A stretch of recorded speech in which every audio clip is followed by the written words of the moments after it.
are here for not the Tape Sigma, actually, the GCT Poland tournament. Welcome, Chad. It is the day number 1 of Blitz, day number 4 overall. And of course, we're going to have 9 rounds of exciting Blitz chess. And Gukesh is ready, as we can see. Sahaj bhai, are you ready?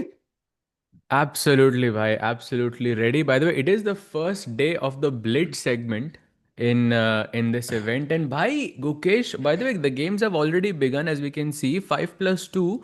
And Gukesh has already started off, and knight f6 पे वो already सोच रहे हैं भाई second move पे. भाई वो सोच रहे हैं कि हमारा बोर्ड ट्रांसमिशन एरर है होपफुली सोच रहे हैं दैट्स माय बिगेस्ट अभी के होप लिए सोच रहे हैं. Oh, नहीं नहीं नहीं मूव भी सोचे. चली गई भाई It went. Oh wait. What? Did Gukesh just play old Benoni with d4 c5? So I'm guessing that was an error there, and but now it's switched, but it's weird, no? D4 c5. agreed but I think I love playing this against this opening as white. Great record, by the way. Gukesh playing it against his own second, and of course the pairings order have now changed, I think, because Gukesh did not play Radoslav on day 1, right? So it's going to be exciting to see when Gukesh Sindarov happens actually. Yeah, he played him on the the second day, round one, basically, with the white pieces. Yes. And Yes. now games are moving pretty quickly. I think he's gone rook e8 to play e6. I think yeah, kind of similar to, whenever black plays like this, it's trying to avoid trades and, trying to keep more pieces on the board. We saw something similar yesterday as well. But let's see. Tikku bhai, what are your expectations? Blitz hai, so, not Gukesh's, let's say, strength overall. Yeah. Like we know that in classical, he is the, let's say, the strongest in comparison to the other formats. What are your expectations in Yeah, I Blitz? I feel like it's gonna be exciting regardless, because Gukesh, even though he's not known for this, even like most Indians are not known to be exceptional at blitz. I feel like it is something he must have worked on. And sometimes what happens is, the results are quite delayed from the effort. So we might see something dramatic. For example, we saw Gukesh play very well in the rapid at GCT Zagreb last year, which was unprecedented. He ended up ahead of Magnus in the rapid section. Of course, he got destroyed in the blitz one. So let's see what happens. I have a couple of questions in the chat I want to address quickly. No, chat, we don't have cameras. It's not on us. Of course, we would love to have cameras. Sometimes things are just out of our control. Nahi mile bhai, organizers say. And second question is, why are we over emotional? Why, we are always passionate. If you are a passionate viewer, you will relate to it a bit more. So we want Indians to do well. Of course, Gukesh being the one playing here. So let's see what happens. Meanwhile, why is Gukesh worse, Sahaj bhai? Oh, I think right now because of the opening choice overall, because and thoda sa advantage increase हुआ है, but time is also more or less the same. A bit worrying already for Gukesh, yeah, because वो breakthrough is not happening right now with e6 and or maybe b5 at some point. Right now he just has to make some of those filler moves. कभी f4 भी आ सकता है white का, and it starts to look really bad. But जब वो breakthrough आएगा, then I think slowly the position starts to increase. But for now, I would Yeah. definitely pick Yeah, for now, I White's think my position. chat to nahi pad raha. I'm focused on the game right now, and I think like bishop on h6 is a strong piece, though, Sahaj bhai. It really cuts across the black king, and it feels like, like one check could be checkmate. You can see f4 on the board, breaking your golden rule principle, Sahaj bhai, because here it is warranted. Black is not ready to face this attack. Yeah, for sure. This e5 looks kind of very annoying actually for black. And समय भाई एक बार वो check कर लेना कि board ठीक आ रहा है कि नहीं. चैट बोल रहे हैं कि लैग हो रहा है थोड़ा उनके लिए. टिको भाई आपके लिए ठीक है? I'm not sure actually, because I was checking the board on the link, but I'll track it, chat. Let us know if it is laggy. Yes or no, just spam once and we'll fix it for you. हाँ, okay, it should be fine now I think. हल्का सा अभी भी हो रहा है समय भाई I think. But let's see. I think it should be fixed soon. By the way, very important, chat. This is not 3+2, this is 5+2. So that means players have a little more time. And I think 5 minutes, Sahaj bhai, correct me if I'm wrong. I think it is enough time to have one long think. Long is relative here. You're not going to think for 67 minutes like the candidates for Hikaru, but at least you can sit down, pause, and think for a while at least once. Yeah, but this might be a bit too long, bhai. But oh, this is why he was thinking he's looking for that breakthrough. So he does sack a pawn. Still a lot of advantage for Radek, but I feel some counterplay. A5, C4 could be possible. Maybe something on the on the C5 square. I would Yep. definitely not take on B5 here because bishop takes B5 or knight B5 feels like white's position is increasing. So A5 is what I'm thinking to keep the game going. Yep. Oh, he And takes ooh, that's interesting. Would I really allow knight takes b5 with tempo or bishop takes bishop b5 with B5 tempo? also, like both of them. Just now Yeah. E5 also looks like E5. It feels like it because रुक भी नहीं है वहाँ पे. I'm guessing after you capture everything, maybe there could be rook e5 or some tactical ideas there. And Mr. Barbar is saying Gukesh is, not great at blitz. I have to kind of agree with you there. So far, he's not shown great skills at the blitz format, and this game is not really turning that opinion around.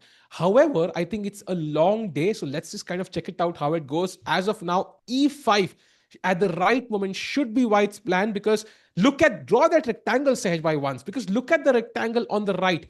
There are literally no pieces for black. You can even include the D file.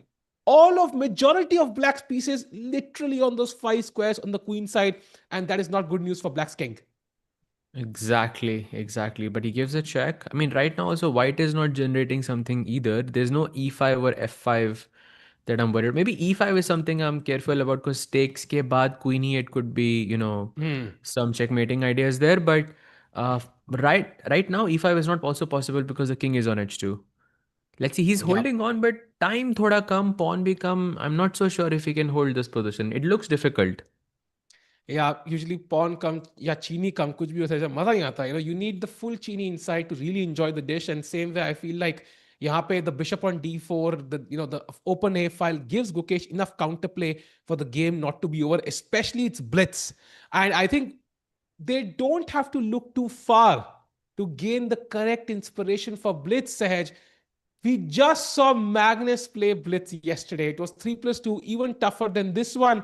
I mean, Yeah. what a game he played. Of course, Arjun fought back in the second one, but he just he just showed why he's the GOAT. So I saw one quote from, and the reason I mentioned this, I saw one quote from Wesley. He mentioned, whenever I want to inspire myself, I basically look at YouTube videos of Magnus playing blitz.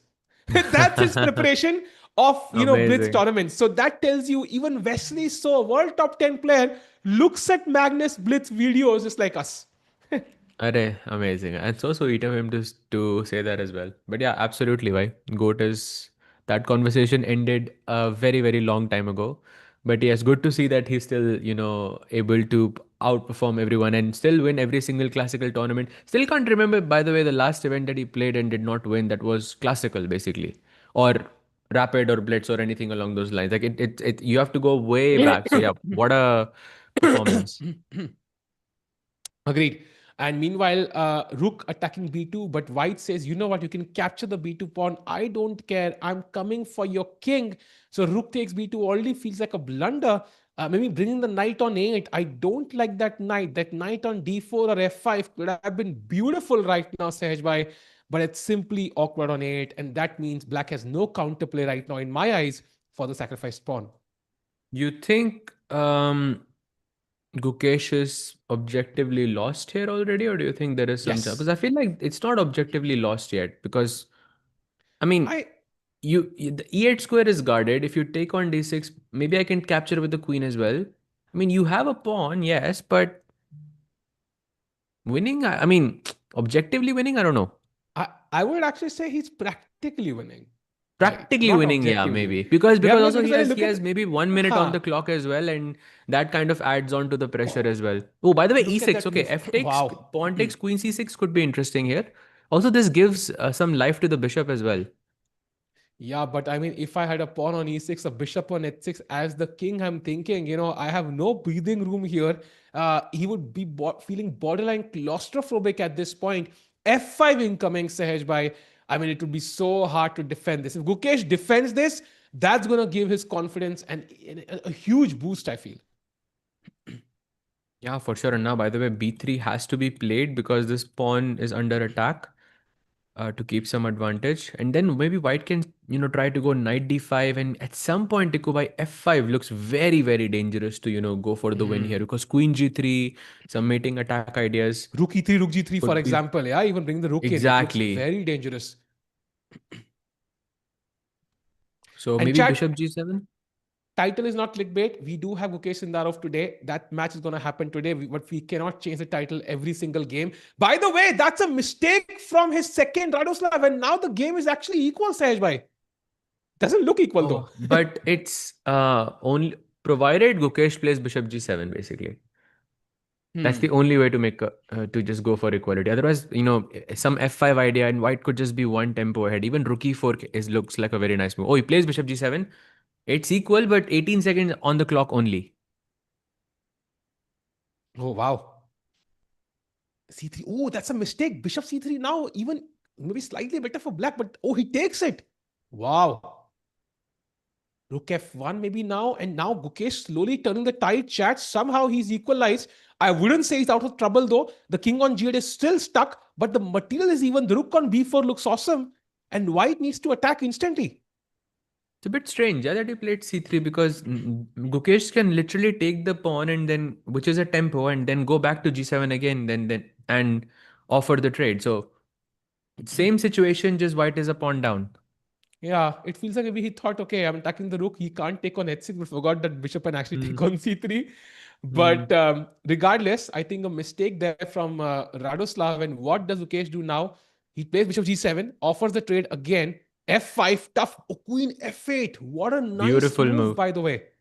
Yeah, because now the pawn is pinned. You cannot take on g6. The rook on f1 is falling. And if you play f6 check, then pawn takes f6, and that's just completely fine. Actually, f6 is Yeah. the best move here. Wow. Wow. And by the way, rook But still f3 10 played. seconds. Yeah, played by white. So defends the rook, rook d4, f6 check. Wow. He could have taken with the queen also, actually. He could have taken with the queen, Sahaj bhai. Is it lost now? Yeah, it's completely lost. It's Oh! completely lost. Yeah, completely lost. Big, big, big blunder there. Okay, with 10 seconds, it was very unlikely, yeah, in the first place. Ah, queen Rook takes takes f6 now, f6. yeah, and now rook f8 check, and that's a loss. So, by the way, Radek then defeats Gukesh 2-0 in Rapid and in Blitz. Of course, they are yet to But play another game, right, Tikubai? But still, from a second, yeah, that's very impressive. somebody saying his board is lagging. Let us know, Chad. If yes, still, we will fix that. But yeah, I'm kind of half disappointed. I think Queen F6. Like I don't know how I saw it, Sahaj, by somehow for this moment I saw Queen F6. So I was hoping Ukesh sees it, and now Queen versus Rook. Any chances of a fortress? But the B3 pawn survives. Yeah. Yeah, no chance of even without the pawns on the queen side. If we had just pawns on the king side, I think it would still be winning for Yeah, white. two pawns versus two pawns. Yeah, easy win actually. Maybe Rook D4 if I play. If White doesn't take on D6 now, is there a possibility? So your idea is that you put the rook on d4 Yeah. and then you block my king from entering from any side. So, and I cannot give checks either. But there is a problem with this, which is that I can sack the queen for the rook. So I can give you like a bunch, like exactly queen Ah. f6 and now queen takes d4 would be winning.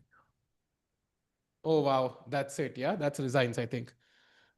Wow. So Gukesh loses the first Blitz game, Sahaj. By that is disappointing, and he loses. And by the way, Future still playing. Can we jump to that game? Yeah, let's look at Firouzja versus Hans is leading the event, going into the first day of Blitz. Very, very impressive performance there. By the way, 1 second for Firouzja. Are they repeating? Feels Okay, like it. By the way, some more moves. Sindarov drew against Duda. Important result there. That was a draw for the World Championship challenger. Oh, 1 second. Again, bishop f4 played, bishop e3. Are we gonna go see rook bishop versus rook? Maybe. Oh, definitely possible. But if that happens, I think the bishop side wins. No, white wins. Then I think. Then Hans loses. Very hard to defend that in game. By the way, look at that move. H3, exchanging pawns. Now we bring the king to D7 and F7. Okay, stops it. King e2. And now just you have to play f4 and basically black has if black ever captures on f4, then rook bishop versus which is possible. Like you could take it because there's not enough time. Yeah, but you know Once what? the I would pawn love to. reaches. Oh, bishop, that's Ah, clever. Wait, rook nice h5? move. Rook h5? Okay, that's Bishop fine. E4. Check now and let's push F4 again. So we continue. Board is lagging, chat is saying. Okay. Interesting. Saibal, can you check if the board is lagging? If it's Maybe we can put lagging, the live board instead until the huh, lag is fixed. huh. Oh, by the way, F6, and now it's a real chance. This is exactly what I was talking about. That once the pawn reaches F6, it's a big Oh, problem. Rook Now A5 Rook only Bishop. move. Oh, Blunder, that's a bhai, blunder. blunder. Wait, Firouzja could win Wow. this. It's completely winning, yeah? Bishop E5, King Oh, E6, that F7 Bishop check. E7. Wow. Did you see that? That was No, beautiful, I didn't. actually. Bhai, in this position also, Bishop E7 is what Hans has to place. Voluntarily sacking the bishop to go into Rook Bishop versus Rook. Wow. F7 check now. Oh, now it's too late. Too late. Check. That's also fine. And Rook C7. Oh, Oh, Rook Rook C7. C7. Beautiful. Wow. Nice move. Nice move, What a actually. move. Now, of course, White doesn't want to promote here because you basically want to block this bishop somehow. So maybe put the bishop on E7, like check or here, or just bishop D8 or there. Yeah. He's going to have to set it up, obviously, before. Okay, Rook A7 seems to be winning Oh, the pairing. Okay, that was funny. to be honest. Yeah. Yeah, nice, nice. That was hilarious, actually. Yeah. He just blundered the Rook at the end, but totally understandable. Yeah, sometimes it just happens. Yeah, yeah. Actually, I missed that too. This bishop takes h2. I thought the rook was a little like nice, awareness there by Firouzja. But yeah, at one moment, Black had to voluntarily sack the bishop for the pawn to go into rook bishop versus rook, which is such a difficult decision here. Hmm. And yeah, so that means chat. Do we have the standings for this? I feel like because this it might not be correct regardless because they give like extra points, right? It's not really 1 point for one win. So it's going to be interesting. Hans Niemann was leading with 13 points ahead by, but he loses the game. And the next game for Gukesh is against Firouzja. We already have the board set up. So white pieces of Gukesh, do you think he can pull off a win here or do you think the loss trend could continue? I mean, you have to keep trying. Yeah, you have to just keep trying. It's only one round, and we'll see. But Firouzja is a beast in blitz. I mean, he's maybe the best player in the world when it comes to blitz. I mean, of course, alongside Magnus, but yeah, we'll see what happens. By hard to make predictions in blitz. In blitz, anything is possible, in my opinion. Agreed, agreed, By the way, agreed. Sindarov plays against Fabi, Hans goes against Fedoseev, Duda goes against Radek, and then MVL against Wesley. So, question to you, Tikuba, and question to the chat: who wins this tournament? Let's say who's gonna be at the top of the leaderboard by the end of day one in the Blitz? Oof, tough Because right question, now man. it's Hans, Wesley, Fedoseev, Fabi, and Firouzja's actually he's not like in the top five yet. Where I think okay, this is Blitz. So Firouzja has a very. I mean, he's of course one of the faster players here. I would say I think it's not bad if Hans wins. That would be nice. Who's in second place, by the way, right now? Wesley. Actually, Wesley also could be, Oh, I think, a heavy Wesley's favorite as well. a huge contender, by the way. Wesley Yeah. also playing Norway chess. If he can somehow win this at the right moment, that's going to give him a lot of confidence, yeah? Just before Hmm. the next major event. So Wesley and Fedoseev, you can never discount him as well. He won the last time. Hmm. And Hans, of course, as well. I mean, the tournament leader, and he could technically win this. I know, okay, first round starting off with a loss is never ideal, but he's still leading by half a point. So Yep, yep. And I see Radoslav is at the bottom of the table, Sahaj bhai. So without the Gukesh wins, he would have been like really struggling. Yeah, I think the only person he defeated is Gukesh. Yeah, it feels like it. yes, Wow, yes, yes. wow, Actually, he defeated Gukesh in round 4 in the rapid, and then just now. Before that, all draws. crazy. And chat, do like the Maybe it stream. could Let's be that, get like as a second, the player much better. I don't know if that's a factor here in the scenario. Chat, what do you think about that? Is that, I mean, could be a factor, no?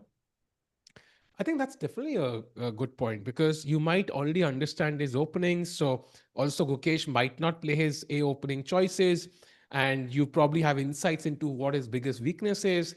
And yeah, and of course, if you beat him, then there's a lot to analyze as well. So huge incentive to, for example, even for Gukesh to learn something from that game. So he might also really push hard, right? He might not take that draw if it's needed because there's something to learn. So the results, Hmm. the chances for the result kind of increase, I feel, for an ambitious player. So good point there. Yeah, possible, possible. And Chad, we don't have the the cameras for this event, sadly, but we do have the games, and games usually begin every 15 minutes or so, Tikubai. Hmm. So it should begin relatively soon. We have 9 games, 9 Blitz games incoming today, and 9 tomorrow as well. We just finished round one, so it's gonna happen very, very quickly. But before you know it, the tournament, not just the day, but the tournament is over because so much is gonna happen, I feel. Um, Agreed. Blitz runs past like a bullet train. Yeah, I just want to point out the paying. So, okay, so round number one was against Radoslav. This round is against Firouzja. The next round after that one is against, I'm checking, it's Fedoseev, against yeah. Fedoseev. Then round number 13 against Wesley So. Round number 14 is against Fabi. Fabiano. Wow. Round number The 16 against MVL, 15 against MVL, 16 against Hans Niemann, 17 against Sindarov. So second last round today, right? If I'm not mistaken, will be against Yeah, Sindarov. that would be the one against Sindarov, that is for sure. So he's basically playing Hans and Sindarov back to back, and in the end, take away who is Gukesh playing in the final round? I feel like this could be some strategy also. मतलब evening में धूप नहीं होती है, so Yeah. That's could be the clearly best strategy time by to play Ukesh. him. Agreed. But I really want Dukesh to gather a few points before he plays Sindaro because that's going to give him confidence, of course, very important. I want him to be in contention for first place before the final day starts. That's what I want from Gokesh. Maybe even if he's not in the top two, at least he has a chance. He has a goal that he has tomorrow. That's very, very important, at least from his perspective. And of course, defeating Sindarov would be very, very crucial. And meanwhile, question from Mr. Dusk. Sahaj and Sahil, what are your Norway chess predictions? By the way, that's the next big event starting from 25th June. So would love to have you all there as well. And we'll have Gukesh, Prag, Magnus, Wesley, Firouzja, and Vincent. Sahaj bhai, who wins Norway chess? I guess like that's a tough choice, yeah? I mean, like it's you cannot beat Magnus at his home. I mean, that would be very, very difficult. I mean, that would be even beating the boss at a much harder difficulty. So I'm picking Magnus there for sure. I mean, I think एक दो games में होता है ऐसा where Magnus gets into trouble, or Magnus might even lose like a match, but tournament तो भाई no chance. Are you like yeah. But of Yeah, course, man. Gukesh versus Magnus is going to be fun, yeah, because last time was Yeah. let's say interesting to say the least. Yeah, worldwide tables were in fear. They really didn't want to be shipped to Norway, at least for the next few months. So crazy moments there. Table समाज डरा हुआ था. देखते क्या होता है. Meanwhile, Gukesh 10,000, sorry, 100,000% gonna beat Firouzja. I think he almost defeated him in the rapid and then played that pawn takes c2, which led to a draw. And he has the white pieces now. So I am also hoping at least we see a sharp game. What I don't want to see is a tactical mistake, Sahaj. Like I've seen it a few times now. Mukesh has something, he plays something well.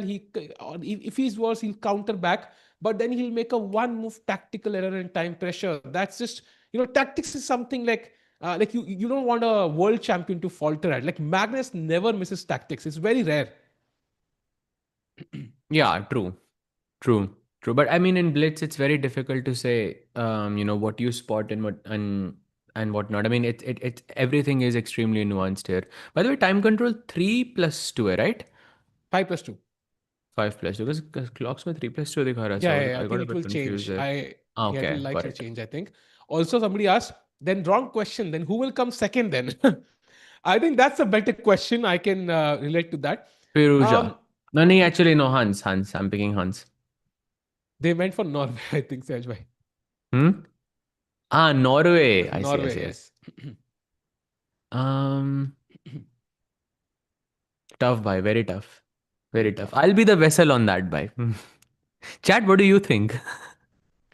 I'm gonna hope it's Gukesh because would love to see like a run from Gukesh, kind of where he's playing fascinating classical chess.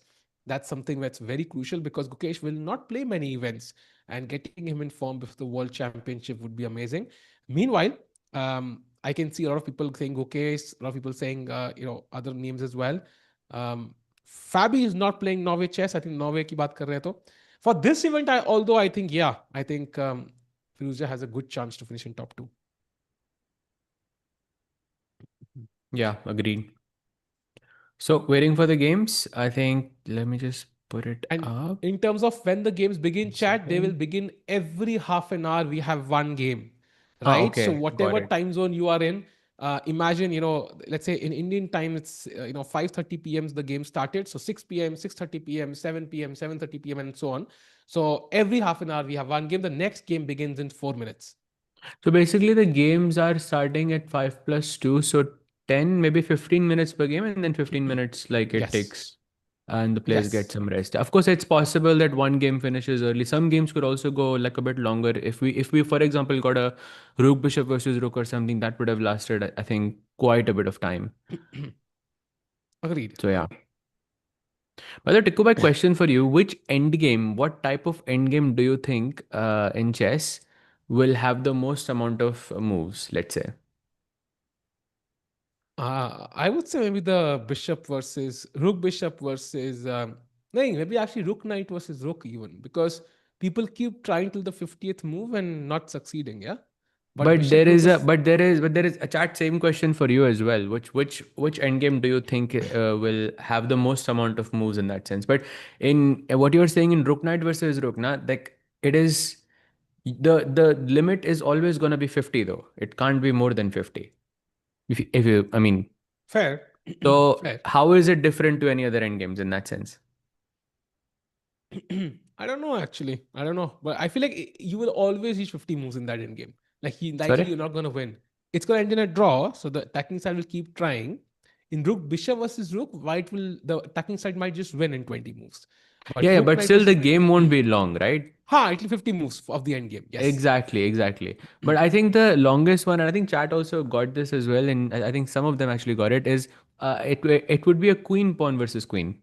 Because what queen can deliver a lot of checks, and True. then after you have like move 30, 35, you can push a pawn. Like let's say you have a pawn on a4, you can play a5, and then and the counter just resets to 0. True. This is, True. by the way, how Nadirbek was able to continue the game against Erdomas for 190 moves. Right, because those many moves are okay. Otherwise, would be realistically impossible in any other end game. Agreed. I think that makes a lot of sense, especially if both sides can often make mistakes, and it's very hard to defend in Queen games for that reason because the games Yeah, last so long. exactly, exactly.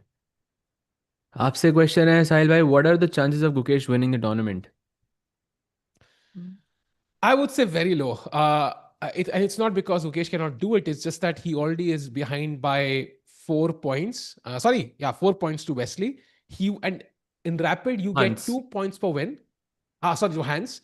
And in Blitz you get 1 point per win. So basically he has to catch up um, by 4 points from the leader. Yeah. So essentially he will need to score. Okay, 8 games remaining today. He will need to score at least 6.5 points today, and that would be a spectacular score, something he's never done before. Can he do it? Yes, but the odds will be low for that. What do you think, Sejbhai? Yeah, I think fair. I think fair. It's difficult. Also, by starting off with a loss in the blitz section, also can also be difficult. So, but it's too early. By 17 rounds are yet to be played in blitz. So anything, and only 4 point deficit. Look, realistically, it's possible, but yeah, in blitz, anything is possible in that sense. Are the Yeah. scores combined for blitz and rapid, and then deciding the winner or separate winners for each? I think it's combined, right, Tikubai? Yes, it's That's why we are combined. It's seeing. combined. Oh yeah. Yes. But in rapid, you get 2 points. In blitz, you just get 1 point, basically. And in rapid, if you draw the game, then you get 1 point. And in blitz, if you draw the game, you get only half a point. So it's like double, essentially. Oof, man. By the way, second game has begun. Pawn to d4 from Gukesh Dommaraju. Let's see what happens now. He plays knight f3. Will we see the London from Gukesh? No, goes to c4, e6. Catalan maybe, yeah? Yeah, played. Catalan opening, I think solid choice. He's been doing that pretty much for a very long time. But many options here for Firouzja. Bishop b4 check, pawn takes pawn, bishop e7, short castle. He takes the pawn. Now bishop g2, knight bd7. Already some a little bit different than before, but Magnus has employed this before, including Arjun as well. a4, a5, so no more b5 anymore. Bishop can now sit on b4, but this pawn can be taken in the near future. Oops, I think it refreshed there. Should be back now. Sharp position, I would say, more or less. Queen c2 is very logical to try and capture this pawn. कितने games हुए हैं यहाँ पे overall? Not many. Around 60, 65 games, something like this. Yo, Sarve, how's married life going so far? It's great, bhai. You definitely prefer being married to being not married. Easier to, spend time with your partner, and also just easier, man. Life is easier somehow. Touch wood. Meanwhile, knight a3 and black just takes on a3. You know, Wholesome, wholesome moment. Oh, Tikku bhai, I just know Gukesh is planning this. Okay, Queen c2, Knight e5, g4, and this rook is coming to h3. एक there एक is no Maggi way. टिकू भाई एक एक Maggi टिकू भाई So like he'll I play predict the move g4 from Gukesh in the next, let's say, okay, 10 moves. g4 आने वाला है यहाँ पे. g4 and rook h3 आप कह रहे हो. No, g4. Okay, rook h3 is circumstantial, let's say, because you don't know if Firouzja will allow that. Yeah. Come on, now's the time. Do it. ठीक है, done by done. One Maggie bet. You already on -2, but I'm okay. We can do it. Let's go. But the Oh, question from the oh, chat. wait, never mind, Um, never mind. No more g4 now. why Even do knight d2. Knight e5 was the plan. I thought you would go queen c2, knight b6, and then knight e5. Arey yaar, never mind. he had to repeat the position? By the way, knight f3 was a But repetition. it's By the way, still move super. 9. That's when we did it. g4 is technically still possible, but True. looks very unlikely now. Thanks a lot, Super Chat, Mr. Goku Wisdom. Why do elite players like Fabiano Gukesh seem weaker in Blitz? Since classical games often turn into time scrambles, why are they not able to show their true caliber in fighting controls? Huge fan of both, by the way. I think very good question. I think it's also how you are brought up. I feel like somebody like Nihal, if you look at him right now, like he's been like the online star for India, right? He came in second at the Chesscom Global Championship a few years back, ahead of everybody else. Only lost to Wesley in the finals, I think. So he was brought up that way. He constantly played online chess, got better. Look at Hikaru; he's so good at online chess and could match Magnus toe to toe in some events. But over the board, classical maybe he can't do that. So if you have if you have a decade of experience playing online chess, I think that translates into you playing faster, playing openings that work online better, and it's just experience at the end. For example, like look at Andrew Tang. He of course cannot even compete with these top players over the board, but online he can beat anyone. He can beat any top player online, and that's his strength. So I think it's more about experience, man. Ukesh doesn't play these Title Tuesday events too much, and same for other players, Fabi as well. So I feel like it's his experience, Sahej. What are your thoughts? Yeah, 100%. I think I relate to this to I mean to a very big extent where um I think growing up in the Indian chess scene, we were not playing as much blitz as we should have.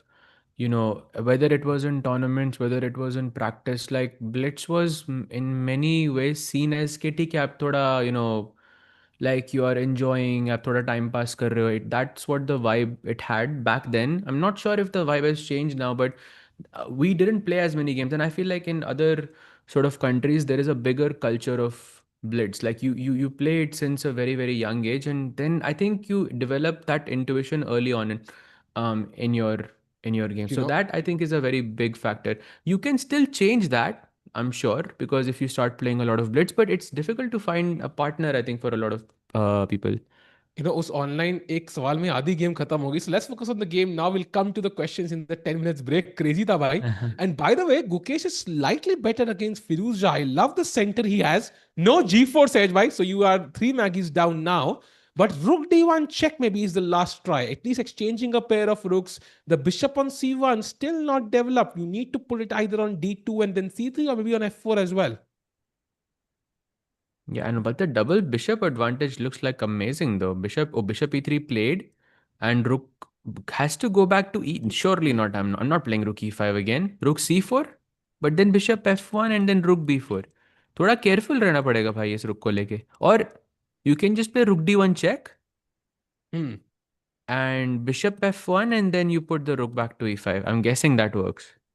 I like rook d1 check actually because it also gives white a chance to go wrong. If you go rook f1, I can then take and play rook c2, for example. I'm maybe happier about that. So let's see what happens.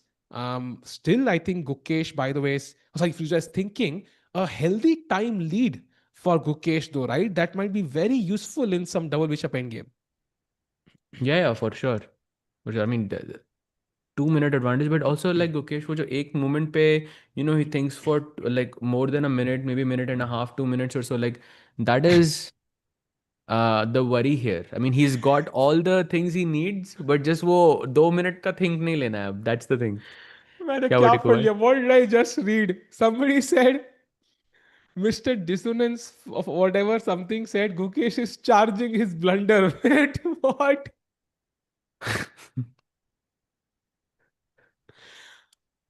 Bro, come on.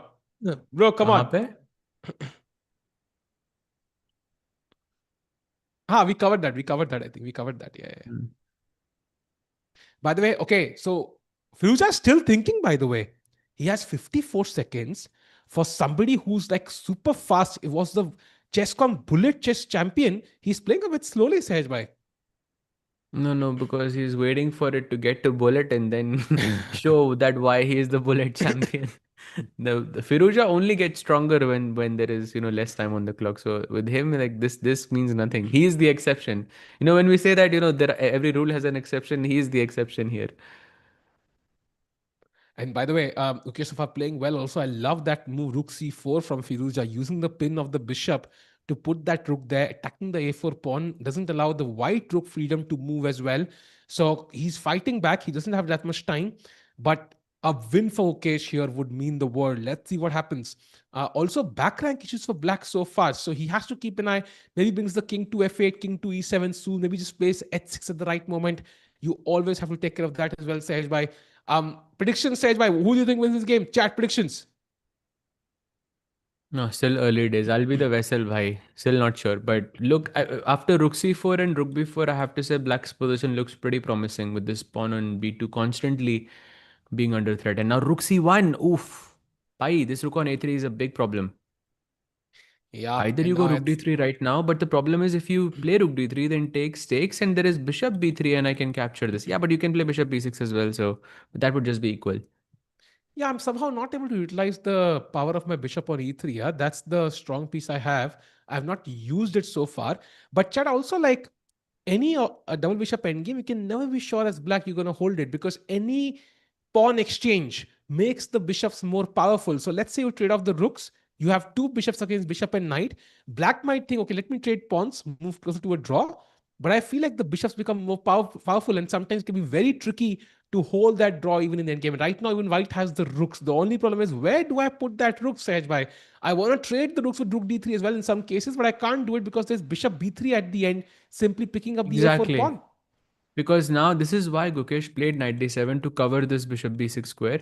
Like after rook d3 takes, I have bishop b3 here, which is quite good. Yeah. But there was something else as well. I think there's rook f1 as well in this position. Why rook f1? King f. Oh, what? That just woke me. Oh, Yeah, bishop c4, king e2, and knight e5. Okay, this is blitz, wow. bhai. Be very, very careful. That just woke me. Let's go. Rook b1. Very tricky. By the way, Hans Niemann is completely crushing Fedoseev right now, so he's going to maintain his lead. Also, we have Duda winning against Radoslav with the sun shining bright. Duda is going to win. King f8 played now by Mr. Firouzja, bringing the king to the e7 square. What does Gukesh do? Bishop d3, maybe. Let's develop the piece. Let's play f4 at the right moment. Push that pawn. But he has that extra time. He should be able to put some pressure at least here, Sahaj bhai. Yeah, goes bishop a2, but clockwise there is a pressure, but position wise, I think it is Firouzja who's putting the pressure. Right? He has to go rook a3 in this position, which is a Oof, very, that's very, tough. very difficult decision. Because you're thinking bishop b3 and this pawn is getting taken and you just might be a pawn down. I don't think Gukesh plays rook a3 here. Very, very difficult. Very unlikely. And also, by the way, just not a great day for both the world champion and the world champion challenger. Even Sindarov is losing to Fabi with the white pieces. So hopefully Gukesh doesn't do that. Rook a3 Sage by he had, but there's no other option. Yeah, b3. I'm guessing the bishop is just rook b1 and the pawn is gone. Yeah, so you literally have no choice. Yeah, and this is where you take your time. By the way, in the previous move, he also took 44 seconds and now another at least 45 second think.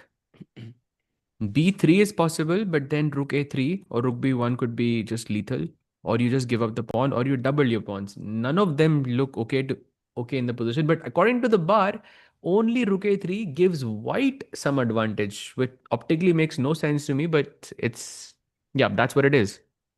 By the way, he goes Yeah, for see, f4, sacks the pawn. That was not the best plan, and the bishop comfortably sits on a2. And now, even though white has some compensation, black is a pawn up Sage by and should be the favorite. yeah, exactly. But you just start charging the pawns. By the way, Gukesh has a low time on the clock as well in comparison to Firouzja as well. Bishop d3, another mistake. Rook b4. Is that a second pawn? That's winning, Sage by. That's completely winning. Oof. Gukesh blundered. Somebody said charging almost finished.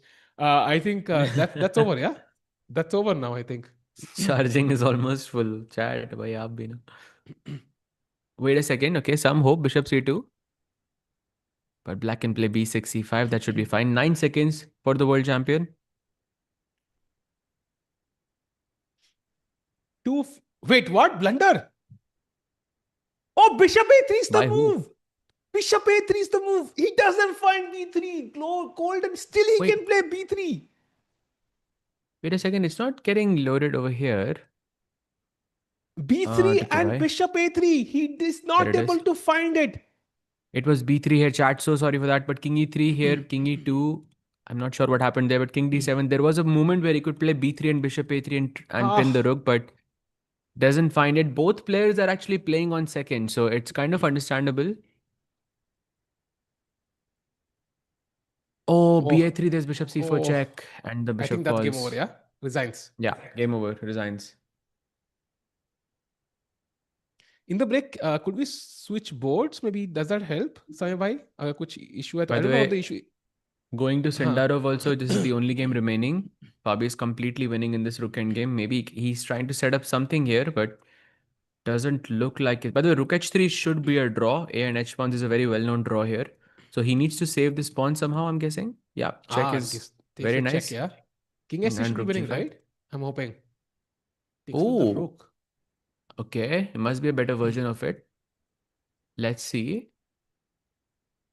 I would not have gone for king h3. You see, this is why if the king had been on g2, this was a draw. This rook g3 check was a very nice move by Fabi. Hmm. Hmm.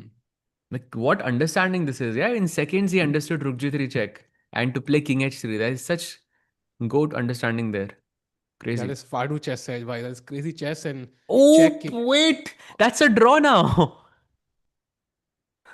Is it? Why? Yes, it's a draw. It's 0-0-0. Fabi messed up. And wait, Sindaro blundered mate in one.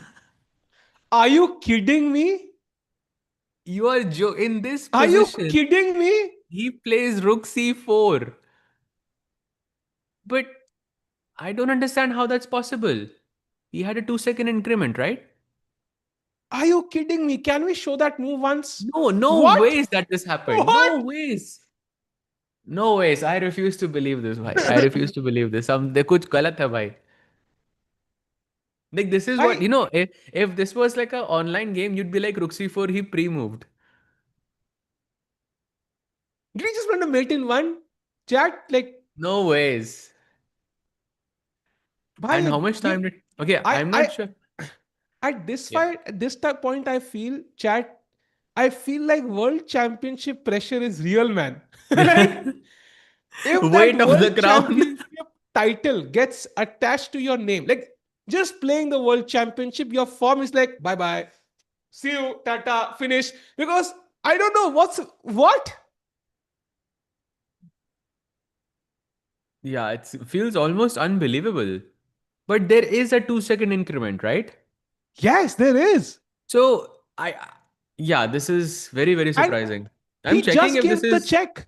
He just gave the check on the last move. I mean, he should give the check again, right? or surely it's a bug. Yeah, it could be a bug. There is no way I think Sindarov plays Rook C4. I don't believe this, bhai. I mean, I'm sure he must have, no? Like, Rook A1 is mate. The game ended after Rook A1 check, mate. So I don't see how it can be anything else. Also, Chad is saying, time pressure. That's a very fair point, but I feel in Blitz, you already have that pressure because you start off with 5+2, and so you are kind of ready to play with the time pressure. And 5 seconds is, I mean, if you are getting a 2 second increment, 5 seconds is still manageable, I feel. In such a situation, like to just give checks. And also, to play Rook C3 is quite common in such positions because you want to keep this pawn basically under control of this rook. No, I agree. I think time pressure cannot be an excuse because this is, Chad, this is what you learn when you start chess and you learn on day number 3, yeah, how to checkmate with the rook. And this is how you checkmate with the rook. You give this back rank mate, right? You put the king in front of the king. So by default, like, he basically missed mate e1. He forgot rook e1 was checkmate side. That's the only explanation for this. Very, very surprising, bhai. Very surprising. But yeah, I think overall, maybe that decision to give up the pawn on e5 was not the best, yeah, for Yeah, Fabi. This A and agreed. H pawns, I think it was. But yeah, it worked out well for him. So And that means both the players who play in the world championship are struggling right now, at least on day number 1 of the Blitz. Blitz is clearly not easy for either of them, but maybe it's a bad start and they both, at this point, I want both of them to play well, Sahaj bhai. Not even just Gukesh. I want both of them to play well so that there's a crazy world championship at the end of the year, yeah? I want both of them to be in peak form. Peak Gukesh versus peak Sindaro would be a spectacle to watch. yeah, for sure. For sure. But okay, we can't say that he's not. I mean, I don't think Sindarov. This is Blitz. That was classical. So for Sindarov, not the same argument. Yeah, But for sure. I can But understand what you're saying. Yes. yeah. But okay, next game, by the way, it is Radoslav versus Sindarov and Fedoseev versus Gukesh. So Fedoseev, of course, doing very well in the standings, by the way, is in third place, pretty decent for, and that's not going to be an easy match for Gukesh. Gukesh in seventh place, Sindarov in eighth place. So not looking great for the two players. Yeah, absolutely. And by the way, chat, since we don't have cameras, I'm happy to flip the board, or if that's not a problem. Tikubai, but let me know if you want me to flip the board or just keep Let's white keep it on. white only. I think always white It at the only is bottom. better, yeah. That's sometimes it creates that confusion when you switch. I think नहीं so. Live Let's keep board it. Bottom right पे दिख भी रहा है ना वो जो white वाला है इसलिए I was just thinking may be it's a different perspective Can but या we can we just keep Sindaro's board there? Is that possible? oh that's a great idea actually Anna? or yeah maybe even where the like the picture is we could also have that board as well but yeah Yeah, I think that will be helpful. But okay, even if birds it's आई में still भी a good. देखने में मजा तो आएगा भाई But bird's eye, there's like no we just point, chat, because there's blitz. Yeah, there's no time to go to the bird's eye view. We'll miss like half the game by then. So that's the problem with blitz chess. I think let's focus on Gukesh. When it finishes, we go to Sindarov, and then we check out any of the games that made sense. okay Sahaj who is the best Indian blitz player I think it's between Arjun and Nihal Hmm. for now. But that spot can be taken, I think, by of course there are many contenders for it, but Arjun and Nihal are the I think the favorites right now. Agreed. I think over the board, maybe it's Arjun and online it's Nihal, maybe. But Blitz over the board, I would say Arjun maybe is the best prospect. We already saw that yesterday, defeating Magnus in a must-win game with the black pieces. Not easy, but he did that. So that's a clear statement of approval that that's very hard to get. Uh, which is of course which is doesn't play nowadays, so hard to put. We of course gonna not include him in that list, but yeah, Nehal and Arjun, very, very strong players at Blitz. Yeah, Where for did sure. Vidit go? Good question, Sahaj Bhai. We've not seen Vidit play too much. We saw him, work on AI for a few months, and he was experimenting with some stuff. He is playing Uz chess though, right? He's playing that one event. I did see his name in the Yes. list. That's the only event he's playing, and that's I think in June. Arjun is also playing that along with Sindarov and Nodrbek. So that's the event you'll see Vidit Gujarati play. Wonder if he'll be in, like if he'll maintain his rating, because sometimes when you play after a break, sometimes you play very well, sometimes you play very badly. Depends on, multiple factors there. Yeah, I think will be interesting. But Magnus, they to bhai, after coming back, he won anyway. So, but maza to aayega. But I mean, yeah, I think good to see Virat back after such a long time. What was his last event, by the way? Was it Tata Steel? I think World He Rapid was Blitz. Yes, Tata Steel. World Yes, Rapid and Tata Steel Blitz for India. sure. Tata Steel as well. I think Rapid and Blitz he was there. Yeah, Yeah. yeah.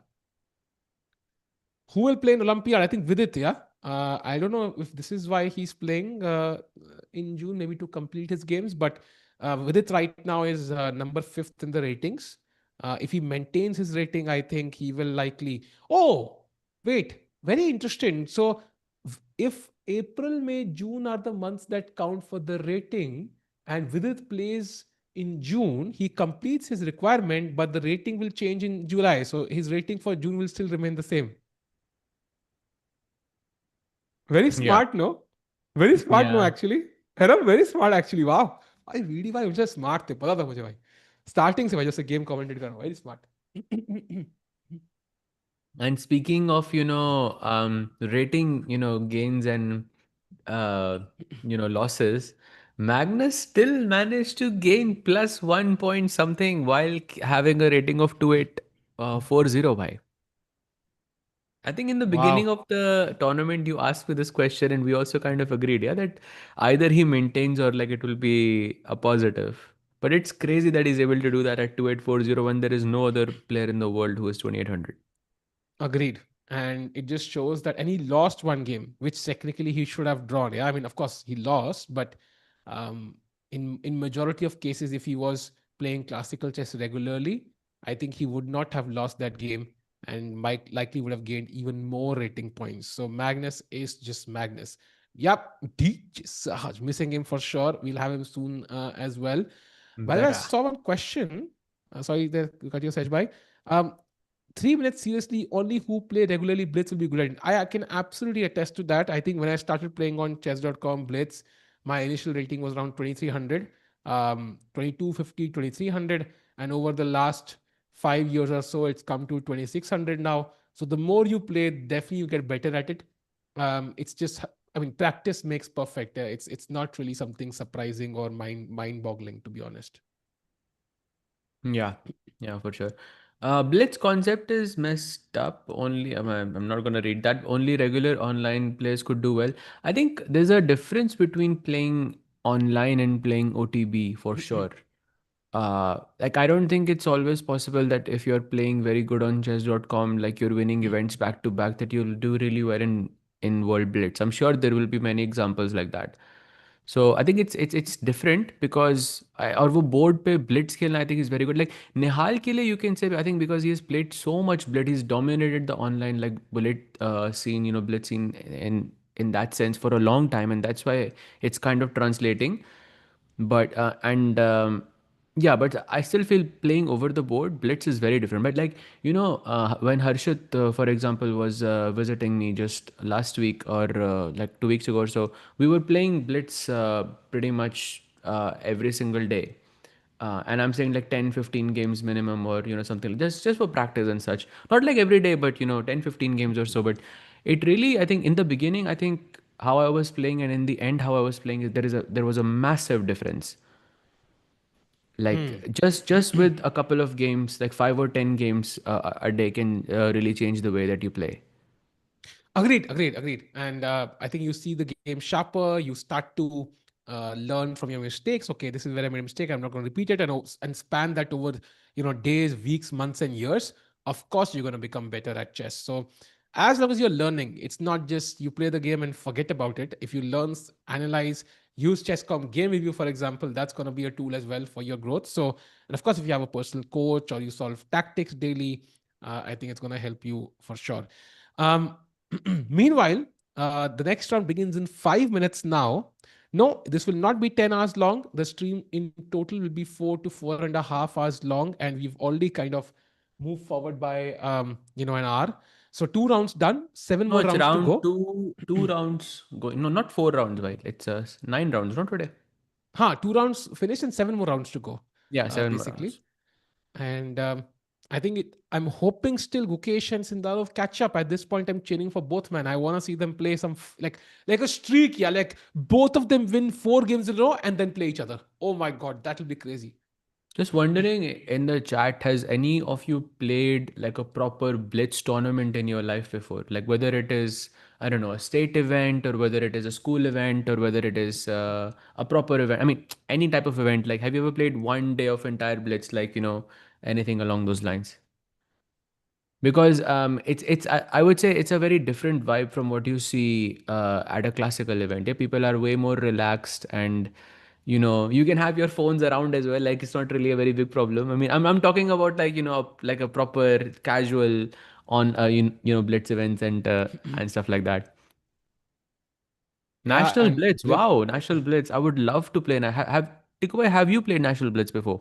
I've played it. I've had the trauma of playing it. Let's just say if you wanna give away your rating, Rapid and Blitz, it's the best event because not only are Indian players underrated, their Rapid and Blitz rating is underrated to their classical rating. So it's like a black hole within a black hole, Sahaj for rating.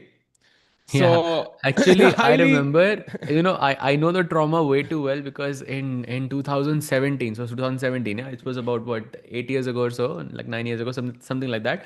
I played this event in Bangalore, and and the name was Chess Mine Rapid and Blitz event. I'm sure Tikuba, you would know what this event is. It was quite a lot of strong players would play there, and it's my first and only event that I went to that was just Rapid and Blitz, and I was just going for fun.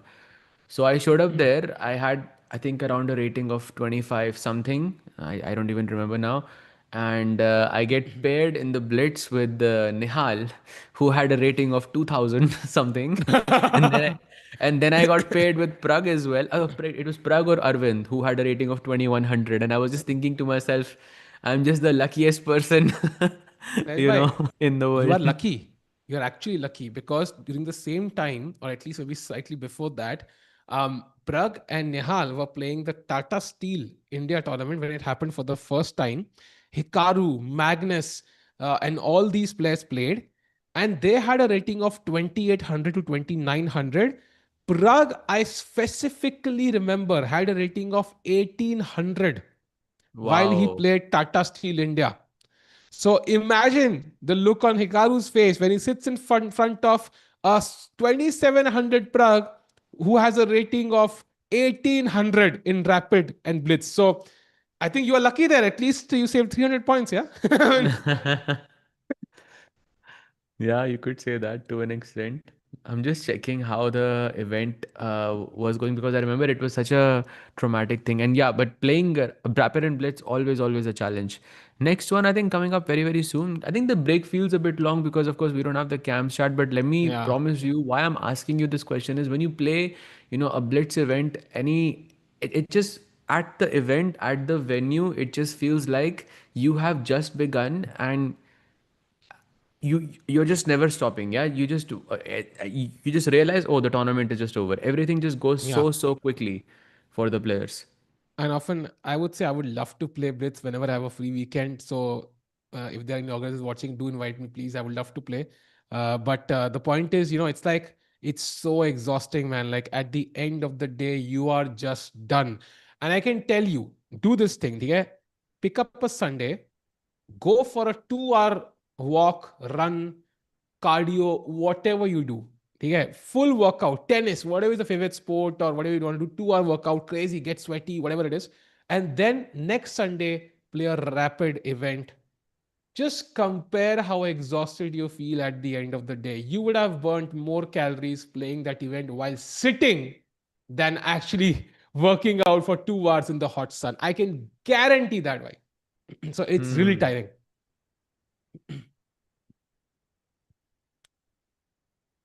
Can be, can be. So one more minute And to go. yeah, Let's go. First move, Fedoseev versus Gukesh. By the way, यही जीता था ना? Poland ka event last year, if I'm not mistaken. Yes, Yeah. Fedoseev won it last time, so not somebody to discount. And of course, he's still in contention for first place. Right now in third place. But there it is, E4. Let's go, Guki. Can he win the third game stage by E4, E5 on the board? Yep. Pretty solid. Spanish, bishop a4, bishop c5. Okay, we've seen him play this out before as well. We know the ideas. Knight e7, knight g6 is the approach. Delaying knight f6 for now. Now white can go for c3, d4, or you can castle and then, okay, goes for c3. Yeah, 97 on the Really? board as you predicted, and d4, of course, is the And obvious plan for white, taking the center. He first castles, of course, always doesn't hurt to keep your king safe. D4 played, bishop will drop to a7, and of course, d5 here might feel tempting, but usually you're going to just block your bishop. So white can play bishop g5, for example, can play rook e1, multiple moves for white. Let's see what he does. Rook e1 played, castles, and now it's time to do the bishop, bishop e3. oh, he goes bishop e3 instead of bishop g5. That's the normal plan here because you want to provoke the golden pawn with f6 and then bring the bishop back to e3 because the position looks very awkward like this for black. But in this scenario, maybe black can play h6 and queen f6 and try to create some pressure on the king side. But so chat, why am I not playing queen f6 straight away? Why to play? Why is h6 necessary? Sahaj bhai, I've heard this. Don't bring a queen out early in the chess game, bhai. I've heard this. So, maybe that's the reason. 10 moves हो गई भाई. हाँ, अब तो अभी कर लो. 9 हुई है भाई. अभी 9 हुई, 9 हुई, 9 हुई. It's तो not 10 10th ही just होगी yet. ना भाई. तो क्वीन But f6 10th तो के 10th बाद. होगी ना. 10th के बाद निकालेंगे h6 and then I'll be safe and bring the queen out. अच्छा 10th में बोर्ड्स हैं इसलिए. अगर क्लासिक होता मैं अभी उठ के आता बट ब्लिट्स है तो I can't get up so let's focus on the game bye the way bishop takes e3 by the way. Gukesh could have a slightly better position and but of course I'm hoping he converts but okay अभी देखते हैं. Sej bhai, what do you think about this position right now in front of you? Who is better, white or black? Equal. I think tablash for now. Let's take on e3, take on e5 as well. I don't like these pawns for Gukesh though. But besides that, I think the position is more or less fine. Yeah, it does give him the option to play rook b8 and take this pawn though. He goes for it. He takes on e3, rook e3, and he takes e5 on the board. Somebody said, NM Sahil, namaskar to your commentary. Please be normal. Bro, I am normal. How am I not normal in commentary? What does that even mean? I have questions. By the way, we have an endgame already on the board. I see doubled pawns for Gukesh, but I also see that white is not developed. Which side would you choose, Sahaj, if you had the choice, Now white I or black? Now Gukesh has a very big advantage, and that's probably because this open file, and also there is some pressure on the b2 pawn as well. So if white goes knight b2, firstly you have to guard rook d1 check, right? So you have to play knight d2. The moment you do this, I am gonna play a5, bring the bishop to a6 to control this diagonal, bring the rook to b8 to attack this, and the knight jumps to f4, and suddenly it looks like black is doing fantastic. Hmm. Knight d2 So played, by the start way. with a5 because if you played rook b8 first, and yeah, he knows this, but rook b8 first could allow b4. Yep, nice move. And of course, allows the bishop to potentially come to a6 as well on a good day. Rook b8, such a strong move. It's not easy for white to defend that b2 pawn, of course, especially with both the files under black's control, the b file and the d file. However, Sahaj bhai, it does feel like if Gukesh doesn't do something active here with his rooks, then long term the structure could be just broken and he could be worse in this endgame. So he has to create active chances. Yeah, exactly. Exactly. Active chances. But knight b3 could be that. Whenever you go for active chances, you have to sacrifice something. So I'm thinking of what can he sacrifice? I mean, maybe the b2 pawn, yeah, knight b3. Oh, he goes b3. Okay. Interesting move actually, because c4 it maybe does could be kind. the plan. Yeah. Wait, what? Ooh, interesting choice actually. Allowing b4. But now it's not so good, no? Because I can play knight f4 and knight e2 check at some point with bishop a6 incoming. So I'll start with bishop. No, bishop a6 would allow you to play g3 and block this. So knight f4 first. And if you played g3, then I bring the knight to d3 perhaps. That Yeah, looks really dangerous. that's a tempting square, and thanks for drift by, and very important now because the pawn on a4, if it comes to a3, whenever you grab that a2 pawn, I am basically just winning, and the bishop on e6 is perfect for that actually, Sahaj by a3, and your rook on a1 is forever tied to defending a pawn. Wow. But you can play a3 Hmm. instead. Because if black plays a3, that's a big problem. Oh, he doesn't play a3 actually. None of them are playing it. Maybe a3 allows bishop b3. That could be a problem.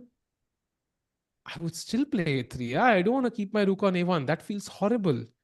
Like maybe bishop b3, yeah, also controls d1, so it's a tough choice for white also. Which problem does he want to face? He plays knight f1, but where is this knight really going? Yeah, I'm not really sure. Maybe rook e1, knight e3. Still not convinced with that plan for white.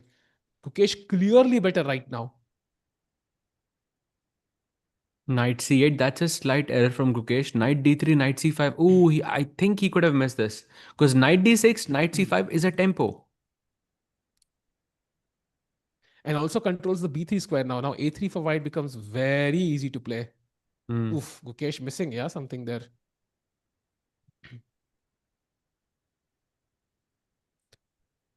Gukesh Bishop better, c4. but Okay. can't convert. वैभव भाई बोल रहे हैं सहज भाई. Do you have any words for वैभव भाई? वैभव भाई क्या बोल रहे हैं भाई? Gukesh better but can't convert. Super chat करो ना वैभव भाई, उसके बिना मजा नहीं आता। सुपर चैट करो भाई आप। Just be as relaxed as Sahaj. I Bro, don't I see Vaibhav can't be भाई को। relaxed, bro. I'm panicked 24/7.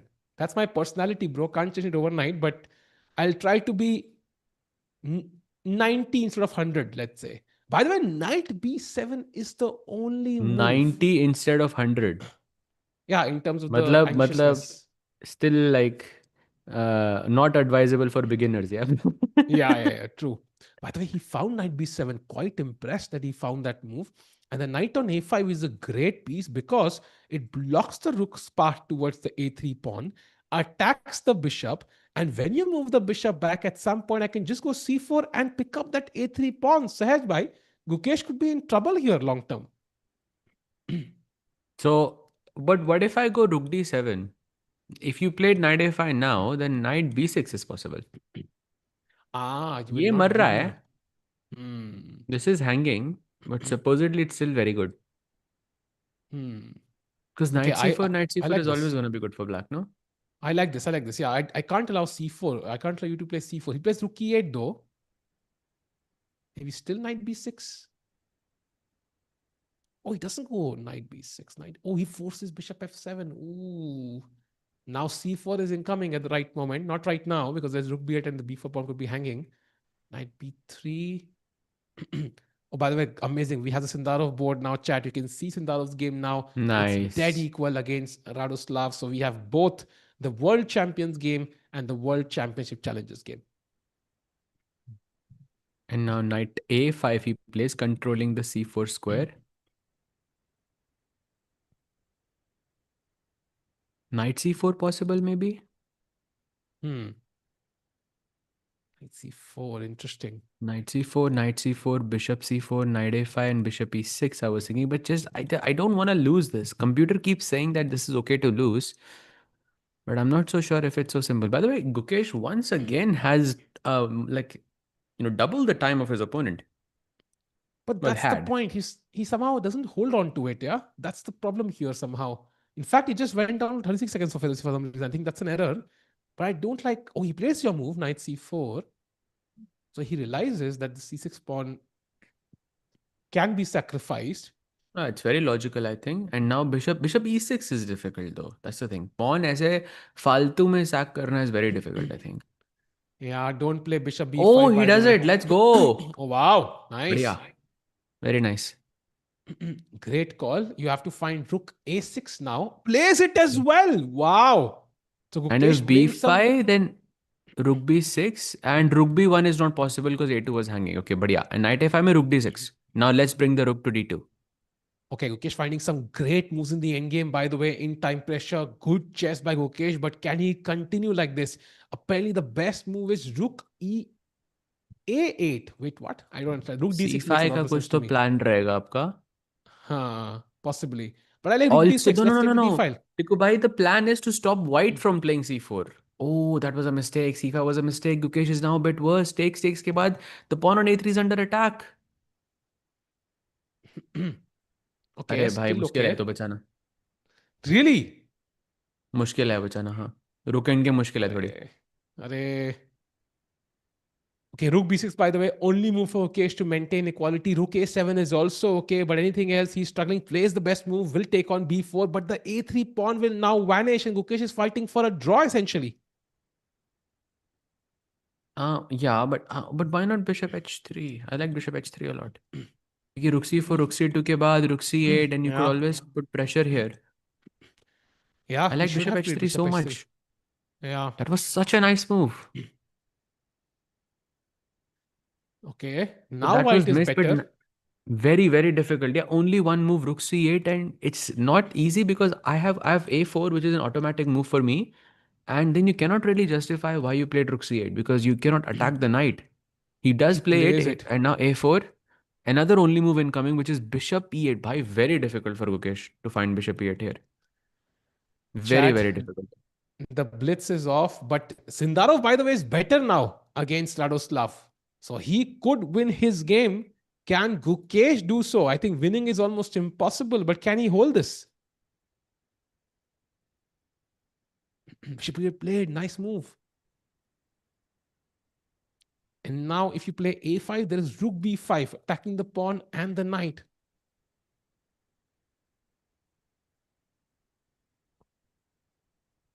By the way, very interesting. Best move for white is g4. I love that move. Yeah, completely Wow. stopping any bishop h3 ideas long term, also gaining space, but hard to find that, I think. Maybe king g2 is something he might consider. Let's see what happens. Other Why, 15 but still seconds. very impressive that he found bishop e8 here. If I True. go a5 in this position, then rook b5 is the plan, yeah? He plays rook a3. And now, okay, somewhat of a blockade here. If you played a5, like this has a very deep idea in this position, which is ki a5, a6, a7. There is a variation in this position where white can play a5, a6, a7, and black has to take this knight, and this bishop on e8 defends the from queening. It wasn't doing it from f7 क्योंकि ये pawn रोक के बैठा था. It's just happening so fast that hard to explain. But yeah, There it is, by the way. We got the let's pawn. We go. got the pawn. Draw. And look at this tactics coming to the aid of Gukesh. If you took on a5, he would take on c3. And this should be a draw. Although knight coming to d5. Let's stop that one with bishop somewhere. It doesn't stop Yeah, that one, knight d5 Sahej. check. And now rook This a7. is... Repeat ही करेगा ना या तो. No, he plays on because the knight is slightly superior maybe because the pawns are on one side Yeah. of the board. Some practical chance. Knight e7, knight f5 perhaps. Who plays it? Knight Knight e6 e6 incoming. check का threat. Bishop d7 played. Best move. King f2. King coming to g3. 3 bh4, seconds. h5 as well. 1 second he played his move. 1 second he played his move. I hope he doesn't lose on time, Sahej bhai. Totally possible here. Oh, this is a dangerous situation. Here you could Oh, get this in a is very mating tough. attack idea. Gukesh, oh, king e6, and then you could be like exactly. Yeah, Gukesh realizes king e8 is much safer. King e6 was a very dangerous square Bye. there. g5 is a Oh, nice move. f5, beautiful. Ooh. f4 is checkmate, by the way. Wait, that's a blunder from Fedoseev. Rook d3 was winning Wait, for what? Gukesh. Why rook d3 check was winning for Gukesh? Bhai, now white might be winning. e7 check. Wait, what? King takes, no? What's the problem? Knight check, king here, Okay. Fair. 93 now, yeah. and rook d3 or something. Check. Khatam. Bhai, that was a crazy game, yeah. Okay, still on, by the way. One chance you had in the game, I'll just go back and show, but it was actually good defense from Gukesh there overall. But yeah, that would be his first point of the day. Yeah, it's gonna be likely a draw, but Fedosi wants to play on. He's like, no draw, okay, just yet. He wants to play this endgame, Sahej bhai, and he's fighting on with a knight against the bishop. Okay, 95 could happen, but right now it's a check. But he just cannot avoid the situation where black can just give a bunch of checks because the Yeah. king doesn't have any cover. If king f4, then there could be. I mean, I do have rook d4 check, of course, if I want to make a draw. But I'm just saying rook h3, and suddenly now your pawn becomes loose, and then you have to start giving checks. Hmm. Wait, what just happened? Why is the clock stuck I think it's because on of the zero? move number. So move number chat. I see two digits ahead by one is 6 and one is 7. Like, is it Yeah. some special number like 6767? Is it a special number Saj by in any I way? don't know. I don't know. Is it? That's I mean, I'm just saying that's when they stopped. That's when the game stopped, and that's when the repetition happened. They stopped at this. So that's all I'm Oh, saying. very interesting. Yeah. Is it like a 50-50. tribute to Hikaru or what's happening here? I don't know. Like, why did they Yeah, stop? yeah, yeah. It's a tribute to Hikaru, indeed. 50-50. Let's go. Wait, what just Never happened? mind. It was a lag. False alarm, chat. Why he played G6? Knight could now come to F6 potentially. Wait, Okay, he wait. takes Is that. Gukesh? Wait, Gukesh is putting pressure here. No, he's a pawn up. I mean, Knight on F6. Not really. Check, check, check. Yeah, he's drawing. He's drawing. No, Oh, no, he no. now he Gukesh plays will on. play. Extra pawn. Let's go. Rook G5. Let's play this. Why? What was that? Oh, he's playing on extra pawn. But oh, wait, what? Bishop. The moves are so Ah, fast that it's. Oh, it happened in a okay. draw. He's not gonna lose this at least. ये That's भी खेलो confirmed. भाई वेलेडोर खेलो खेलो खेलो खेलो खेलना चाहिए फिरोजी Blitz है खेल रहा है भाई हम भी खेलो खेलेंगे सब खेलो हम भी खेलेंगे ऑफ कोर्स खेलेंगे भाई okay Gukesh 95 doesn't want to push. Yeah, okay, fair enough. by the way there was a So moment after bishop f5 in this moment there was rook b8 check king e7 and knight c6 check and Gukesh could have lost like this. Like oh it was wow. possible. Like the wonders of Blitz. And another moment when I want to mention is that this the whole game Fedoseev is putting pressure. 8 seconds on the clock. Plays f4, rook d3 check, king h2, f takes e4, and pretty much Fedoseev can resign here. So F both takes players c5. gave that winning chance. Oh, F knight takes e hanging. by rook Sorry, d5. sorry, knight Basically, hanging. you Sorry. move the knight, I take this as well. Thank you for the 2 points. So both players Wow. could have won essentially, and this is the wonders of Blitz. Yeah, anything is possible, anything can happen. Somebody said this is so unsigma to say 6-7. Brother, I just said the number of moves. Now the moves are 9-5, 95. So yeah. It's not 6-7 anymore. That's what Tiku Yeah. is saying. Yeah. It is 95 now, not 6-7. So chat, that means that's a draw for Gukesh. What happens in that game? Sindarov, I will take a quick look. Also By the way, he drew. plays against Wesley. Sindarov is, wow, drew against Radek. By the way, तो Gukesh. Radek तो करेगा अब help भाई गुकेश को Somebody said, no, it's Sigma. I support Salvat. Thank you for Yeah, supporting my contention for being the Sigma of this stream chat because you are clearly not the Sigma, at least not that guy who said unsigmastic or whatever he said. So you are the real Sigma by who called me a Sigma. Thank you, brother. Meanwhile, Gukesh please is stop not, saying sigma भाई please stop saying sigma. by alpha, beta, sigma, like it's well known, Saj, by I mean, maths terms. Do you know the Greek alphabet? No. Hmm. अरे अरे अरे अरे अरे अरे क्या cool moment होता भाई अभी आप पूरा वो बोलते Sahil sigma boy let's go By the way, हाँ जी सहज भी सिग्मा जी ही है by the way माफ करो भाई Gukesh is now playing the tournament leader actually, and या that is Wesley Wesley so So. So this game is not going to be easy, and if he wins, he can actually, stop the tournament leader while he gains some points. So very important. Gukesh, by the way, jumping to sixth place from seventh place now, so gained a rank there. Very important. या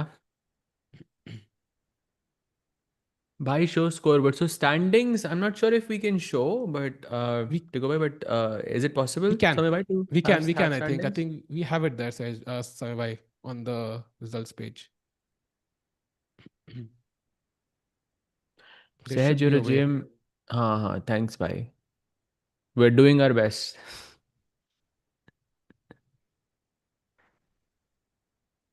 So, Tiku bhai, what is Gukesh's standing right now?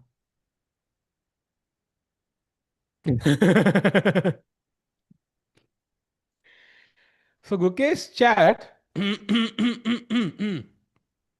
What is Gukesh's is standing in? I just randomly, what is MVL standing right now? so Gukesh is tied with MVL, right? Yeah, So yeah, they're that's very tied with important. MVL. Yeah, So yeah. Gukesh and MVL are tied, and his rank is one more than five and one less than eight. So Gukesh and MVL are tied for two places, And one just more so you than know, five and they are one less the than eight. only people on the same set of points, 9.5. Coincidence?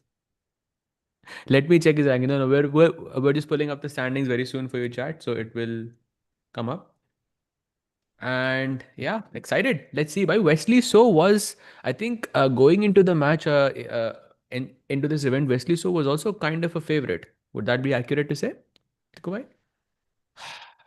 I mean, one of the top three for sure. Maybe not the favorite. Like, it's very hard to predict, right, in these events because he has so much experience. We also have MVL with experience. We have Fabi with experience, but we have then youngsters like Hans and Gukesh and Sindarov, of course, making a claim to the contention as well after that amazing candidates over the board chess, right? This is next over the board event after candidates, so technically he could be called a favorite. So it's very hard to choose Jadu. one player, though. It's very hard to choose one player as a favorite here. When Magnus doesn't You play, can choice is if difficult. the match starts at 9 a.m. Like there is a very clear favorite here. 9 a.m. by 12 p.m. 12 p.m. The sun is right above you, by the way. Yeah, that's true. That वो तो फिर मतलब that would be unfair, no? Hmm. He can channel his Pieces inner खुद से ही Jadu. चलने लग जाएंगे. And we have the Um, standings, by the way. There you see a chat. So Gukesh in in one place more than five and in one place less than eight. I Take a hope while, you just can be right back. BRB. figure out the numbers. So, and Sindalam in eighth place, by the way. So both the players not having a great event, but the tournament is still on, chat. It's still on. Let's see what happens. You never know where the tournament standings can get spicy. So yeah, let's go back to the board. Meanwhile, chat, we are 7 minutes away from the liftoff in the next round. The pairings are Gukesh versus Wesley So, and it is Sindarov versus MVL. Both Gukesh and Sindarov have the white pieces, so ideally they should push in this game and try to gain some points. Sahil, love your enthusiasm and knowledge, and Sahaj is super smart and insightful. Thanks a lot, Vijay. Really appreciate your kind words. Uh, I'm just glad to have so many people interested in chess. Watching. Of course, we usually commentate in English, which is a mix of Hindi and English, but we're doing it majority in English because we also have people joining across the world. Purely because not enough people are covering these events, so we want to make sure everybody has a place to watch these games if they want to watch. Yes, Hans is number one, by the way. Indeed. He is proving a point that, you know what? I'm going to reach the top. Also, let's not forget, it's not just Rapid and Blitz. He's also world number 12 in the classical rating. So it seems like he is going to be one of the elite players. He already is, in fact, one of the elite players in the world. I think the only place where Hans has struggled is similar to Arjun. He's not won the events which matter the most. For example, like the World Cup or the Grand Swiss, or like in these events he kind of struggles. He had an early exit at the World Cup as well. So similar to Arjun, great on rating, great on Rapid Blitz, but somehow not winning those like top like most important events in terms of the World Championship cycle. Wesley Hans joined first. Yes, indeed. A test for Ukesh. How well can he hold up against a great blitz time control player like Wesley So? Win or loss, not so important, Ukesh, compared to how well he successfully attempts to hold. I feel like, I asked this question to Ukesh myself, I think, in 2024 when he was not the world champion. And the questions went something like, do you like playing chess more or winning more? Not exactly this, was something to that level. And basically he said it's much more easy to enjoy chess when you're winning. And I think that's true for majority of players. If you ask them, that's what Magnus would say. That's what any top player would say. So for them, winning is really important.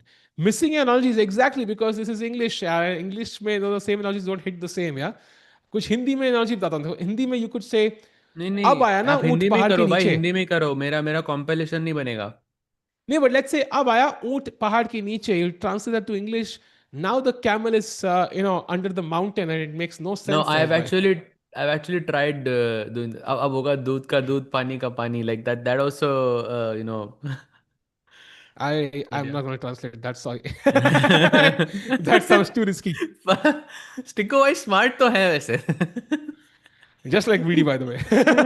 Smart तो है भाई, smart तो है. I've tried this before with a friend of mine and but yeah.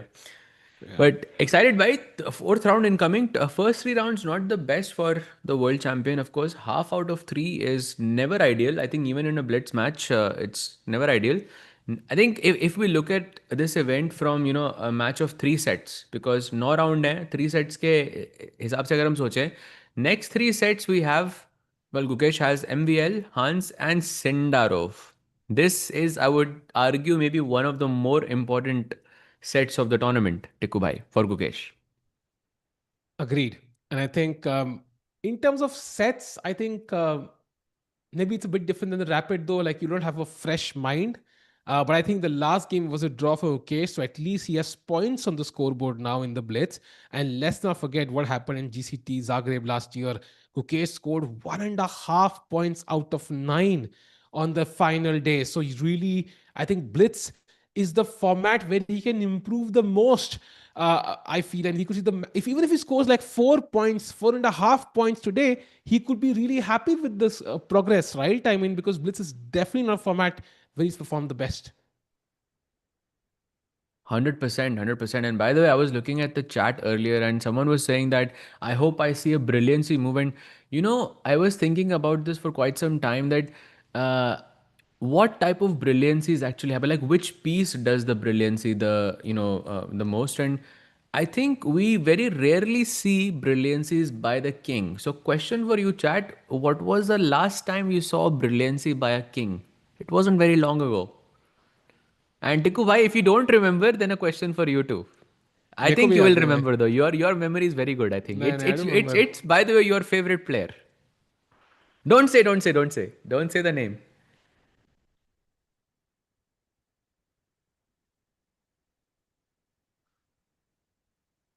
Let's see. I'm seeing Virat versus Virat versus Magnus. I'm not I don't remember that name off the top of my head, but that's not the game I was thinking about. It's the game of Anish at the candidates. Exactly. Yes, that move King H6. You remember Tikubai at the end when he sacrificed Ah, that yes, bishop yes, and yes, then yes, there yes, was yes. E4 and that king was getting trapped in G4. And also it was Ah, in nice. classical. Like maybe you see brilliancies by the king in Blitz, Rapid, and other formats, but classical is extremely rare. Yeah. Actually, thanks for reminding me about that game. That was a beautiful game and beautiful analysis by Anish. Yeah. So we'd love to check that game out again. Maybe make like Have a you short seen that film video on it. video? Have you seen Yeah, that yeah, video? yeah. Bhai, I have Yeah, also seen that video of that 3 hour interview of Anish Giri where he talks through the can. I mean, oh, I've I not seen that. I've cannot, not seen first that. of I've all, not seen that. I've not Bhai, seen that yet. I have seen, Bhai, hats off to Anish, Bhai, and of course, hats off to Sagar as well for, Hmm. having, after candidates playing everything, 3 hour interview, and he explains his thought process of each and every single one of the games. I mean, Oh, such wow. insight you get, yeah, from a candidate level player is, I mean, we are very, very lucky to have this. I think I'm going to check that video for sure. Chat, do recommend that highly because I think Anish is somebody you can actually listen to for 3 hours. Yeah, most long videos I don't watch because it's very hard to, because it gets boring. But Anish, I can easily listen to for 3 hours. By the way, why playing Exactly, all is, exactly, same, yeah. same, literally same. And of course, like the flow of the conversation. I mean, he's also making jokes, from time to time. So it's not like it doesn't feel very long. But I just put it on and I was just playing some blitz and I was doing some other stuff and it's very very informative stuff. Highly By the way, recommend it, Tiko bhai. good question on the chat. Why playing hall is not coming on the screen? Sahaj bhai, any reason Like why the playing Gukesh hall is is not coming on the screen? that Gukesh is play that picture. I mean, he's in the playing hall right now. You can see him wearing the purple shirt with the Waka logo. That's him right now. Hmm. He's Hmm. concentrating. So difficult to make moves. Sahaj, Yeah. bhai, why you root for Magnus when he's playing with Arjun? Bhai, like I feel like this question, it's everyone says like different things, but definitely wasn't rooting for Chat anyone, bhai. C. It's simple, yeah. If you root for Arjun, then half people will say, "Oh my God, you're biased for the Arjun." if you rule for Magnus, then half will Dryers rule for Magnus. I think Yeah. at the end we are streaming on Chess 24 India and Chess.com India, so we will have a slight preference for Indian players, so we might root slightly for Arjun, but at the end Look, we're I rooting for mean, chess. And by the games have begun. Let's go, look, Sej bhai. Look, that's of course a great point, and of course, but at the same time, like not rooting for one player doesn't mean you're rooting for the other player. You're just rooting for chess, and Huh. that's basically the intention there. But like By in the this way, moment, it is really cool that Gukesh has played b3. Like this is yeah, what we're rooting for. Like it's not about the results, more about seeing different ideas, understanding what type of strategies that the world champion level players would employ in their games. That's what's fun. By the way, he goes bishop f5. Tiku by e3 or g3? D3 I'm bhai. still asking that question. D3. I'm still asking that question. G3 bhai. G3, I think now. Good Um, answer. And now I think bishop g2 castles. So Gukesh playing it very, very safe. Of course, long-term plan is to go c4, I think. Oh no, e4. Sorry, my bad. Tongue of slip. So rook e1, e4 maybe is the plan now. Attack the bishop. It will come back to h7, of course. And then long-term, you want to play e5. Open the bishop on g2. I mean, a very solid start by Gukesh. Not basically trying to avoid opening theory. Yeah. No, no, he's not avoiding opening theory. In fact, this is Vincent Keimer's variation.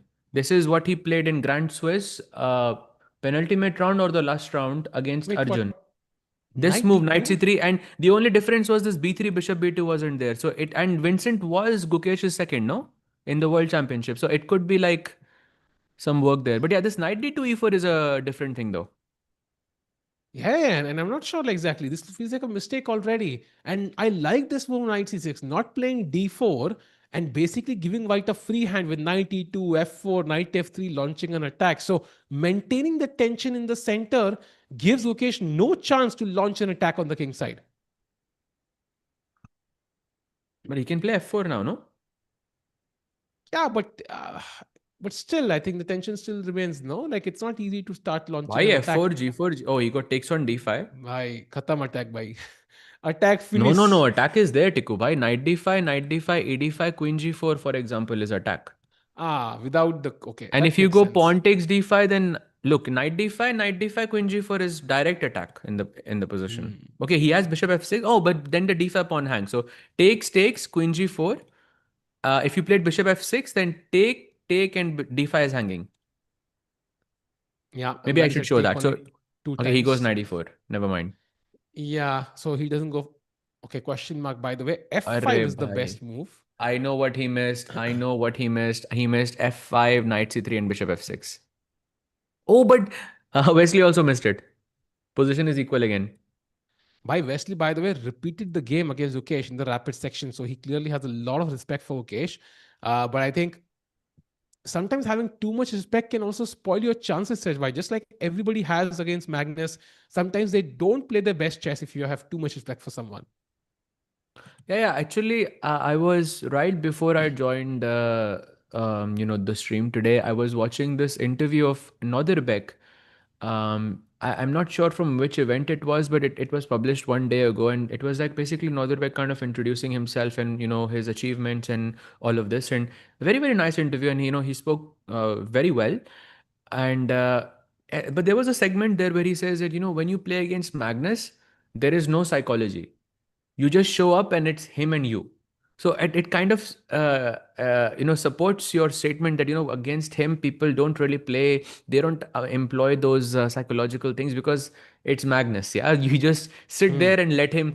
Basically, the words were that you sit there, he tries to beat you, and you just hold something And along let him those what, lines. Sejbhai? Sorry. You sit there and let him what? Like he Defeat you, yeah? tries to like defeat you, and then you hold basically. So like Hmm. something along those lines he said, and it was but Hmm. yeah. English is a tough language, Chad. It's a tough language. By the way, 93 played by Mukesh. So I love these knights, in the center. By the way, this dance from all the four knights on the board is quite interesting. And at first glance, feels like c3 should win a piece, Sajwai, but there is knight takes d3. And if queen d3, knight f3 fork, and Gukesh could lose his queen, just like Arjun lost yesterday. So I think have to be careful there. भाई ये पूछ सकते थे chat से. It was a beautiful My tactical bad. moment. Knight takes d3 and knight f3 check. Knights are very tricky pieces, but of course, the world champion sees it. He plays a3 and kicks a knight back to c6. However, still, Wesley has a very, very good position here. Both of these knights on c6 and d4 are doing a wonderful job of securing the center, blocking the bishop, and I feel some problem for Gukesh here. Optically, I'm choosing Wesley, I think 10 out of 10 times, simply based on the fact that this knight on d4 has to be at some point kicked by the pawn with c3, and the moment you play c3, I will put my knight on f5, and then these pawns are going to look horrible. Goes Yeah, I knight think d2. this is ending in a draw, Sage, but I feel like both players are hesitating a little bit to put You pressure. think so? I think Gukesh is in Yeah. trouble. I think this will be a draw. Chat result prediction. What do you think? Gukesh, win, draw, loss. By the way, I like this move, bishop f6, utilizing some sort of tactical ideas against the bishop on b2. So Gukesh defends it instantly. But now look at this move. If you trade bishops, knight c3 could be almost a queen trap. Wow. Yeah, Almost. this just looks really, really sad. Somebody The said, I'm quickest way watching. to trap your queen would be to play bishop f3 and bishop c1, by the way. Knight c3 and the queen Yeah. is trapped. Somebody said, I'm watching this like a cat because I'm too low in, level to understand this. That's why we focus on the emotions and less on the calculations. So don't worry, enjoy. Let's see what happens. Will Gukesh win? Wesley win? And by the way, it's a tough challenge for Gukesh, of course, because Wesley is leading the event right now along with Hans Niemann. By the way, knight coming to d4. Sej bhai, moving the knight towards the center, always a good move, especially when it opens up your file of the rook towards the queen, but he doesn't play it. Queen d4 instead. Yeah, queen d4. And if you dare to go into the end game, I'm definitely capturing back with the pawn. And look at this pawn on c2, bhai. I think Gukesh can still hold this, but difficult, no? Very difficult, I think. He plays a4 and now knight c3 is a very strong move. Even takes and just knight bd4 is also very good. Optically, I think it's just not looking very pleasant for Gukesh so far. By Sindarov is dead lost, by the way, against What? MVL. He's dead lost against MVL. If you look at that game, it is Okay, very all quickly but pulling over. it up. This is the position we can. Oh, we can see the bar as well. It's a bit of a bigger board, but wow, this is dead lost. A free pawn on a7, and also some mating attack ideas on the king as well. Cannot move the rook from the back rank. Oh, Sendarov also struggling Bhai, so I'm far. telling you, chat, don't be the world champion. You're 400 euros good. Good, good. Stay happy, stay happy. Queen scholars made, get scholars mated every night. Wake up the next day with confidence. No world championship for you. Chill, brother, chill. And so going back to Gukesh's game, look at the knight on c3 and the knight on d4. Yeah, they look like completely dominating white's dark squares right now. I feel like Gukesh is definitely worse now. Yeah, for sure. F6, E5 looks so tempting in this position. And I think, by it's not about like the weight of the ground. It's more, I feel, like you just want candidates. I mean, you are basically the star. वो एक hunger चला जाता है आपका. You are not as hungry. You're not as I think to keep that motivation up, I think only Magnus is able to do that again and again and again. Or maybe he's just that much better, you know. But that, yeah, As he two says, possible no. explanations. But besides him, he's the only exception here. But besides him, people struggle, I think, when they get, um, the title. As he says, no, like sometimes his dad, I think, mentioned this one or tweeted this once, I think. In fact, Magnus tweeted this. His dad said that something like, even his B game is enough to win an event at the top level, right? Like, and basically that's what you're saying, that he's so strong that his B game, even when he's doesn't have the same hunger, he's not in the best shape, he's not played for the longest time, he still plays his B game and still wins. And that's Yeah. enough to beat all these players. So Magnus, just another level. Yeah, for sure. And I mean, I don't think this by any sense means that Sindarov is bad, because I think to judge whether a player is good at rapid or blitz, I mean, world rapid and blitz is, I think the benchmark for this. And I think Sindarov finished top 10 in both rapid and blitz, and this was before he won the candidate. So I think the difference is that I think maybe it's that drive, yeah. But जब उसके बाद you win everything, and then वो hunger थोड़ा सा कम हो जाता है आपका, and that really affects your play. Be But hungry, I could be chat. Be wrong. hungry. That's the only lesson Yeah. there. By the way, should Gukesh take on d4? because my intuition tells me no, because it's going to open the C file. But I'm also tired of looking at that knight on D4. Yeah, it's a tactical nightmare, Sahaj bhai. I would love to remove it if possible. Is your intuition light version या फिर normal वाला intuition? No, the reason why I said is if knight takes D4, C takes D4, the knight will never move from C3, Sahaj bhai, ever. There were layers to that, yeah. I'm not sure if chat got it, but Oh no! layers Oh, to that was a mistake. That was a mistake.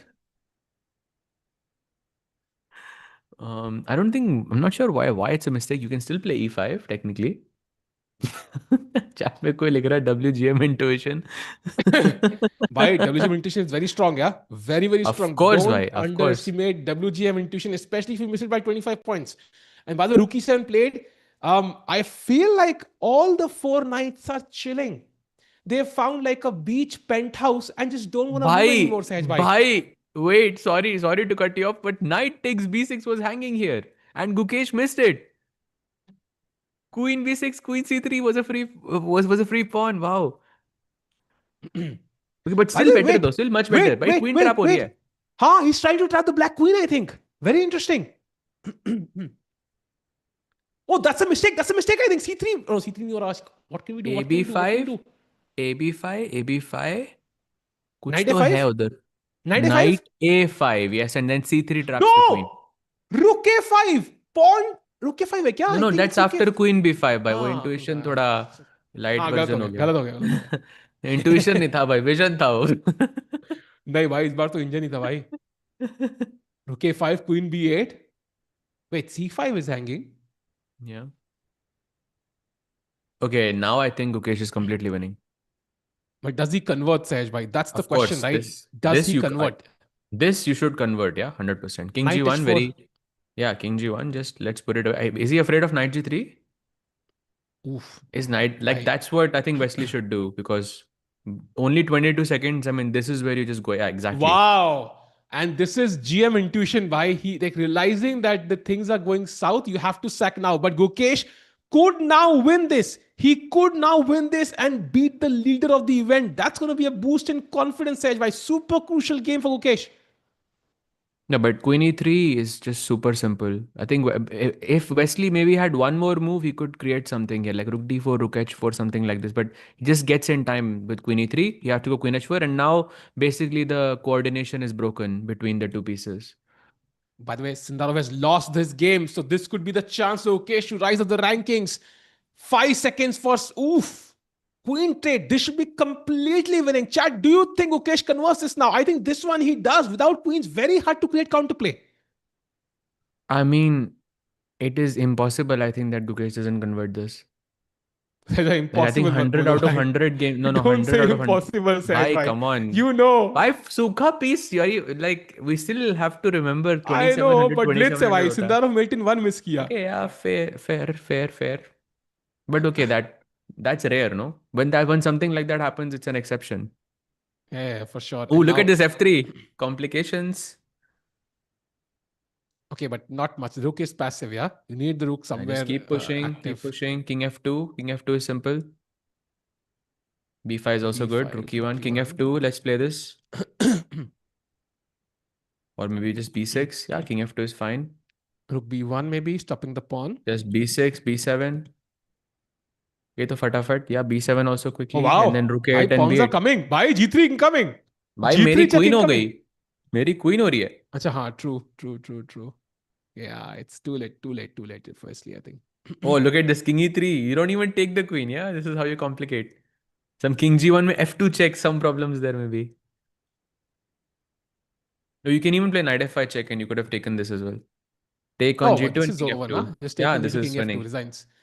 Wow, so King G1 and Gukesh Dommaraju will win against Wesley So. A crucial win here, I think, for the world champion. Let's see, can he continue the trend? By the way, resigns for Wesley. That's a huge win. And I think, of course, some people roast Gukesh when he loses, but he deserves some credit when he wins. So Gukesh up in the chat. Let's go. Nice win, yeah, at the end against Wesley. Yeah, and also he was the tournament leader as well, Wesley. So that's a big win for Gukesh, but still, he's still at 6th place, but he's getting closer overall. Yeah. And Sindarov, Sindarov lost to MVL. Yeah. Hans defeated Fabi. Wow, Hans is also like extending his lead there, and Fedoseev defeats Jadu, and then Alireza Kabi he wins against Radek as well. So can we have a look at the standings now? Because Hans is now leading in first place with 15 points, and Gukesh is now in still the same place, seventh place with 10 and a half. But now he's closer to Hans with a 4.5 point deficit. Sejbhai, I hope he continues his winning ways. Yeah, the momentum should not stop. Blitz May, you can really build up a lot of momentum. You can really win on a trot sometimes. Yeah, for sure, for sure. Again, I'm thinking of this in sets of three. So first set is complete, and now second set is about to begin. Second set starting was amazing, but it's the big matchup is incoming. Bhai, I think it's back to back now. Basically, he plays. No, And he plays against Fabi. Yeah, Fabi, he plays yeah. against Fabi, the guy whom he has a great record against. So, chat, he did defeat Fabi in the rapid. Can he continue in the blitz as well? Is the question, chat. It's going to be crucial match for Gukesh. If he wins, he will also stop Fabi, who's in fourth place, right? So he will join him on 11 and a half, and this could be a huge game for the standing, Sej. By I feel like if Gukesh loses this, there is no his chances for winning the event are over because then Fabi runs away, Fedoseev, and it's too tough. This is, I think, he has to win this game if he wants first place. Like if there's a hypothetical chance as well for first place, which seems too distant right now. I mean, I sure, but I think before we think of first place, I think again we have to have top three, top five. I mean, those are probably like more reachable right now, and also taking down Fabi is also going to give him a big boost. Yeah, Fabi is also on fourth spot right now, so 1 point difference between Gukesh and Fabi. If Gukesh wins this, he would be in top five, confirmed, and then he has Hans literally in the next round, so that's the tournament leader. So I Golden think it. opportunity. Two games for with the black pieces incoming. By the way, back to back for Gukesh. So double black मिलेगा आप Gukesh को. But okay, it's blitz. White or black hardly matters here. Yeah, I would argue it's awesome for him because he can stop people who are ahead of him right now. He can beat Fabi, he can beat Hans, and of course he can beat Sindarov soon. I think these three games would be important. So genuine chance for Kesh. Of course, that was a win, but he has lost today as well. A couple of games before that, so very hard to predict. But it's very clear, chat. When Magnus is playing an event, for example, when Magnus was playing GCT Zagreb, he just ran away with it in the blitz. If you remember, do you remember, chat? Gukesh was leading the rapid. Gukesh stops winning. Magnus wins on a trot. On the last day, he just won on a freaking trot, winning every game back to back.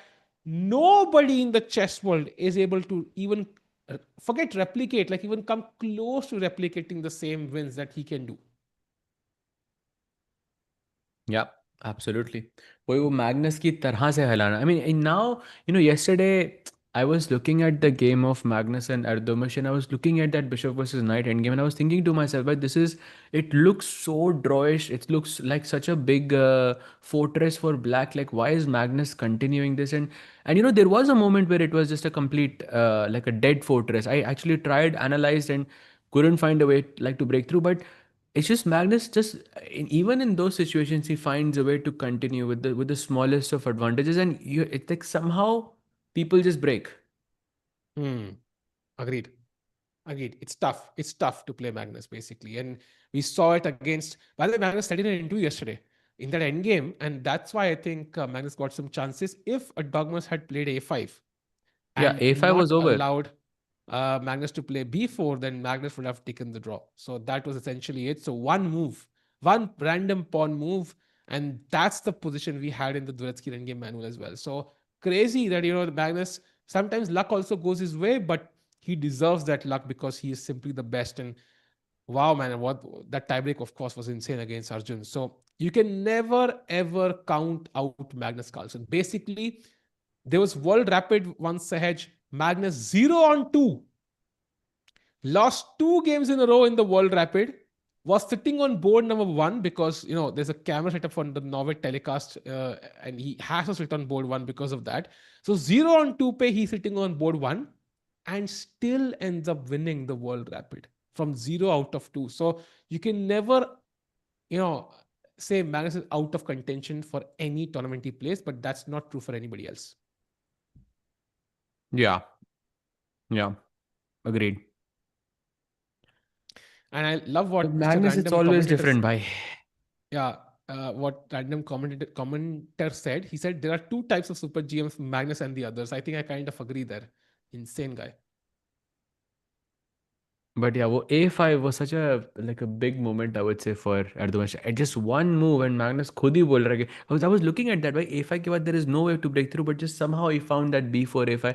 I'm guessing that, the same situation happened with Magnus himself against Jordan, when there was king rook pawn for Jordan and Magnus had king knight and two pawns. I feel like if the position is extremely drawish, sometimes you might lose your sense of danger whatsoever. And then you could play a couple of hand moves, and then it leads to a situation where you have to make a bunch of only moves. And you don't realize it because in your head, you're still making hand moves. And I think Magnus also lost exactly like that, right? Because he, just like how Erdogan didn't play A5, Magnus also could have played that knight d5, knight e7, or knight d5, knight f6, and it was dead draw, yeah. But वो हल्का सा continue करना, like in just making that one king move, made it, a little bit more complicated. Because I'm sure Magnus also thought, ये तो I can play anything in this position, and it's a draw, basically. Agreed. And Chad, कई बार हंसी आ जाती है भाई तुम्हारे comments पढ़ के, while we are क्या talking, पढ़ा but भाई? कुछ challenge for the commentators: don't mention Magnus till the next round. By the way, the next round starts in exactly 8 to 9 minutes from now, and it's going to be crucial. So in fact, I'll be just back in 1 minute. Yeah. So basically the only way that he could, accept your challenge is by just not being on the stream, basically. Roop bhai, so well done on that. But yeah, when will it start? I think it should start soon. We know that there is a half an hour break between the games, and then the games last about 15 minutes. So I think in about a few minutes the game should begin. We have Fabi versus Gukesh, of course. Then there is Firouzja playing against Sindarov, MVL going against Hans, Fedoseev versus Radek, and then Fabi Gukesh, and then Wesley versus Duda as well. Magnus is अच्छा mention, चलो मैं तो हार गया, ये तो मैं chat पढ़ रहा था, so it's a bit different. Said, what's with Wojtaszek defeating Gukesh twice and losing to everyone? I think it's a bit of a surprise. But I think Wojtaszek is a very strong player in that sense. It's a bit surprising that he actually, has not performed well against other players. That's a bit surprising to me because he's very, very strong. Don't count him out ever because, he's been 2700 for a very, very long time. And of course, against Gukesh, maybe because he has been working with Gukesh, he understands Gukesh in a different way. Maybe also ऐसा भी होता है, कि if you work with someone, then it's very hard to play against them.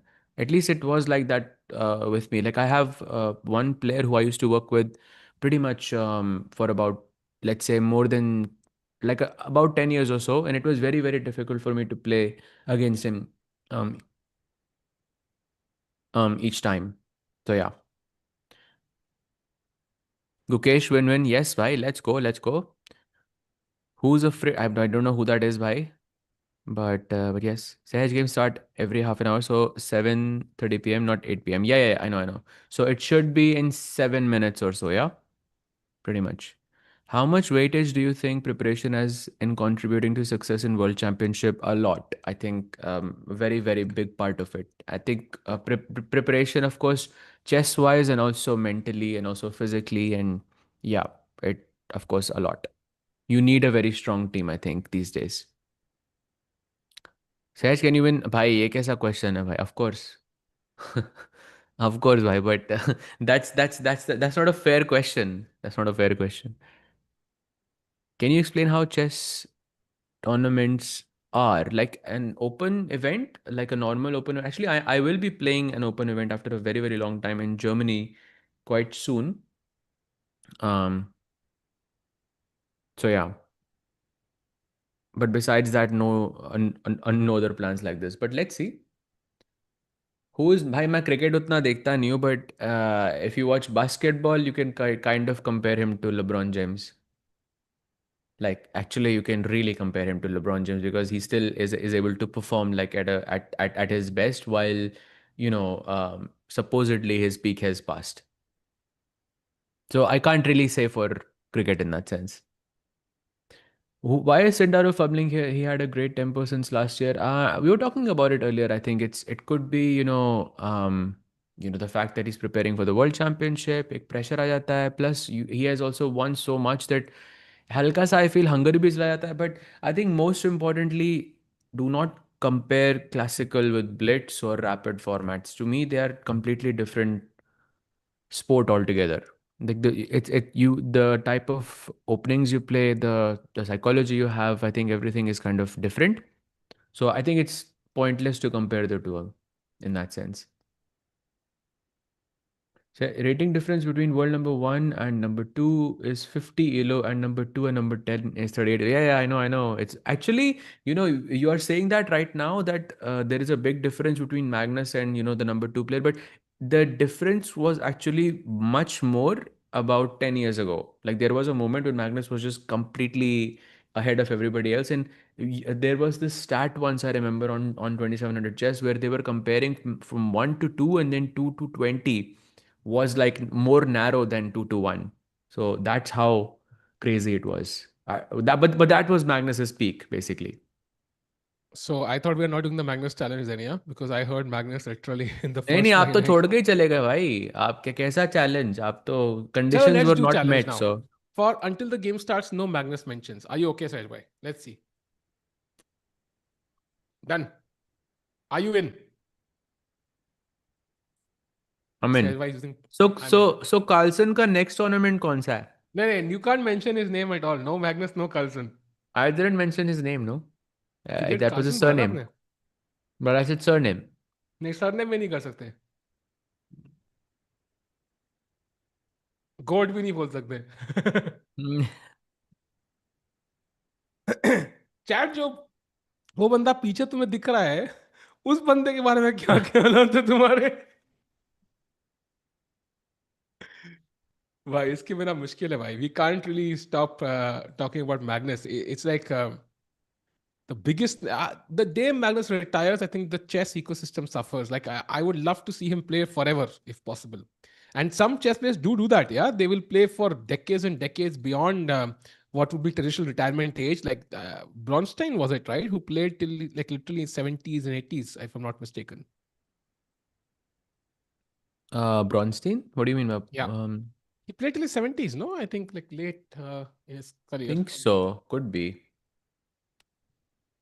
Also, Korchuna is a big one, right? Korchnoi actually, not Bronstein actually. You're right. Maybe Korchnoi it was. Korchuna is the big one, yeah. Yeah. I actually saw him myself in London Classic giving a simul at the age of some 80 or something like this. He was Yeah, giving a yeah, yeah, simul to like exactly, exactly, 20 players. exactly. Ridiculous, bhai, it was.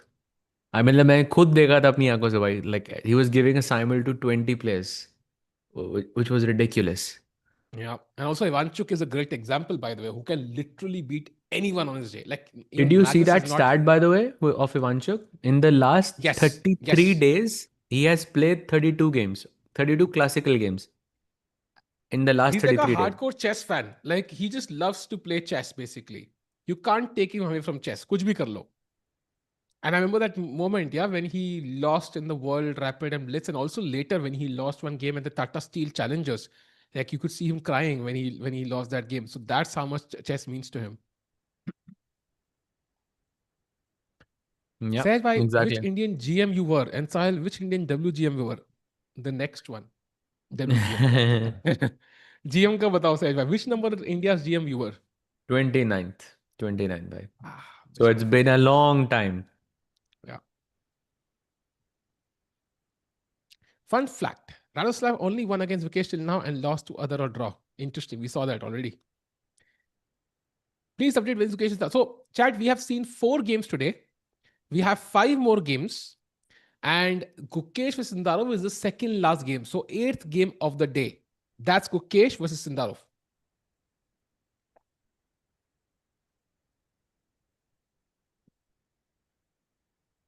And of Meanwhile, course, we're reaching the midway mark yeah. with the next game because it's round 5 and total there are 9 rounds. So very soon we'll have Gukesh Sindarov. I feel like a lot of us are waiting for this moment. Um, where because Gukesh defeated Sindarov in the rapid section, and I think Sindarov will be looking for that revenge. Bhai, it's very important, I think, for chess players to even the score, yeah, especially if you play against someone in the same event. So Sindarov, I think, will be looking to go for that win 100% today. Oh yeah, I mean Sindarov would love to get back, right? Because Gukesh won the first time, and when Gukesh was doing the fist pump, Sindarov was not meeting him eye to eye. He was looking at the pieces and just, you don't want to be there in that moment. So there's clear rivalry, regardless of whether both players say. They know they're thinking about each other. They're thinking about each other's games. By the way, let's go. The games have begun. Knight F3, C4 by Caruana, A6 by Gukesh, keeping it solid, and D4, an ambitious choice.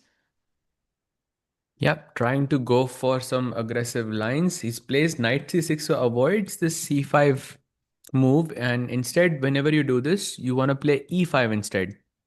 But Gukesh, ये knight h6 कुछ नया लेके आया यहाँ पे with the idea of knight f5. But I'm sure e5 will happen at some point anyways. d3 played to put pressure on h6, and he goes knight f5. Very interesting knight f5, because why would you put the knight on h6? Of course, you play knight f5, defend the pawn on d4, and so on. And also, like after e4, when I take with the d pawn, how are you capturing that Sahajbhai? Because ideally, you might take with the bishop, but now you can't. You have to take with the pawn. No, there it is. Fabi answers the question for us, FET. And Yeah. look at that. Gukesh plays h5 to launch an Bye. attack on the. What? What? What? What? Wait भाई ये Bye. कैसे हुआ और फाबी इतना जल्द भाई for this wow Fabi Why knows Fabi this he knows this? crazy Wow. that he Both knows players this know this. Bye. The there is best for black is knight b8. It's no knight b8. the best move is pawn takes and knight e5 chat I am the one making these moves by the way knight e5 this is the best knight e5 bishop d6 tikku bhai knight f3 Bye. bishop f5 black is a piece down but so much compensation on the board. Magnus retire होना हो मैं आज ही retirement announce कर रहा हूँ chat so you know what send me wishes what is this bye this is not chess how can people calculate like this and these are top this is how good you have to be to become an elite chess player if your dream is to enter the world top 10 someday you have to calculate all of this over the board man this is insane Sahaj bhai. I don't think this is calculation, but I think this is preparation for both of them.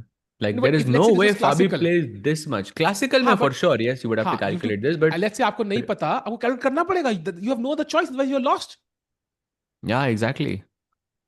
And Fabi is actually very tricky with these things. Yeah, we also remember that 9 move game. I think it was against Firouzja, where Yes. he like had sacrificed 2 rooks. And chat, if you haven't seen that, look it up. I mean, you can just search Fabi 9 move win Bye. Come against on, Firouzja. 95. It's beautiful. Absolute cinema. Come on, 95. Absolute cinema. Come on, brother. 95. Piece that Gukesh. Come on, do it. Just do it. You can do it. Knight. आगे चलो E5 पे भाई कर दो knight piece.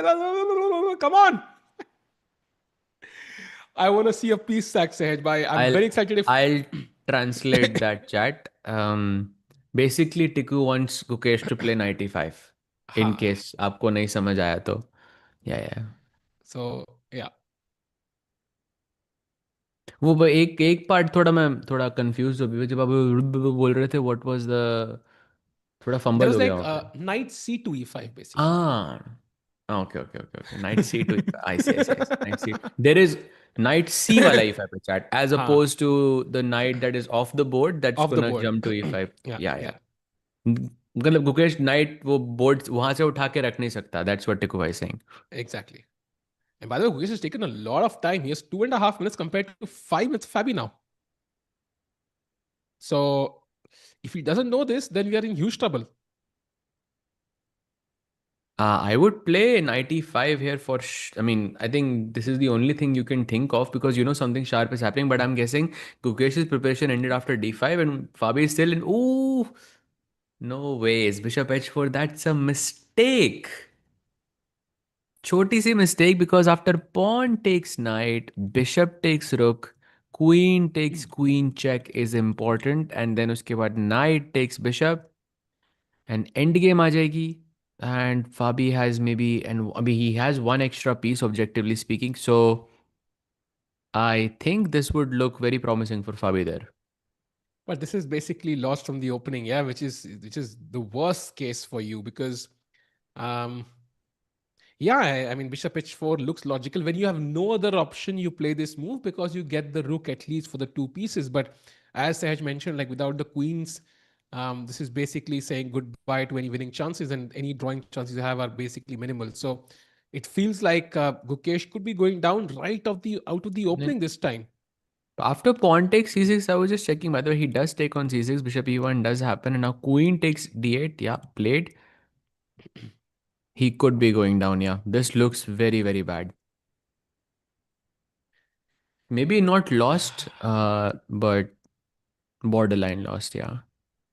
Chad, if anyone is wondering why am I dancing, it's because we don't have cameras, so we need some drama at least. But the drama on the board is clearly in Caruana's favor. Just calculate the pieces. By the way, Black has two rooks and a bishop.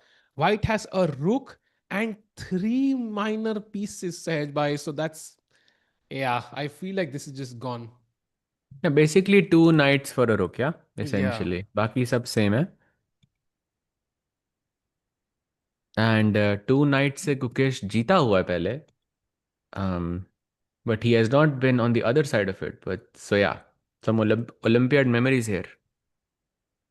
Why Gookie did this? I think he just didn't know what to do. Chat, usually when let's say you're caught in some opening preparation of your opponent, which is very sharp, you have no idea what to do, then you have no option, right? Because there's no time to calculate. As we discussed, even while Gukesh was thinking, in classical chess as a top player, you would have to sit down, think for 20 minutes and come up with a solution. But in Blitz, I mean, you only have 5 minutes, so you can't really do that. So Gukesh went for the move he thought gave him some chances to hold, and that's true. On paper, he has, let's say, 5% chances maybe to hold this. But I mean, it's just a miss from the opening. Great opening preparation by Fabi again.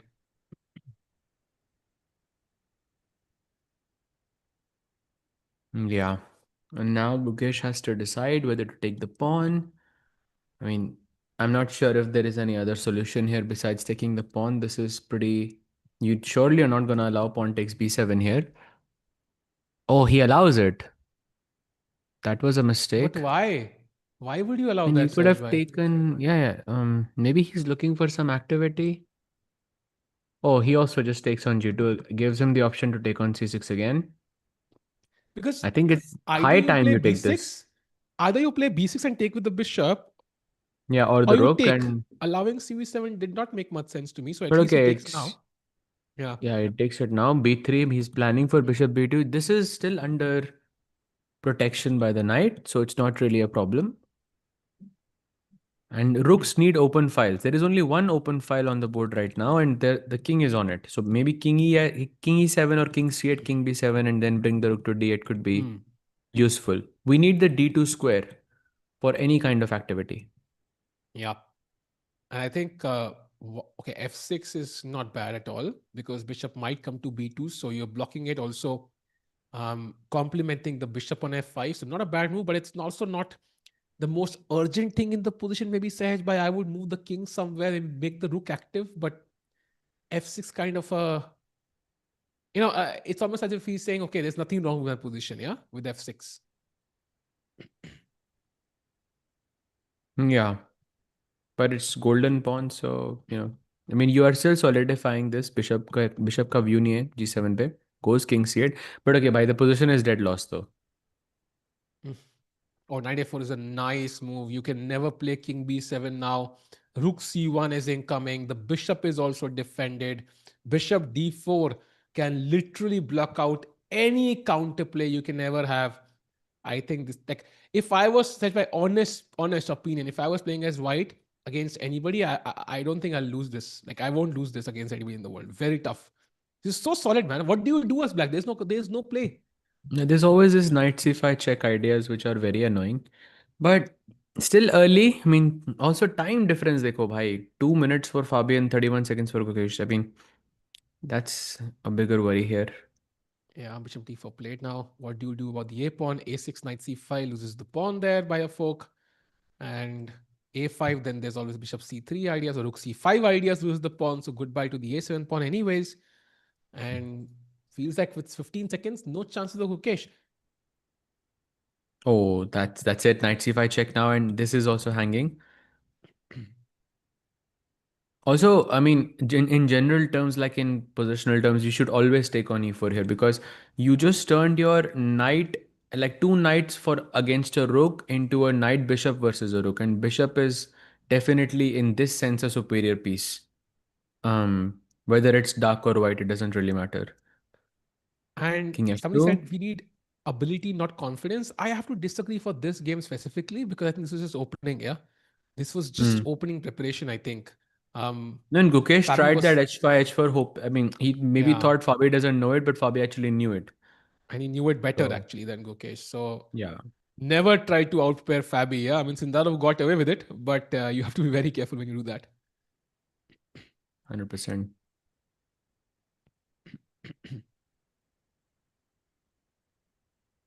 Both sides have passed pawns. Actually, nobody has passed pawns right now because passed pawn means when you have a pawn which cannot be stopped by another pawn. If white had a passed pawn or black had a passed pawn, they would be already pushing it. So, but there's potential to create one very soon. But the knight c5 folk threatened. The same reason why there is not a single open, like there is one open file here, but there's the bishop is on d for blocking it. So basically the pawns are scattered in such a way. I mean, this is of course Fabi is doing this on purpose to not give any open files to Gukesh's rooks, essentially. By the way, Tikubai, e4 was winning Oh wow! instantly. Actually, yeah, because the rook. Oh wow, that was a nice move. But okay, he doesn't need it. Yeah, He's he trying can to play trap anything this okay. rook, I think. He's gonna play a4 next, and then e4 traps the rook.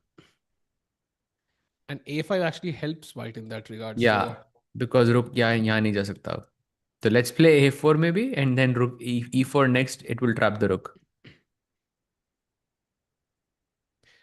don't be triggered when Gukesh is. Oh, absolutely not. I think criticism is great because you learn from it. You know, I don't want to reveal too much, but I think everywhere I think criticism is great. I just got some criticism from my chesscom team. I think everybody got it across the team. Yeah, like we got this feedback, and it's eye opening sometimes. Oh, I could do this better. I could do this better. It's so nice to hear criticism because you learn from it. But I think also like this was just the opening though. I think this is just that Hikaru thing, right? When he didn't know what to do after castles in that crucial game at the candidates, this is quite similar because this is Blitz and Gukesh simply did not have the time to figure out details. So, of course, not nobody's fault, but just Fabi's prep was deeper. Let's put it that way. You have to go deeper, Sej, by always when you're preparing against Fabi, yeah? Oh, King Bhai, G6. that's should not have gone there, bhai. But King G7, Why, but Black plays Rook E6, I mean, if you're trying to outprepare Fabi, it's very tough, right? You have to like calculate deeper than Fabi, which is not easy. Was it 3 seconds yeah. of Gukesh? And now E4, Rook F2, anything is winning. Oh, Rook C5 आ जाएगा उसमें Rook F2 में. Never mind, don't play Rook F2. Play A4 first and then Rook F2. A4 is nice actually. Oh, ये played. Rook C5, oh भाई खेल Oh, दिया उसने. oh, Rook F8. Threatening mate in one, by the way. Threatening Rook F8 mate. Yeah. Wow, beautiful move. Only nearly a perfect game, yeah, by Fabi, I would say.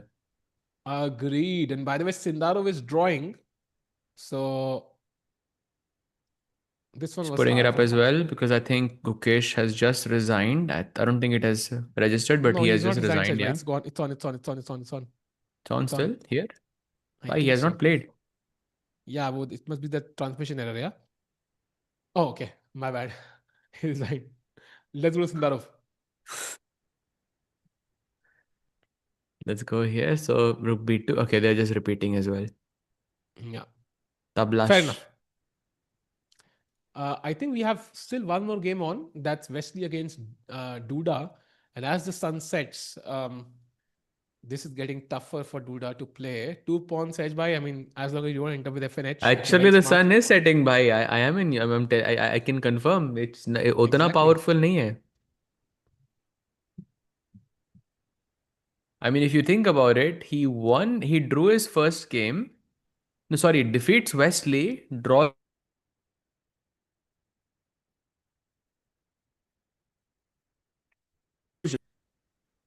जैसे ही sunset हो रहा है उसी के साथ साथ I feel his strength is going down.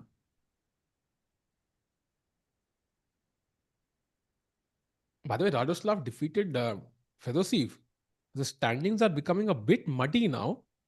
Um, Very interesting. The people in the bottom half are beating the people in the upper half, opening up the event a bit. As you look at this chat, proper opposition on the board. I'm surprised Duda is still playing. Yeah, that's hilarious actually to me. Chat, Yeah, I'll yeah. actually show you a very nice trick here. Generally, and it can work against, against some people, it can work. If you ever have a position like this, let's say, I'll just put it up like this. Okay. And you're playing as black, don't resign. Your opponent can actually go king f6. And with king f6, you can put up a trap here, which is that you can play king to h7. And now everyone plays g6 check here.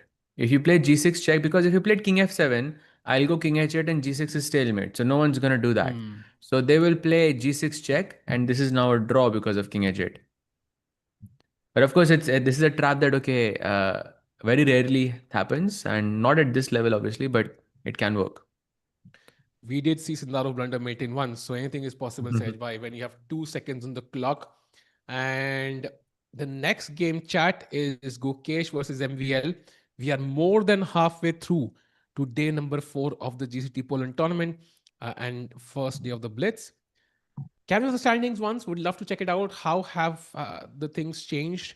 Hans is, by the way, on 16 points now in the standings. So he is unstoppable, Sahaj Bhai. He seems to be gaining points every game. And dude, Gukesh still in the same place, 6-7. No changes there. Yeah, I think Gukesh, Blitz has not gone well for him. It's only 1.5 out of 5 is a score overall, which is not the best.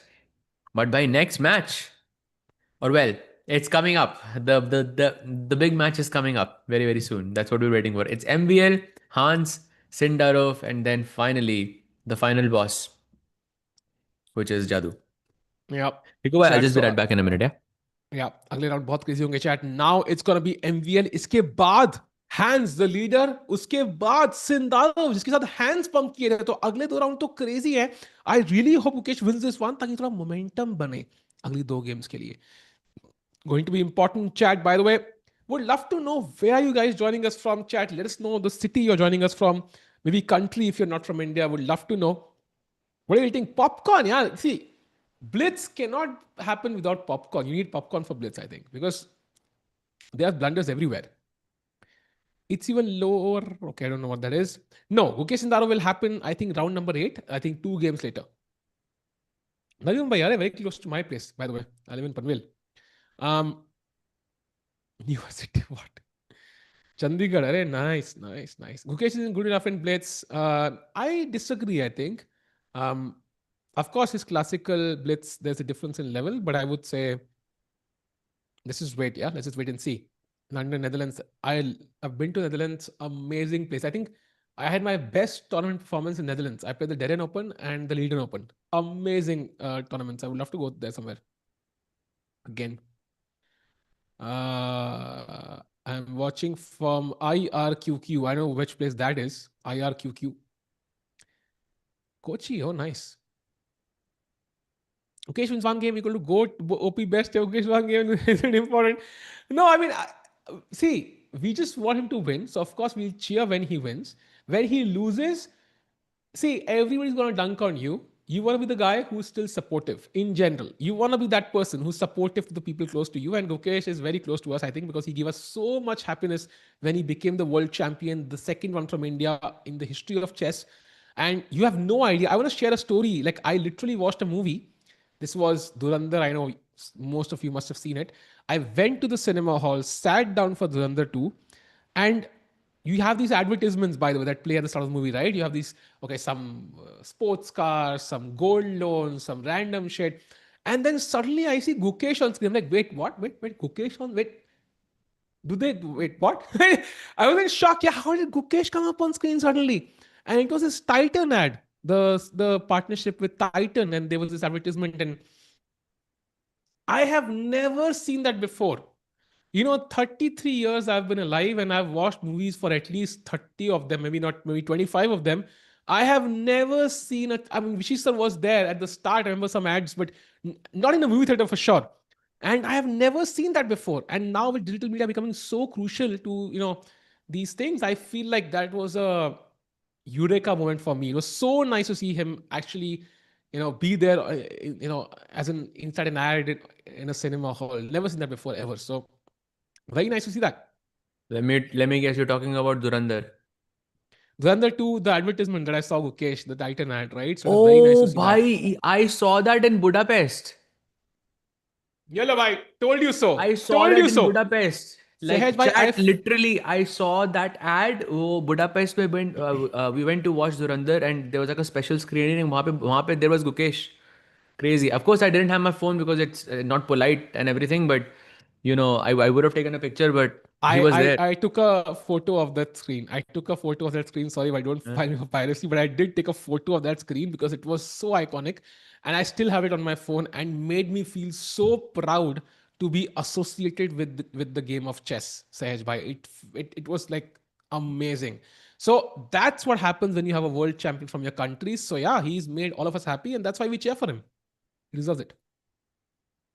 My question: will Gukesh win against Radoslaw tomorrow or not? Bhai, we'll find out tomorrow.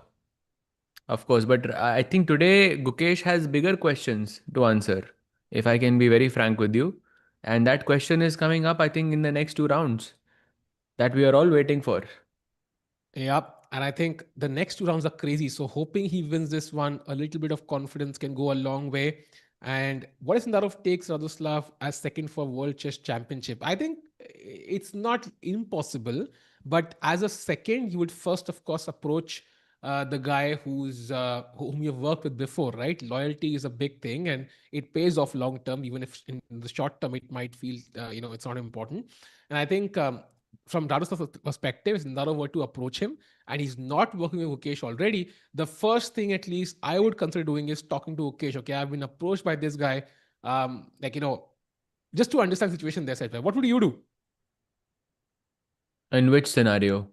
If let's say you had If worked for somebody and you're not working with them this year, and let's say the opponent approaches you now to hire you for your expertise and the personal connection, whatever you know about the player, would you work with them directly, or would you first contact the player you know, um, whom you've worked with before? Well, depends. Yeah, if the person is my friend, then definitely yes. If it's strictly a professional thing, then okay. Why should I let the other player know? If it's a Hmm. friend, then you have a personal connection. The guy is close with you, then of course then there is a courtesy there. But otherwise, I think But if you're it's going to be a professional, friend then go likely, for it. no? Once you prepare for a world championship, you will be I some don't know, sort of a but friend. I think the team, I think both of them will adjust their teams. I don't think it will be the same team as last time. Yeah, some core members will be there, but they definitely will need to spice up and change a few pieces here and there. Of course, Gukesh has learnt a lot from the previous World Championship, and this is the advantage that Gukesh has. That Sindarov doesn't, because this is gonna be his first World Championship overall. So, Wow. um, Somebody just said, how about starting a chess club in the Seawood Mall? Bro, that's where I go every second week. That's the only place I go to hang out. Not even making this up, because there's nothing here, to be honest. If I have to chill out, if I have to chill out, I go to that mall, and that's where I hang out, by the way. Not even kidding. So I'm in for it. But you start, I'll join. Sorry, Salva. Continue. amazing, amazing. And also, by the way, chat, I'm seeing that we have games going on for 15 minutes, and then we have this we don't have cameras, and we are just having a basically a conversation with you.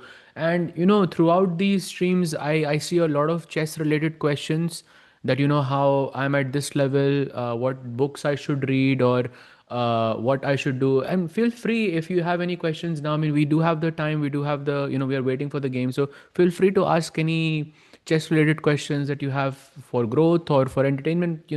Yeah, like it's the door is open there. And I like this comment. The world championship is 50-50, but Sindarov has more chances to win. But if he overthinks, then Gukesh demolishes the game. I think the world championship is going to be very, very close regardless, because look at historically what has happened.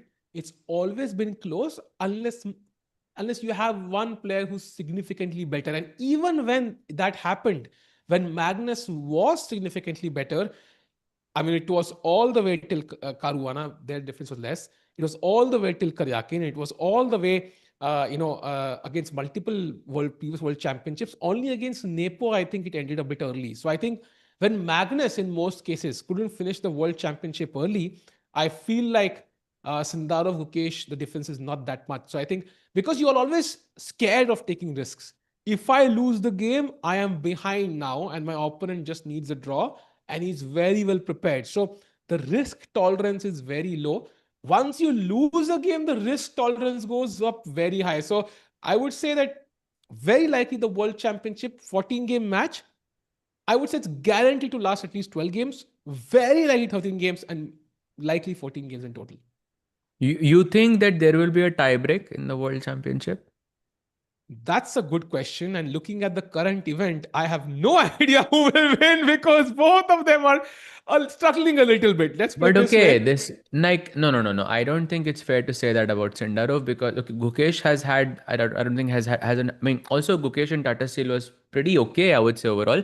So Hmm. different ballpark, different game. I think of course for Sindarov we still have to remember his performance from candidates, from World Cup, from Tata Steel, from all of these events, and because this is rapid and blitz complete and before we reach the tie breaks, there's going to be 14 games that you have to go through. So Chad. Question for you, what do you think? Do you think the match will go into tie breaks or do you think it will be decided in the classical segment itself? And to those asking by how to develop positional understanding, I think the best way to do that is by looking at games, as many games as possible. And it's a bit strange because it sometimes it feels like you're just watching it and you're not grasping anything, but this is something that takes a lot of time for it to develop because it's intuition, right? Intuition is always built. I believe it's not a one day process. It takes months, sometimes even takes more than that. So try to watch games of top players as much as possible. Essentially, that's Yep. the best way to develop intuition. And you can do that right here as Ukesh is about to play his next game. By the way, chat, we are 3 minutes away from liftoff for his game against MVL. Question to both: what helps more, playing more games per day or fewer longer games per day?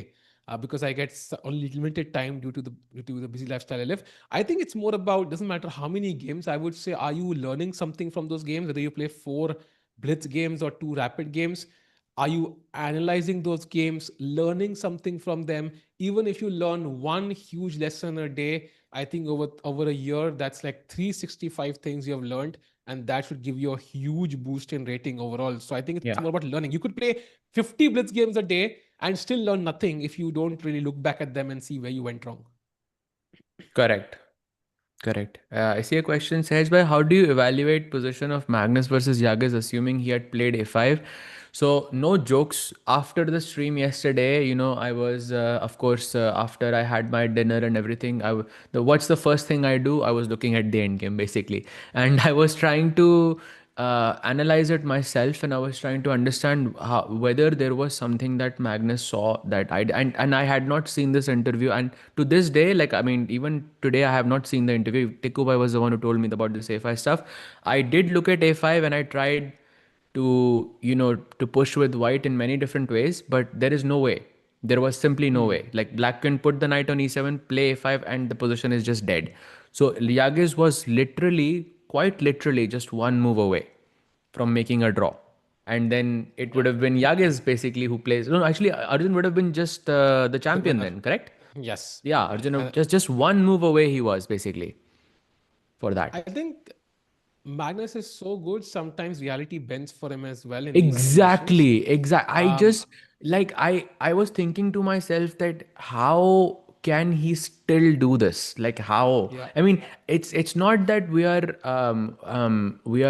like going negative or anything around this. I'm genuinely curious. What is the thought process behind this? Because it makes you think it's not like people don't know what Magnus's specialty is, right? He has done this against what he did against Yaz. He has done many times before. Most famously, he did it against Nepo. He did it against Karyakin. Where he wins in those long, long games. And okay, back then you could say people had not seen that play out at the highest level in chess before, but now this cannot be said. But still, people know that it's going to happen, and yet it happens anyways, which is I think very very yeah, I think interesting and fascinating to me. Yeah, I think I would say it's almost like the universe opens a path for somebody that can utilize it. That's how I look at it, Sahej. So, for example, if most people in that position, right, after let's say Magnus played b4, most people will not convert that end game as white, so the universe doesn't give them a chance. But the universe knows Magnus will convert that game, so he's the one who gets the chance. Like that's how I look at it. So if you're capable, I think you will get the opportunity. That's basically how I sum it up. And somehow luck does bend to Magnus when he needs it. So yeah, No, he's the goat regardless. I mean, it's just that one. I mean, we can all agree that Magnus was not playing at his peak, in the event, but Yeah, yet yeah, yeah. Magnus second tier is still like good enough to like take Enough. some. It's just good enough, Absolutely enough. basically. Yeah, Uh, that's enough. by the way, Oh, look at this. same opening by Gukesh again. Yeah, and now we have Bishop That B2 on the board. Let's go, Chad. Let's see what happens in this crucial game. F6 that planning question. E5. Chat question for you. What is this opening known as with reversed colors? Does anyone know? Extra points for someone. Let's see if we have any opening nerds in the chat. What is this Chat, opening known कौन है as nerd? with reversed colors? Who's the nerd in the chat? Let's go. Who's the nerd? Let's go. Hands up. Yes, there we go. We have Benko. We have quite a few. Let's go. Let's go. Let's go. Love to see it. But right now Gukesh looks slightly worse. But chat, worry not, because this is preparation. I feel to an extent, and blitz में चलता है भाई. Blitz में like I think it's okay to be worse. I think after move 5 or 6, because it's blitz भाई. It just changes Yeah. pretty randomly. Yep, agreed. And now, Chad, I think after D3, of course, you want to play D3 to not allow D3 from black. In some cases, that can be a nuisance. And then, of course, black will pick up the pawn on C5. And usually in the Benoni, you play G3, bishop G2, castles. And then, of course, here already the black has the B file, though, Sahej. Bhai, काफी comfortable hai. Yeah, that's true. That's true. And So, opening कौन सी भाई विवेक भाई, this is actually Benko. It was Benko, but वो like जो black से खेली जाती है वो, but इस बार वो white से खेली गई है basically. hmm. And another fun fact for chat, like Tiku bhai, I'm not sure if you have mentioned this before, but I only found out recently that Benko was actually Hungarian. Did you know Yeah, I this? knew this. But you I told me mentioned. this. I think I told you this before some Yeah, time ago, but when I when yeah, I you told me when I this. realized it, I was like, "What? That is so crazy." Wait, Benko you is told me this a Hungarian. year back. You Yeah, told me yeah, this a yeah. year I back. found out like, okay, like when I think about my chess career, right? I've been playing chess for 25 years. I've known the name Pal Benko since I was maybe 5 years. Since the year 2000, I have known the name Pal Benko. And I did not know that he was Hungarian until I moved to Hungary. Like he was from this city, yeah, which is crazy. Yeah, I mean that's insane, and I think there's a lot of stuff to learn about chess history. That's fascinating. I think if you are history buff, definitely recommend checking out Gad Mitau's channel. You will learn some crazy stories there about how players used to do X stuff, Y stuff, insane stuff. Some of that I can't even say here, so do check that out. Meanwhile, Bishop B4 played Sahaj by attacking the rook. 92 blocks it, and feels like this f6 pawn is somewhat of a problem for MVL long term, because I can imagine queen Hmm. b3, bishop f3, bishop d5, and the bishop on e6 being loose on e6, like some tactical problems for MVL. Interesting you mentioned that, Tikku bhai. It's almost as if कुछ कोई rule है यहाँ पे which we have talked about many times before. This whole F5 business.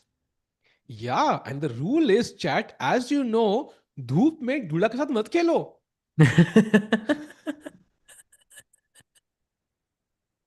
भाई वो तो OP था. The golden pawn rule, exactly, chat. Had the pawn been on f7, black could play queen f6, the bishop could be defended, and black would just have an easier time. Just because of this, also this entire diagonal is kind of less, loose. So bishop can go to d5, queen can go to b3 and provide some, or pose some problems to black there. So one move can make a big difference there. Yep. And meanwhile, a3 played, attacking that bishop. Usually, I would put it back, but yeah, that makes sense. Indians recommend bishop c3. Very weird move. Putting the bishop back, but now somehow I like Gukesh's position. I like the pressure on d4. The knight on f5 feels rather loose. I have a comfortable square for all my pieces, at least, for now. Rook b1 also feels tempting to get to the b file, so black cannot deliver bishop on c8 comfortably. He plays a4, uh, stops a4 from black, but gives the b4 square away. So the bishop maybe hops back now, yeah? Yep. Yeah, bishop goes back to b4 and now bishop a3. Benko was born in France. Yeah, yeah, of course. I think he was born in France, but he lived his entire life, I think, in Hungary. And okay, he's Hungarian. I said though for Fabi also you can say no, like he was born in the US, but his I think his heritage is Italian. So should be, I mean, the same logic applies there as well. We have But in so many any GMs in case, India. Why can't we invent a new modern opening in India? It's not about India or any other place. I think chess openings have been so thoroughly researched. You will have to go 20 moves deep in an existing variation to come up with a new idea, essentially. So that's why it becomes less common. Even if you find a variation, you will not get to play it often. So it's very hard to, invent a variation, so to speak, Saj, by nowadays. yeah. Correct. By the way, Gukesh was a bit worse before, like out of the opening, but he was Hmm. had that minus point 0.4 or so, but looks like he has completely turned it around. And thanks to that golden pawn, being pushed as well in the last move with this beautiful bishop d5 check. Look at the power of these bishops Ooh, and an only move for MVL, wow. basically. And he finds You know, it though. No, I also want to say this, in during World Cup, I had the privilege of, having taken an interview of Levon Aronian, and I asked him that who is the most, let's say, naturally gifted player he thinks there is in the world of chess. And actually, Levon said MVL. Really, he said MVL, Interesting. and a lot of people, a lot of chess coaches also say the same. And by the way, MVL recently mentioned one of the strongest talents he has ever seen is actually a dogmas in an interview he mentioned Wow. recently. So it's like a loop. Yeah, your dogmas thinks like Aronian is the best. Totally possible. All these top players usually have the kindest words to say about each other. Apart from the documentary, meanwhile, Bishop G4 played attacking the queen, the only move for black by MVL, and now Queen E4 played, activating the queen, offering the queen trade by MVL. Says why I would say slightly better for Ukesh, but the black bishops so far, like they are a bit irritating, let's just say. They're not making White's task easy. Yeah, I mean, definitely for now, we cannot play, this logical move rook e1, for example, to put the rook on an open file. But I see a pawn on b7. And I also see this another possibility of capturing the queen and just kicking this bishop out of, this annoying square, like you mentioned. Both of them look very, very promising for Gukesh. But Hmm. what does not look promising to me is Gukesh has a minute left on the clock. Like, 2.5 minute ka farak is too much, bhai. And he is also hesitant to go into the end game. See, I told you, like somehow he's hesitant to trade queens. I don't know where that comes from. Is it like his, feeling that maybe okay now he has to trade? But I felt that he's hesitant to find an advantage in the opening. He feels it might be harder than let's say keeping queens on, and that forces him to take bad decisions sometimes. So I've noticed a few times. Maybe it's a coincidence. Maybe it's not something to look into. Meanwhile, bishop a6 only move played, and now the bishop can possibly come to b4. And of course, the c4 pawn is a passed pawn for Gukesh, so huge potential to queen it. या for sure bishop f5 was played and bishop d3 के पे थोड़ा pressure c5 अच्छा लग रहा है देख के बट c5 से b5 का स्क्वायर थोड़ा लूज हो जाएगा Hmm. And then black can go bishop d7 to target this and suddenly you can't play bishop b5 anymore so essentially what you are deciding is should you give up this pawn or this pawn and I think this pawn is maybe better to give away because that's an outside pawn and secondly यहाँ पे knight already block करके बैठा हुआ है. Hmm. Agreed. Anna Kramling invented the cow. I don't think Anna ने वो मतलब she popularized it for sure, but it was played before many times. Hmm. Same for the Alien Gambit as well. Like it's been played before. But okay, you get the name when you popularize something essentially. Yep. Well, basically all the moves have been tried out, but it's about how, when you play it at a at the top level. By the way, that's a mistake, blunder by Oh MVL. King wow. F2 and Dukesh is winning. Wow. I mean, one move, yeah, bishop e2, suddenly the bar went up like so much, and now takes. Wait, why can't I can't play knight e3, right? Because there is rook takes c3. I'm guessing that's the problem. Okay, Rook D1. Oh, King E2 is the move. Okay, has to be careful. There's no rook e8 भाई ये check. तो Very important. Border line winning हो गई ना, king d3 पे out. The only trap that I was worried about is रुकी 8 and रुकी 3 check. कभी Hmm. चेकमेट हो सकती है, बट रुकी 8 पे तो चेक ही नहीं है, there is no check. Yep. तो king d3 knight takes d4, this is just winning, I think border line winning. Okay, but 17 seconds, I know some tricks can be possible in the position, but I think border line winning. Let's hope so. He does win because if he wins, he will up his rank by 1 point because MVL was the guy above him. And Sindarov is drawing his game right now. By the way, Radoslav beating Wesley. Radoslav, after beating Gukesh twice, suddenly has a resurgence in this event. Is beating everyone back to back. भाई this भाई ये is क्या what I चल was रहा telling you chat, that like chat in blitz, like one on one anything is possible. Anything, like I think blitz, क्योंकि like it's doesn't matter आपकी rating क्या, doesn't matter who you are. I feel like because it's blitz यार, 3 minute के अंदर कुछ भी आपको process करने का टाइम नहीं मिलता. You just play, that's it. Takes the pawn. Great move. Now bishop attacks. You do something. I think you have to take because oh, it doesn't take. Okay, knight c5 check. Tricky, tricky. Absolutely. And chat में robo Arjun ji पूछते हुए free pawn, भाई it was not a free pawn. I think MVL gave it up on purpose. And by the way that was a mistake from Gukesh. And now Wait, it's what? equal. Yeah, rook d3 check is now equal. I think he missed this move, rook d3 check. Rook d3 check, sorry.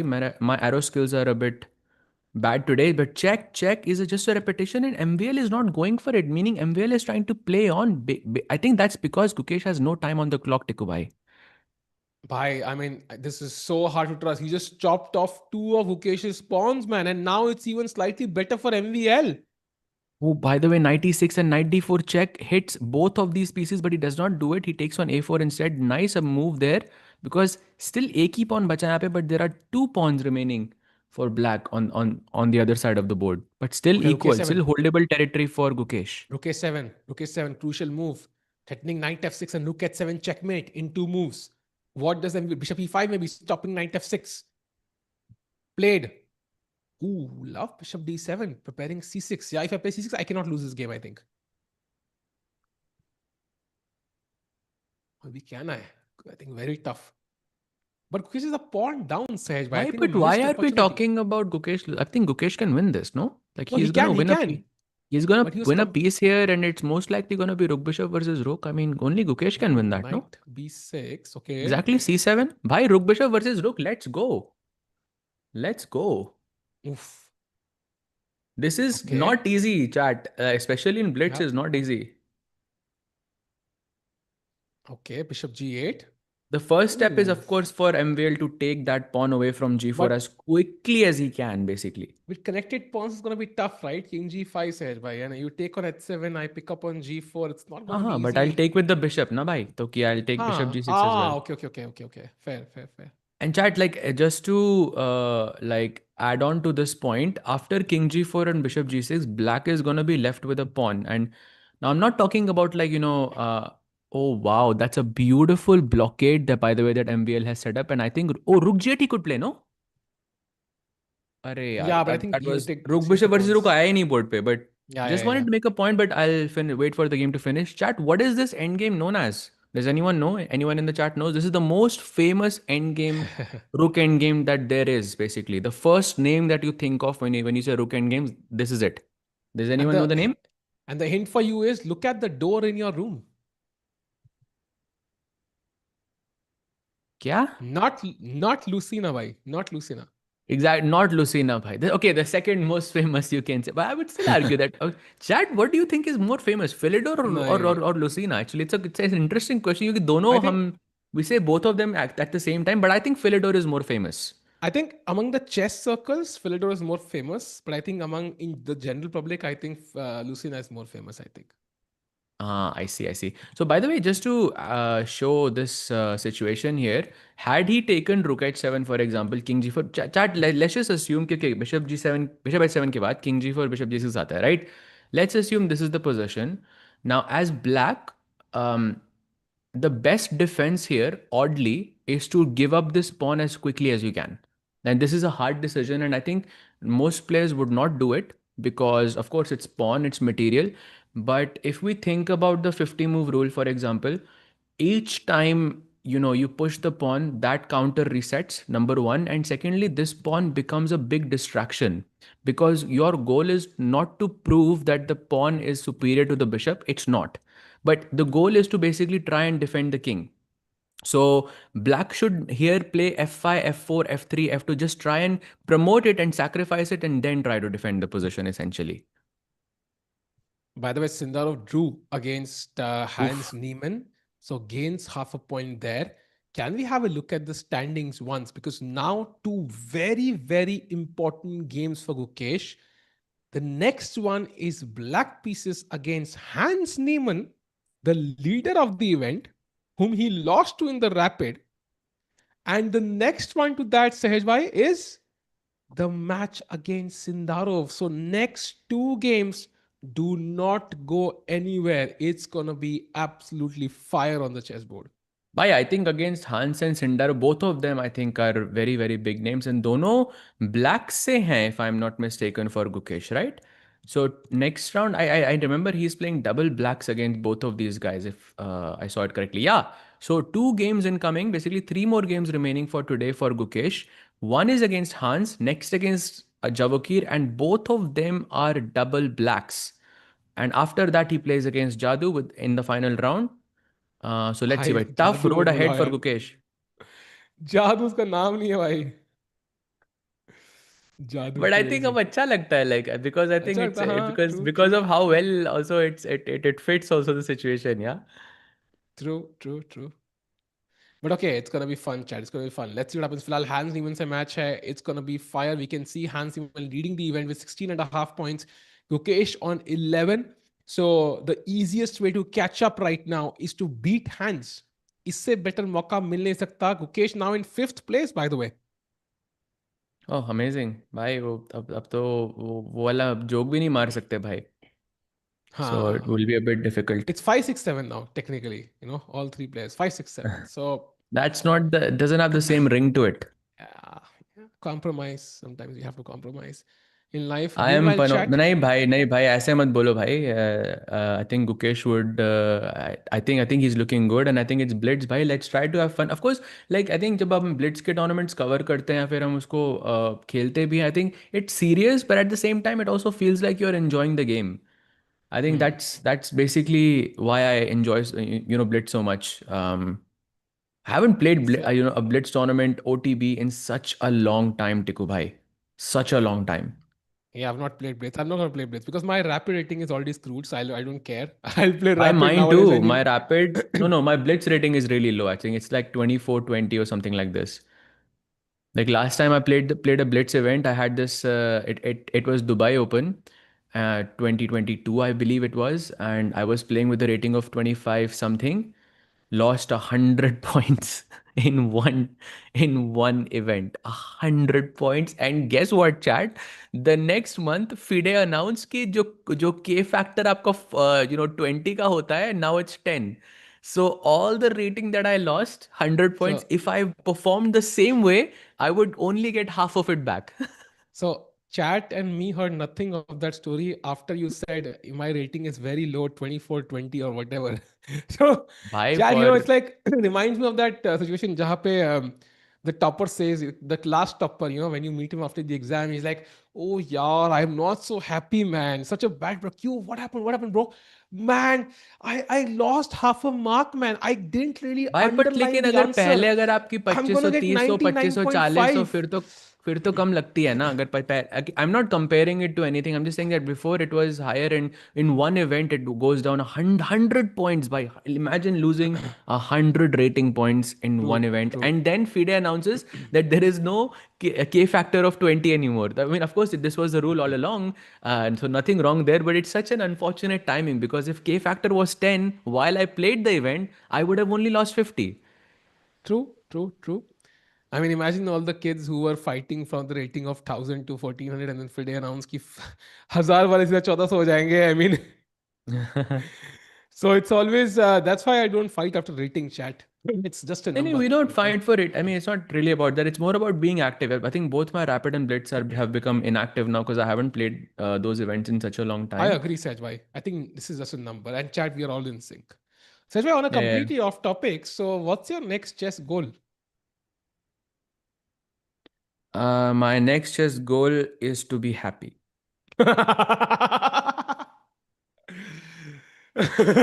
And that happiness and that happiness can only be attained with a 2600 rating.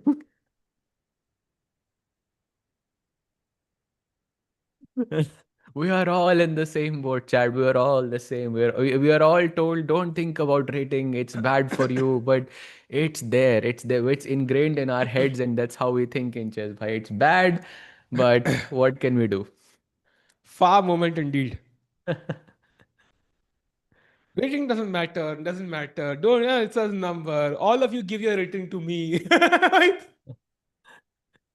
No, but I But am nay. very excited to be playing a classical tournament now in June, right before Norway Chess. Bhai, I will play one.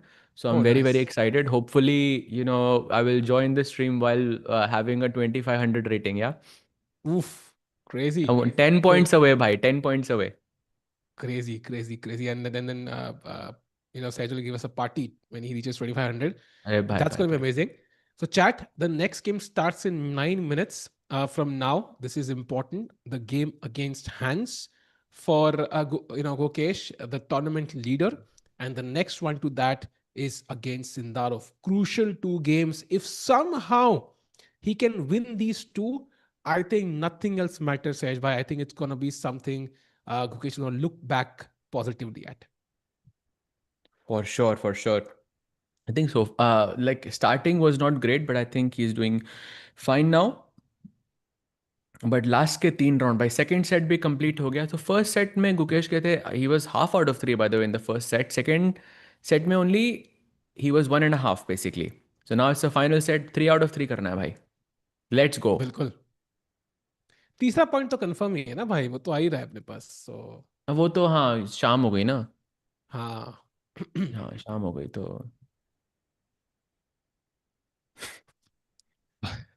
मुझे सब चलिए आई दिखता back in 5 minute या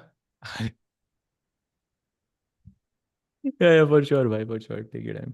Magnus would have perhaps drawn that game if it was not do or die match. He gained time advantage and then used time pressure, which made opponent to commit inaccuracy. Absolute conversion master.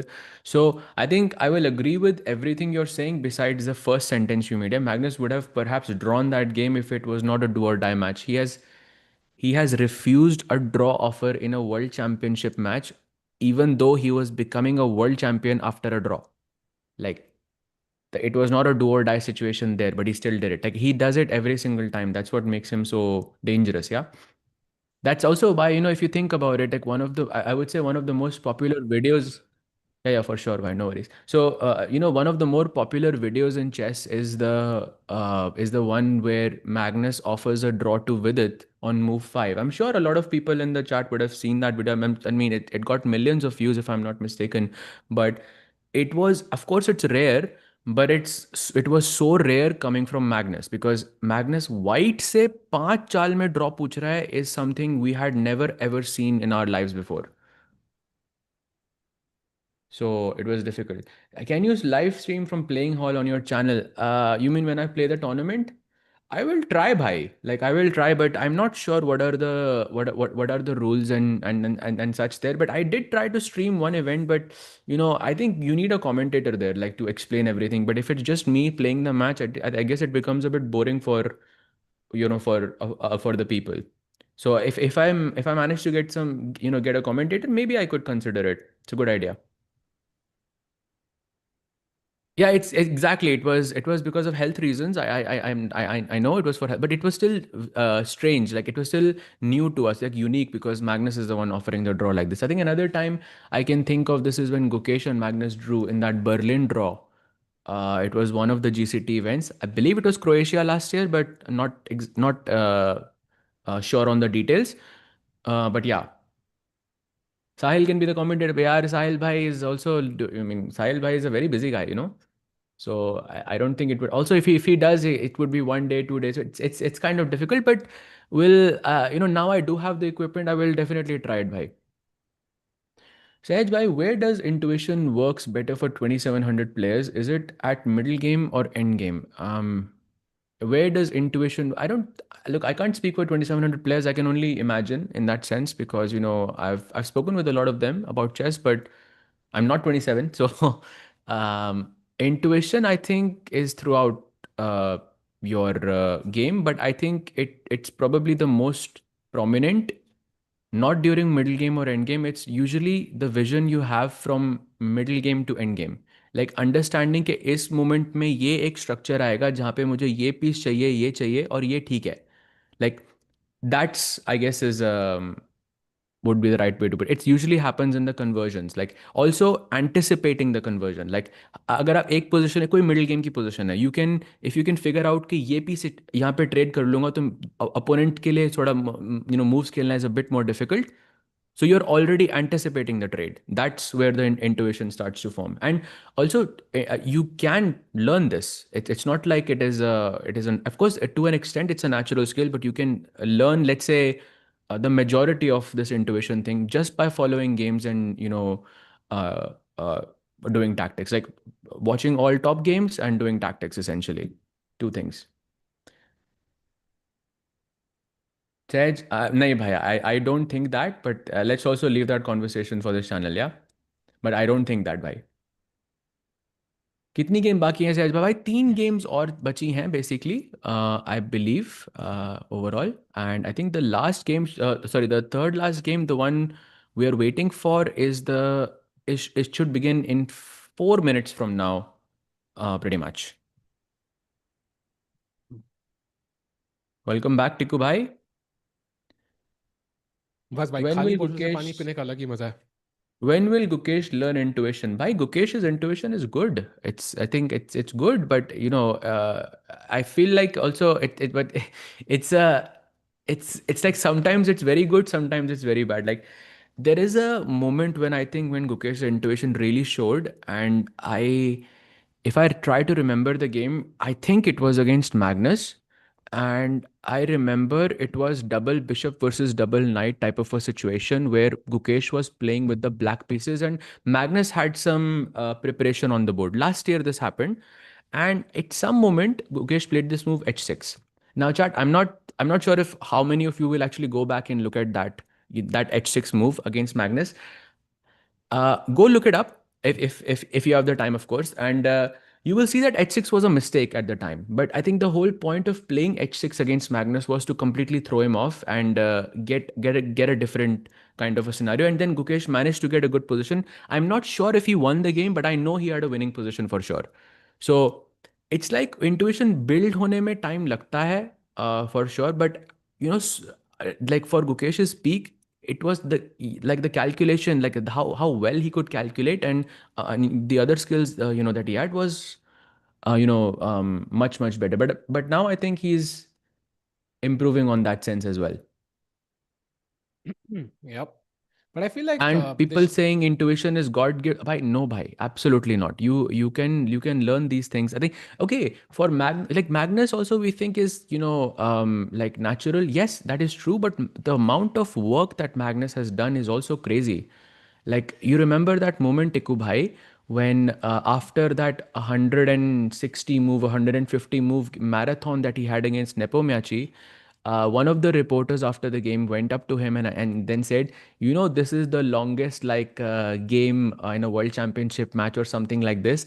And then Magnus का response था, भाई Russian किसी super final में 1965 में एक इससे ज्यादा moves हुई थी.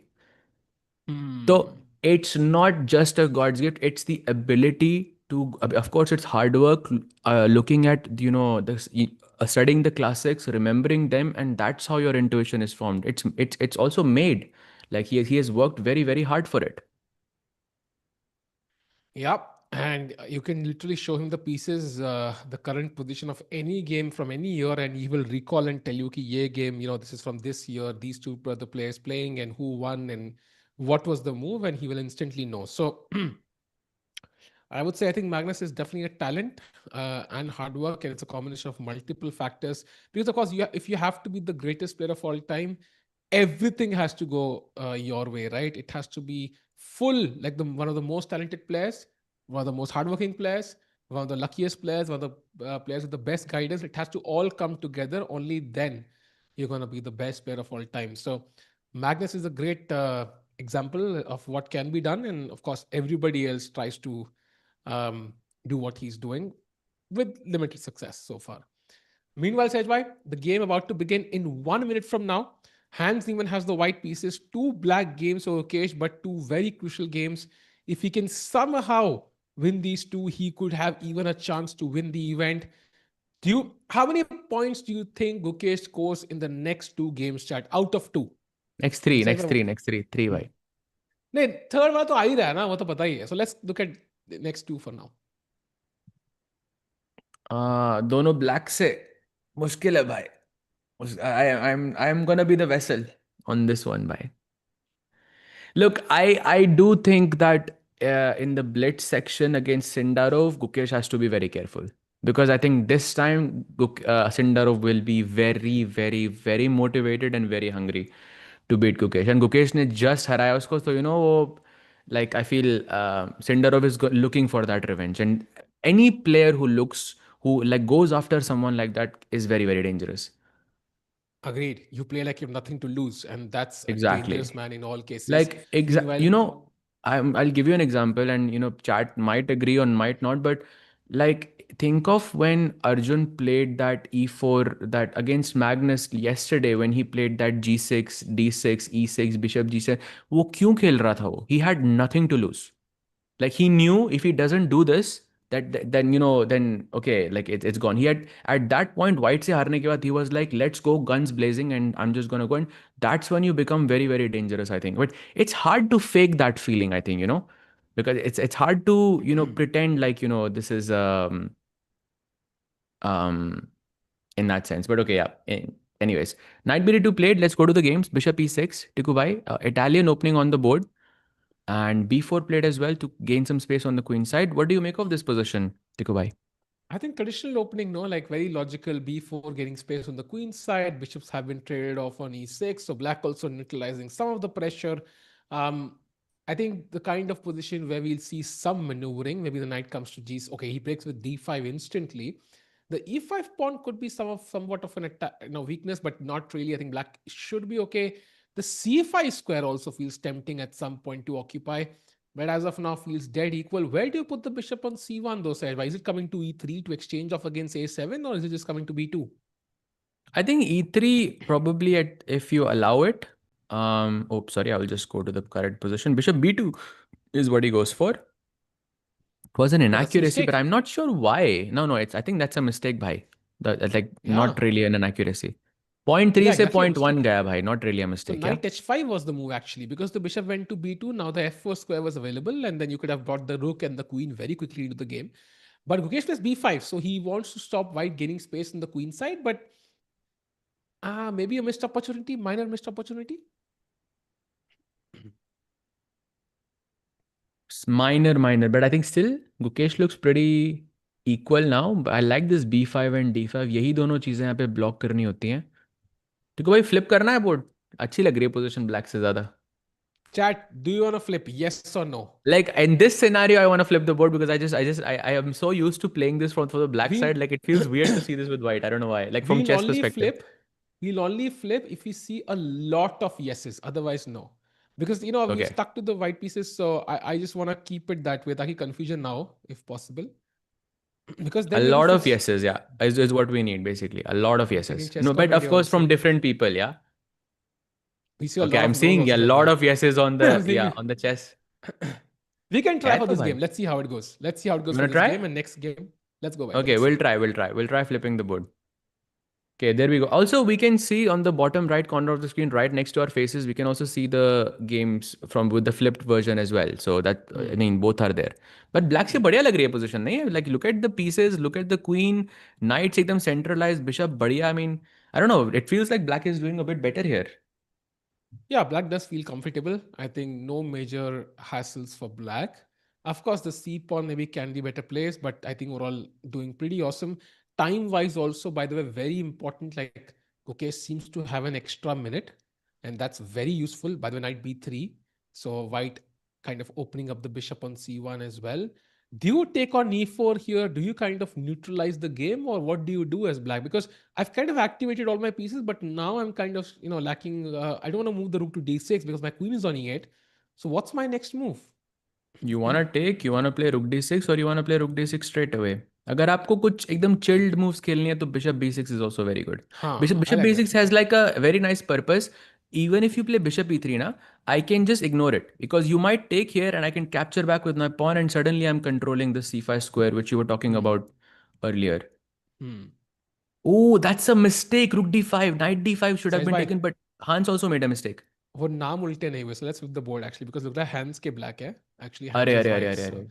So let's flip the Gukesh is board. playing with the black pieces. So I will switch the board back to the white side because the names were a bit confusing. So back at it now.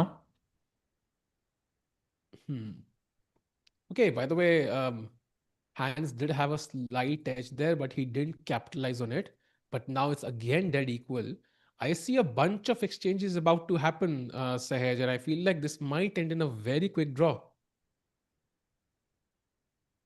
Why Hans doesn't make draws. I think Gukesh is very famous for not making draws. I think this game will be anything but draw. Oof, 95, yeah? Avoids the trades, no Anything trades. but draw, Tikku bhai. I will bet Maggie's bhai. I will bet Maggie's and I will give you 1:1 and I will pick draw. I will pick any other result you can. I think Gukesh has good chances, but I also think Hans has chances, but I'll say no draw. So you already are -3 Maggie Sahaj. By how many will you lose? भाई ठीक है भाई कर लेंगे no no no problem Chalo, let's go. मतलब I'll take we draw. Have And which result are you taking? आप जब Choose one. Budapest आओगे विजिट करने तो आपको बढ़िया से then we will do it और when I am there done Done, तो you done. Are saying Chalo. Draw Yep. You can choose any okay result. I say no draw 5 Maggis let's do Oh no, not only one by. You get two 3 results. Kya two? No, only one by. I'm happy with one. या चलो ठीक है done चलो done Knight Okay. c4 I think by the way like if I had to pick a result I think Gukesh has good chances to win this one. Okay, By the way, that knight one is c5 not is a good. mistake. It's already happening. Bishop c5, bc5, c6 is already good. Ooh, nice. Okay, but I do see a but the bishop coming to d6 at some point. Okay, there's a knight on c4. So it should be okay, I think. Fanta bets. Oh, the brother just raised the stakes, man. We found a new idea. भाई अरे भाई ये क्या बोल दिया तुमने क्या बोल भाई दिया भाई ये तुमने? तो यार भाई चल टिक्कू तुझे हमारा फैंटा पिलाऊं भाई ये तो आपने पूरा मतलब लाइफ ही चेंज कर दी भाई हमारी आपने ये बोल के you have no idea what you just did you have no Wait, idea actually it chat में on the chesscom chat I'm seeing people are asking what is Maggie chat do you guys know what is Maggie or or you guys have not had it before if not then highly recommend yeah this is basically so childhood food for a lot of Indian basically players and well all of us essentially by the way rook I f5 Tikku bhai oh wow I think Gukesh sacrifice wait let's time this the book sacrifice the book rook come let's on go do it he has to do sacrifice it the I don't think he has a choice because knight no he'll do e7 it rook I know e7 he's gonna do it I know he'll do it let's go come on Guki good chance for him to win the game would be glad to lose this Maggie actually. Come on, Rook takes f5. Defeating the leader would be huge for Gukesh. sacrifice come on bhai it's 45 seconds now let's go fast sacrifice the Bro, Levy rook has to make the thumbnail, brother. Hurry. oh he does not do Ah, it he wasn't convinced. Yeah, he wasn't convinced. He wasn't yeah sold on the principle, Sahaj Bhai. He didn't want the endgame, I think, because queens could have been traded off. That's why he didn't go for it. Yeah. Yeah, probably. And also now 2 minutes for, by the way, the best continuation here for Hans is to go rook e7 and then go rook c7. But my question is, why not queen takes c3 here, Tikku bhai? And not, this is not for you, it's more for chat. Why, what do you think is happening after queen takes c3, chat? Free pawn, Sah- no? Sahaj and Tikubai, at what age you become a GM? Sahaj, what age did you become a GM? Yeah, exact age kya thi? 20. I was 16, right? Oh, Queen 16, c3. crazy. Oh, he played Queen takes c3. Arey, rook f5, golden Oh, opportunity missed. Wait, arey, that missed was a it. queen sack, bhai? It's a brilliancy. Yeah, but queen sack brilliancy. And okay, let's evaluate this. Okay, for sure, Gukesh is not winning this. I'm evaluating if Hans can win this somehow.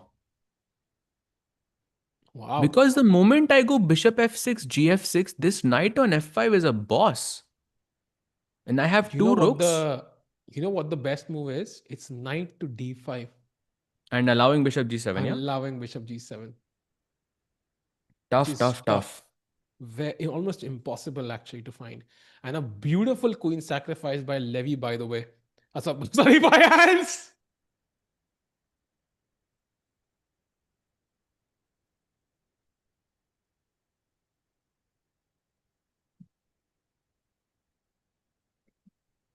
I'm gonna just unsubscribe to Levy. Where is the unsubscribe button? Before he Levy, bans my me, I think goat. Let's go. before he Definitely bans me, Levy. it's Levy better if कितना I बढ़िया खेल रहा ban है. my. Since when did Levy not stop wearing glasses? And cool shirt for Levy. I've never seen Levy in a purple shirt before. Tiku bhai. Yeah, and also he's reading the GCT now, Levy. Yeah, that's crazy. So let's see what happens. Oh, that's funny. Far moment, yes, yes, far moment. Brother, please don't shout. Children get scared. Wait, what sort of statements is that? Which who children are getting scared after my screams? That's crazy. I wish I could scare them over the chessboard. But anyways, by the way, Sej bhai, Rook E7 played. Do I have any chances as black? I do see some threats. Maybe Queen F4 incoming. So, chat question for you, like, are you picking white or are you picking black here? Queen is a queen, but at the same time, I have I feel like a lot of compensation for white here. Okay, who do you think has better chances to win? Let's forget who would your which color you would be.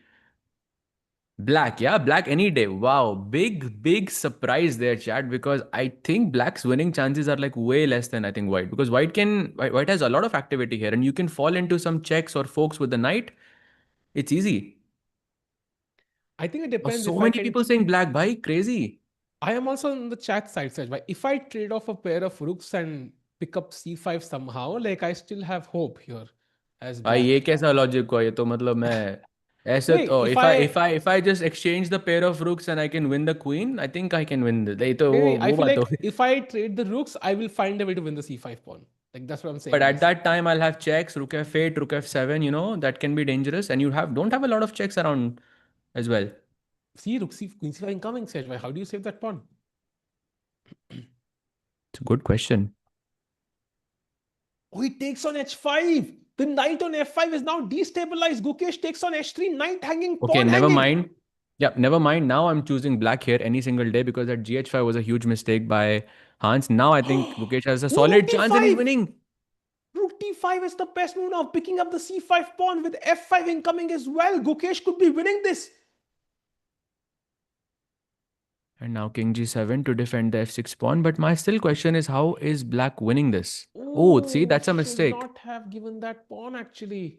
I think he's going to take on G3, yeah, is my Why? guess. Still not easy. Still not easy. That's a blunder. Rook takes g3. Oh, Let's go. that. Gukesh Oh, he wins. loses the rook. He lost the rook. Wow. Queen F3, Queen Beautiful. H6, and he's going to win the game. Let's go, bye. Let's go. Huge blunder by Hans, and Gukesh wins. Amazing, amazing. So I think this is where Hans and he takes down the tournament leader. That too with black. Chat told you like Let's blitz, go, anything man. is possible. And Gukesh, of course, winning. I mean, finally waking up. Yeah, like right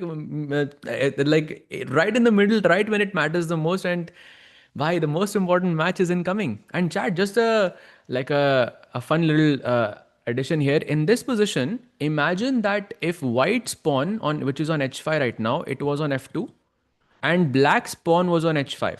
Okay, those are the only two changes I'm making in the position. You still get the rook. That position would be a theoretical draw because you can play rook e3, rook h3, rook e3, rook h3, and there is no way for white to make progress. So there were so many ways that white could have put up a fortress, but because he exchanged those pawns and basically the king has no protection anymore, this is now completely lost. But yeah, I mean, that Rook C6 was a horrific move, yeah, by Hans Niemann. Very surprising. Wow. All, Okay, but 8 seconds on the clock, blunders can happen, yeah, bhai. I mean, yeah. anything here would have, like, here h6 was actually working, but in your mind, you're thinking, by f6 pe bhi to rook is undefended, right? Just like it is on c6. So might as well just take the pawn and see what happens. But here, after takes, queen g3, king f1, the queen does not have any cross checks that can hit the rook as well. And this is very hard to sort of envision. And this is something you cannot do without calculation. This is why And chat calculation is so important in Alireza chess. Sindarov is still playing. Let's go to his game. He's still playing, by the way, with the black pieces. Maybe a draw incoming Oh, here. ये तो Fedoseev versus Sindarov, yeah. I mean, same coach essentially. Oh, Yeah, repetition. it's a draw. And by the way, did you see Radoslav? I think won again, defeated Fabi. By Radoslav, what a check is, matlab, what a game, man. He's like not letting go, winning every game. Exactly. It's blitz. By blitz mein anything is possible. Actually, in this entire day, I'm just checking his performance. So he defeated Gukesh, lost to Duda, drew against Sindarov, lost to Firouzja, defeated Fedoseev, drew to Wesley, and defeated Fabi. That's a spectacular performance from Radek there. Agreed. And chat, after this win, first of all, let's have a look at the standings once. Crucial moment. Where do we stand with 2 rounds to go today? It's very important. Huge win, I think, for Gukesh there against the tournament leader. That will help him to catch up a bit. Also, Radoslav doing a great job of not allowing anybody else to move forward. Once we have the standings, I think then it's going to be very interesting. By the way, um, Caruana also was on a roll. And look at the score Radoslav has today. 4 out of 7 is what Radoslav has scored today. And I think that includes like 4 straight wins or something like that. Insane play. Yep, and by the way, we have seen the overall standings. There we have it in front of us. Hans right now is leading with a 1 point lead over Wesley, and then after that there is a big gap between Wesley and Fedoseev. So currently these two players, Hans and Wesley, are basically in the running. Remember, in Blitz you only get 1 point for the win. In Rapid you would have gotten two. So it's just between these two players for now. But Gukesh is slowly but surely clawing his way back at the fifth spot. Yeah. And the best way to claw back is to roar like a lion because then the enemy steps aside and his biggest match is right now. It is Gukesh versus Sindarov. Let's go. This is the moment we've been waiting for all day, chat. Let's have the board set up, Sahaj Bhai. It is the World Championship challenger with the white pieces and the World Champion with black. Sahaj Bhai, chat your predictions for this game. Let's go to that board, Sahaj Bhai. Absolute cinema is my prediction. Whatever happens, it's gonna be fun.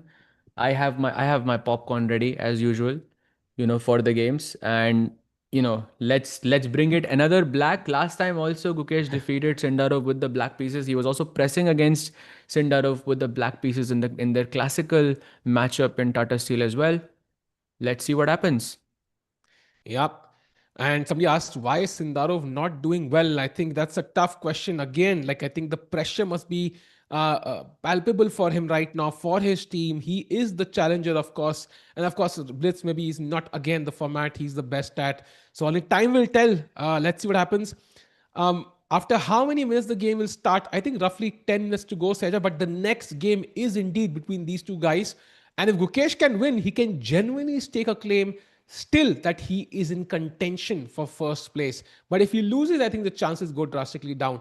And of course, right now, nobody is thinking about the standings. They are thinking about the World Championship and how much this game matters. Yep, absolutely. And by the way, Tikku bhai, I see क्या a हुआ? comment in the chat. I see Duda for the first time. I'm not sure if this is the real one. I opened the profile. I mean, it doesn't look like a fake profile. Can you just check on Chess Which 24 comment? India? By किसी ने Christoph Duda. I'm sure it's not real, but yeah. Another question in the chat says, by when does impulsiveness takes over intuition? I think all the time, like it happens all the time. It's not a like an exact science, obviously, because we're dealing with a lot of complicated things we don't yet understand.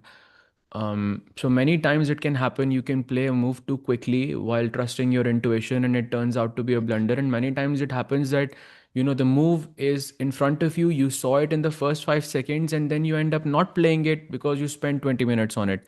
It depends, yeah. And this is why chess coaching can never be. I think it's very hard to generalize chess coaching like that, at least at the advanced level, because players often have these problems that are on the complete different ends of the spectrum. So yeah, I hope that answered the question there. नहीं नहीं भाई, वो DUDA नहीं है at least, not the real DUDA, मतलब हिंदी आती है उसको तो हो सकता है, बट लुक्स अनलाइकली कि डूडा है वो प्राणी. Doop.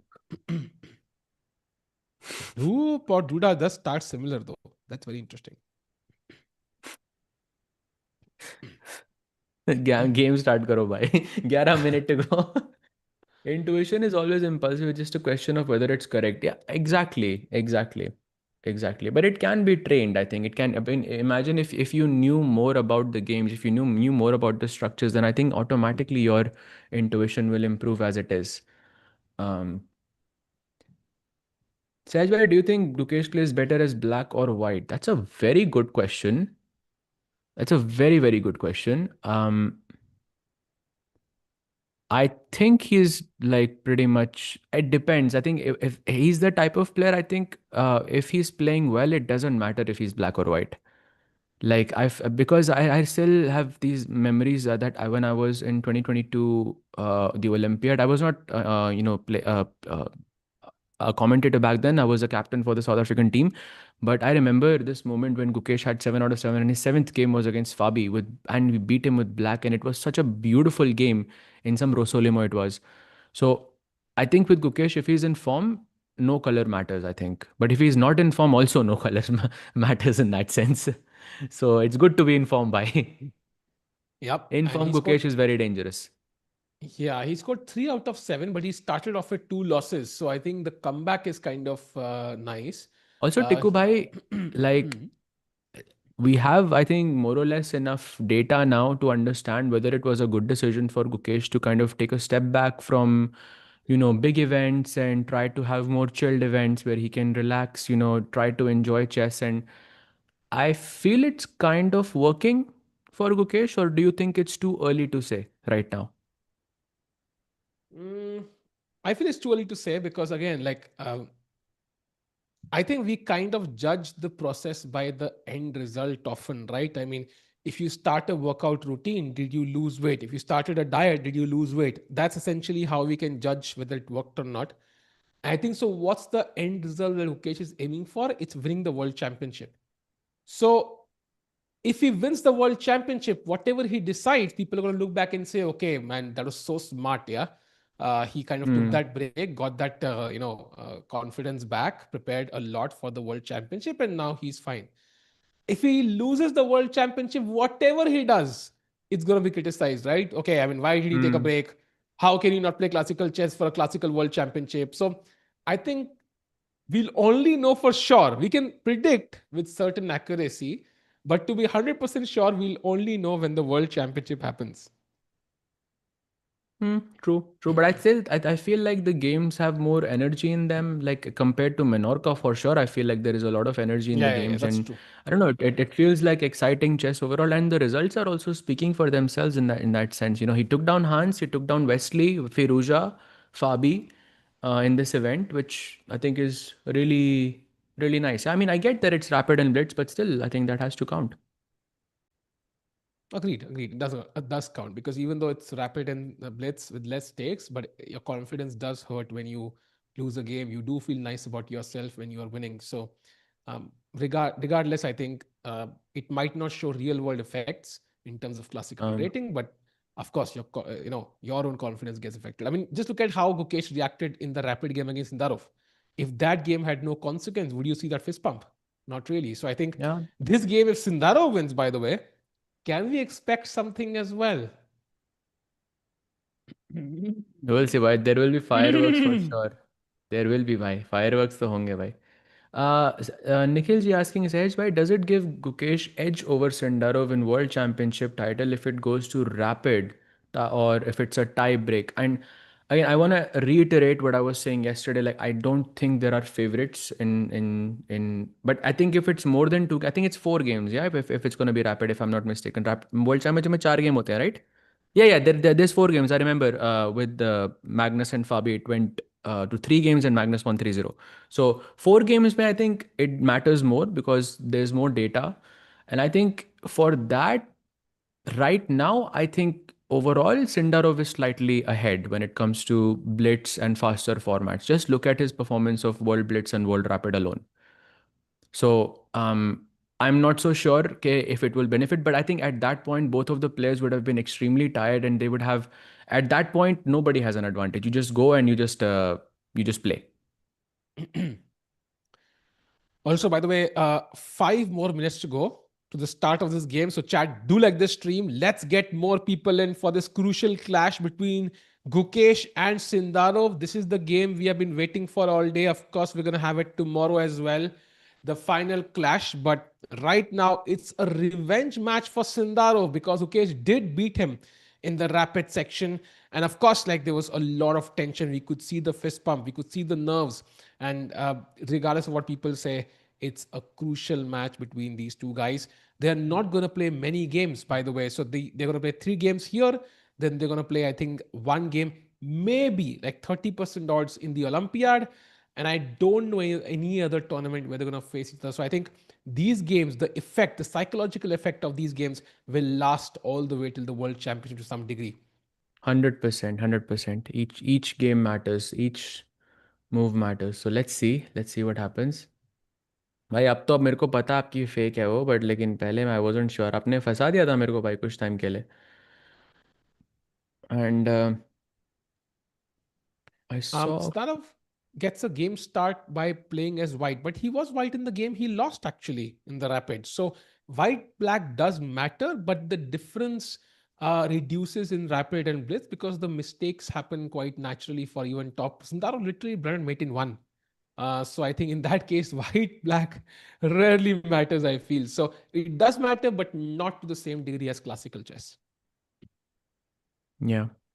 Why are you so toward Google? I think we just want a very nice world championship match, right? It's the first time that we have a world championship match between two 20-year-olds, basically.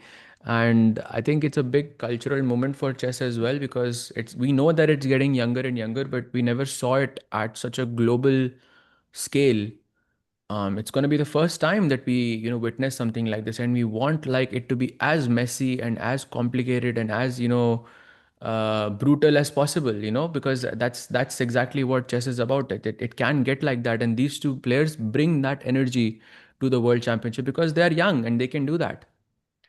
And also adding 2 minor points there. Number one, of course, the channel is Chess24 India, Chess.com India. So, of course, we want the Indian players to do well. But also, we want Sindarov also to do well. The last thing, I don't know if you've seen this, anybody who's seen cricket, we saw the Cricket World Cup recently in a few months back, and India just demolished New Zealand in the finals. It wasn't an entertaining watch at all. I think what you want to see is a close match, regardless of the players. You want to see neck to neck battles. One guy wins, the other strikes back, the other guy wins, the second guy strikes back. That's the kind of world championship which is going to be fun. So we want both players to be at their peaks. That's what we really want. And then may the better man win. So let's see what happens. Meanwhile, 2.5 minutes to go to the match between these two guys. Super crucial. Says by chat, what first move will Sundarov play? You asked like the final question, like something that I have to think maybe like 2 hours about, and then maybe I have an idea, but no idea. Why? I think it's Blitz. He will just choose something. Doesn't matter, but definitely not something that's going to be his play. I could try something where he wants to get a sense of if he knows the position or not. I don't know, something like that is possible or not, but we'll see. Bhai, let's just try to enjoy the games. Get the popcorn ready, chat, because it's beginning very, very soon. 2 minutes to go. Sindarov made Hikaru Fabi looks now. I think that was a once in a decade kind of performance. What a crazy tournament for Sindarov. Will be difficult to replicate for him, I think, for anyone. In fact, Magnus's wife asked Magnus after the candidate's performance for Sindarov, have you done something like this? And he has actually. He No, just didn't do it at the candidates. I mean, and then also he said probably not, but in that Nianjing 2009 he did that. Like he was up by like 2 points ahead, and I remember I can't remember which game it was, but I remember ये जो draw वाला incident था ना, where he refused to draw and continued to play. It happened there as well. Nianjing yeah, 2009, I believe it was.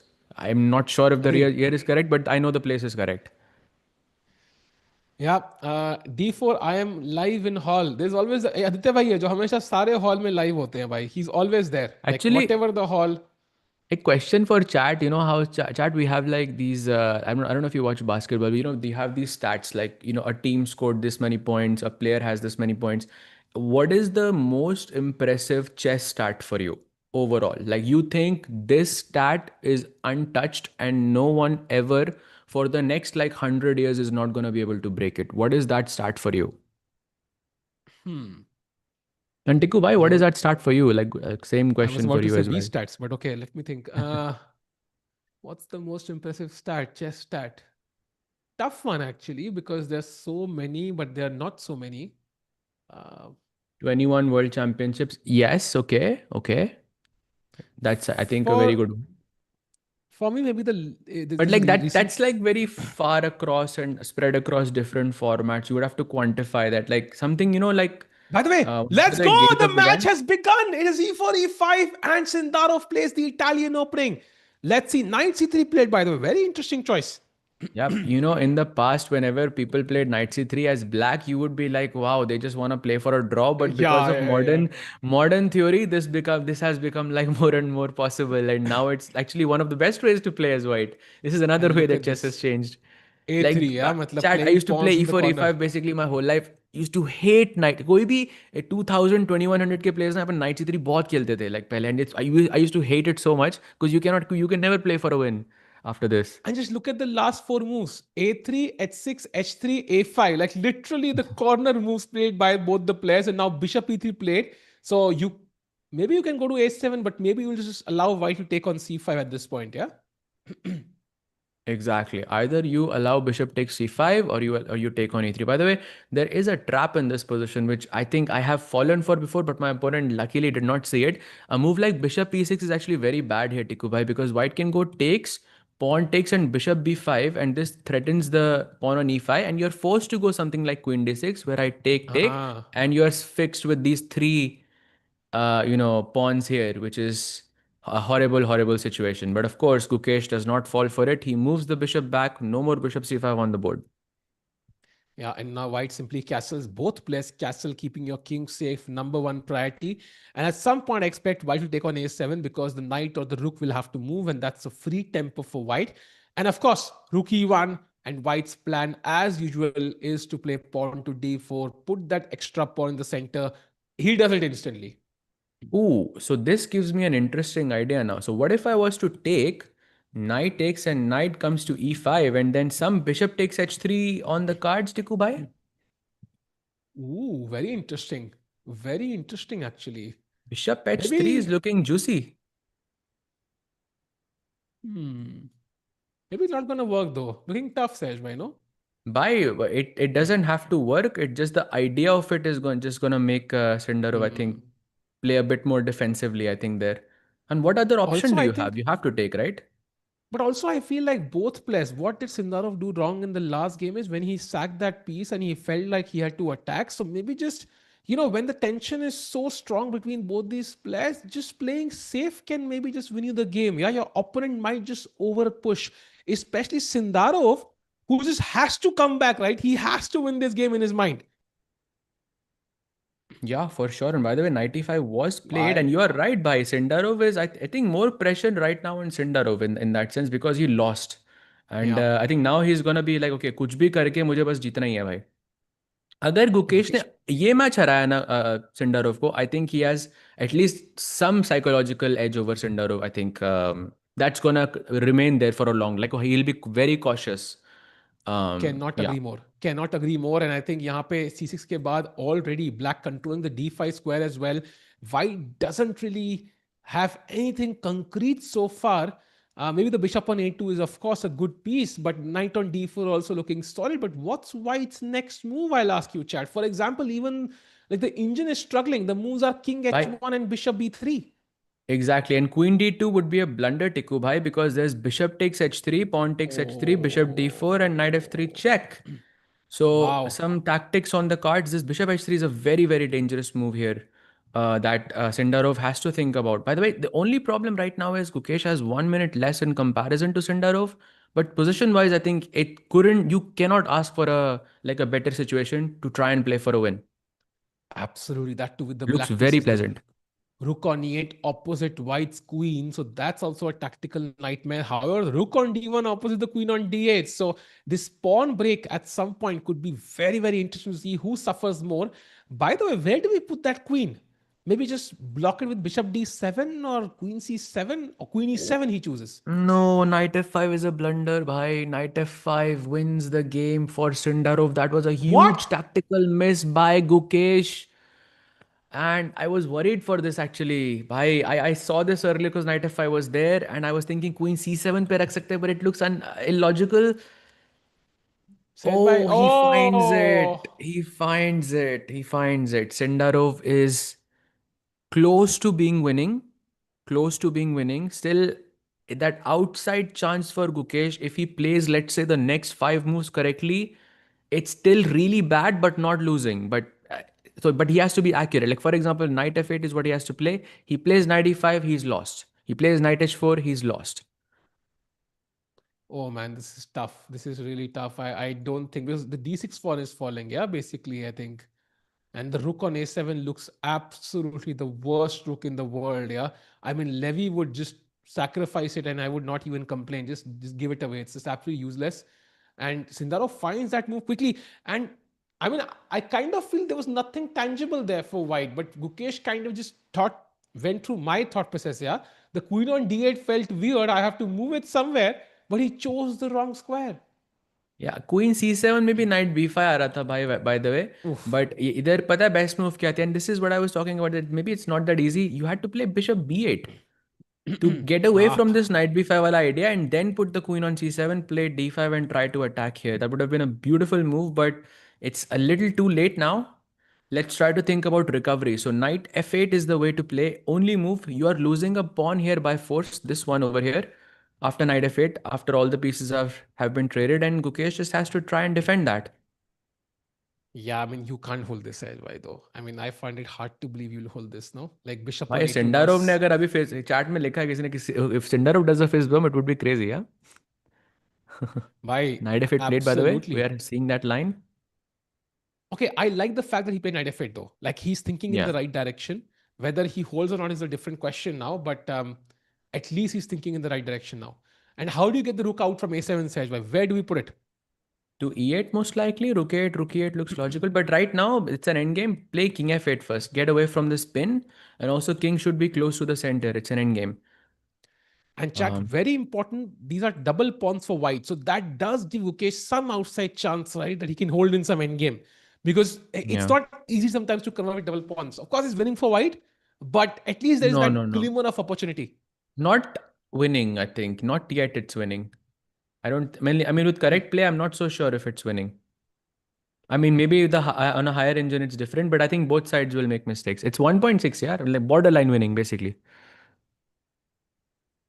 Wow. But If I as of was to now, trade the rooks, is it a draw or is it worse? That's what I have to figure out here. I think it That's must what be lost. Gukesh has to Bishop, figure out. you also have the bishop on a2, right? That bishop on a2 is such a strong piece, attacking f7. Why? But it could be a White has, fortress also. Like I could play f6 as well and exchange the knights. Something along those lines is what maybe he should go for. yeah, but the knight d5 Oh, plays. knight d5. I don't like. Bishop takes d5. I mean, I think he should have kept the bishop. Bishop d5. I think should be winning now. Yeah, doesn't feel like that didn't feel Uh, natural to me. Knight d5 was not good here. yep. And basically, the time doesn't offer any hope as well. Sindaro very likely to equalize the battle against Ukesh. And then tomorrow could be the finale of this little mini match. And but of course, like this was like a one move thing which really hurt because when Sindaro sacked a piece, it was a calculated risk, right? He wanted to sack the piece, he missed something, but this felt like a hard loss of Ukesh somehow. ये तो blunder था भाई, I think. Hmm. Okay, happens. Blunders happen. You can't really control them, bhai. Knight f6 back, golden opportunity, bhai. Bring, yeah, please. That's amazing. This knight f d5 I really didn't like here, yeah. Okay, he corrects the But okay, mistake. Okay. I mean H4. No, no, he h4, can still save it, bhai. g5. He can save it. It's savable still. Okay, I know it's lost, but mistakes can happen still. You know, It's happened before. Sahaj Bhai has said he's been the only one who said it's savable, and we've not agreed, and the player did save it. So I'm gonna be with Sahaj Bhai right now. I'm hoping it works out. Okay, like Does out look of very all tough. of the times I've said this, this is not like the most confident I am about it. Yeah, I just want to put it out there. Out of like, there have been moments when I was way more confident, but I think there is still some venom here left. Still something left. Yeah, I don't Okay, think it's C4 over. attacks the knight. Where do you even put it? Yeah, because knight C7 there is C5 maybe even, and knight F6 there is G5. भाई night ये कितनी बार night D5 6 जाएगा भाई. Like in this position, he played it once, then he played it again. 4 moves that was. By the way, best move C5 in the position right now played. And of Knight course, if you D. go knight C8, then there is G5, and then this square Hi, is knight gone. Bhai, D5 this there is was, G5 as well, right? You lose the game on the spot. yeah. This is It's why the over, I knight think. on C7 was better, bhai. Yep, this is over, I think, chat. G5 played. You move the knight. I take on D5. Win another pawn actually. Yeah, this is gone. Basically gone. Knight H7 you can try as the your last resort, but white will take on D5 and then play F4 to defend this and then take on D5. Simple. I think he can resign now. Yeah, this is lost. Wow. Gukesh losing to Sindarov very likely. He plays knight D7. Maybe he's aiming for the C5 pawn, but white has just B4 at the right moment. Don't see Sindarov messing this one up. King E7. Trying to use the king. But just B4 maybe. Yeah. Okay, B4 maybe he doesn't need to hurry also because rook A8 might be some counterplay. Knight D4 he plays. Oh, beautiful, beautiful position this is.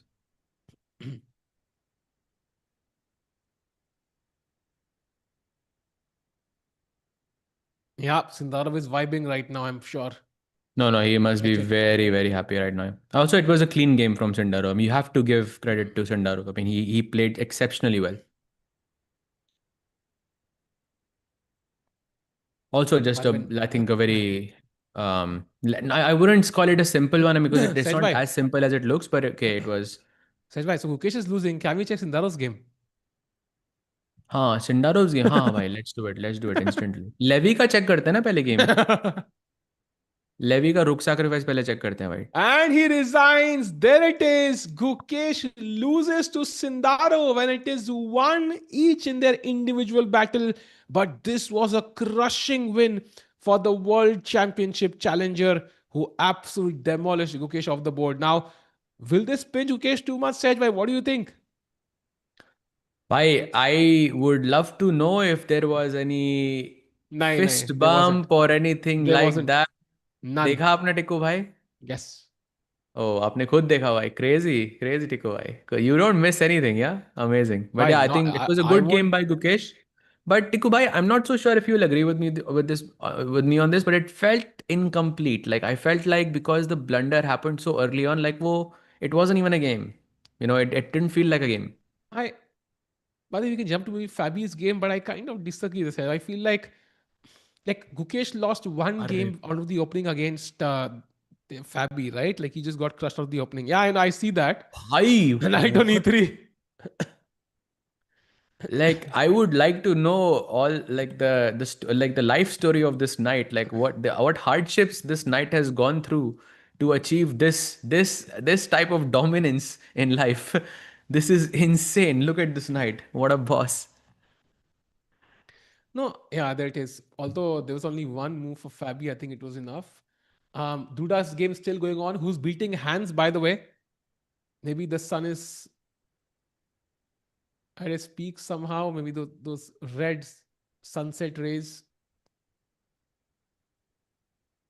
ना अभी वो जा ही रही होंगी तभी वो खेल रहा है भाई okay he will convert this so rook e8 oh rook d5 simple that's the cleanest way play b5 next put the rook on b1 and okay it will be win somehow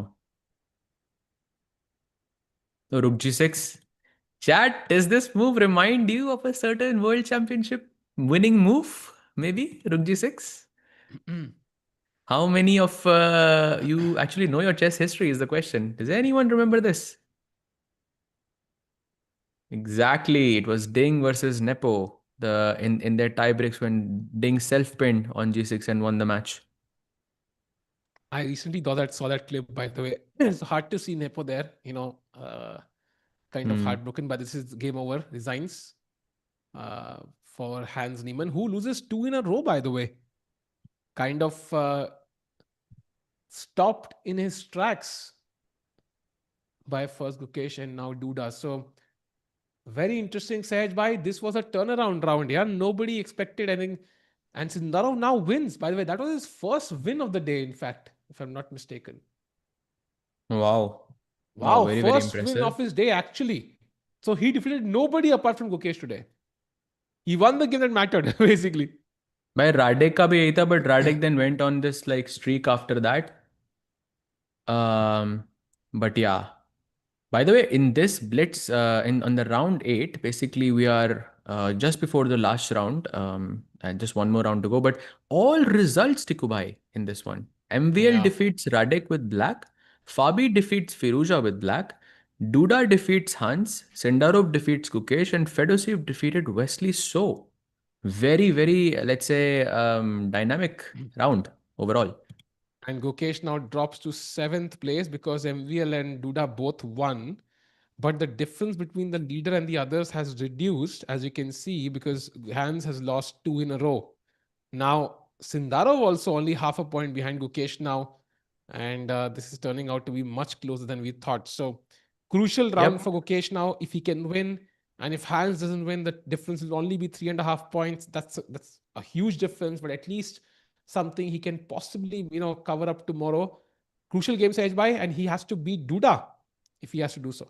Yeah, absolutely. And also, not the best news for, I mean, I guess chess fans in general, but basically, we were looking at the overall ranking over there. But of course, there is a rapid ranking and a blitz ranking as well. And in the blitz ranking, Sindarov is second last and Gukesh is last right now, Tikubai. Wow. So that's it. Just maybe it's weight of the crown, maybe it's the pressure of playing world championship, but Tikubai, you might be onto something that something happens. Yeah, something happens to players when they just get close to the title, or I don't know, but it just they don't play like themselves. And let me remind you, Sindarov, I mean, for sure is in I think in World Blitz he was seventh, yeah, something like this. So finishing second last is not really normal for him either. And of course, Gukesh last also not. Yeah, also I think like it's also because they are younger than normal world champions, so the experience is not that much compared to somebody like Magnus or even uh, Ding. Ding had other issues, of course, health issues combined with the lack of experience of playing outside of China. So I feel like the lack of experience really matters a lot for 20 and 19-year olds, and also of course, heavy is the crown, yeah. And I think for most world champions, like if you look at Magnus as the world champion, Gary as the world champion, the players whom they played must have been kind of half scared, right? I'm playing Magnus today. It's going to be very tough.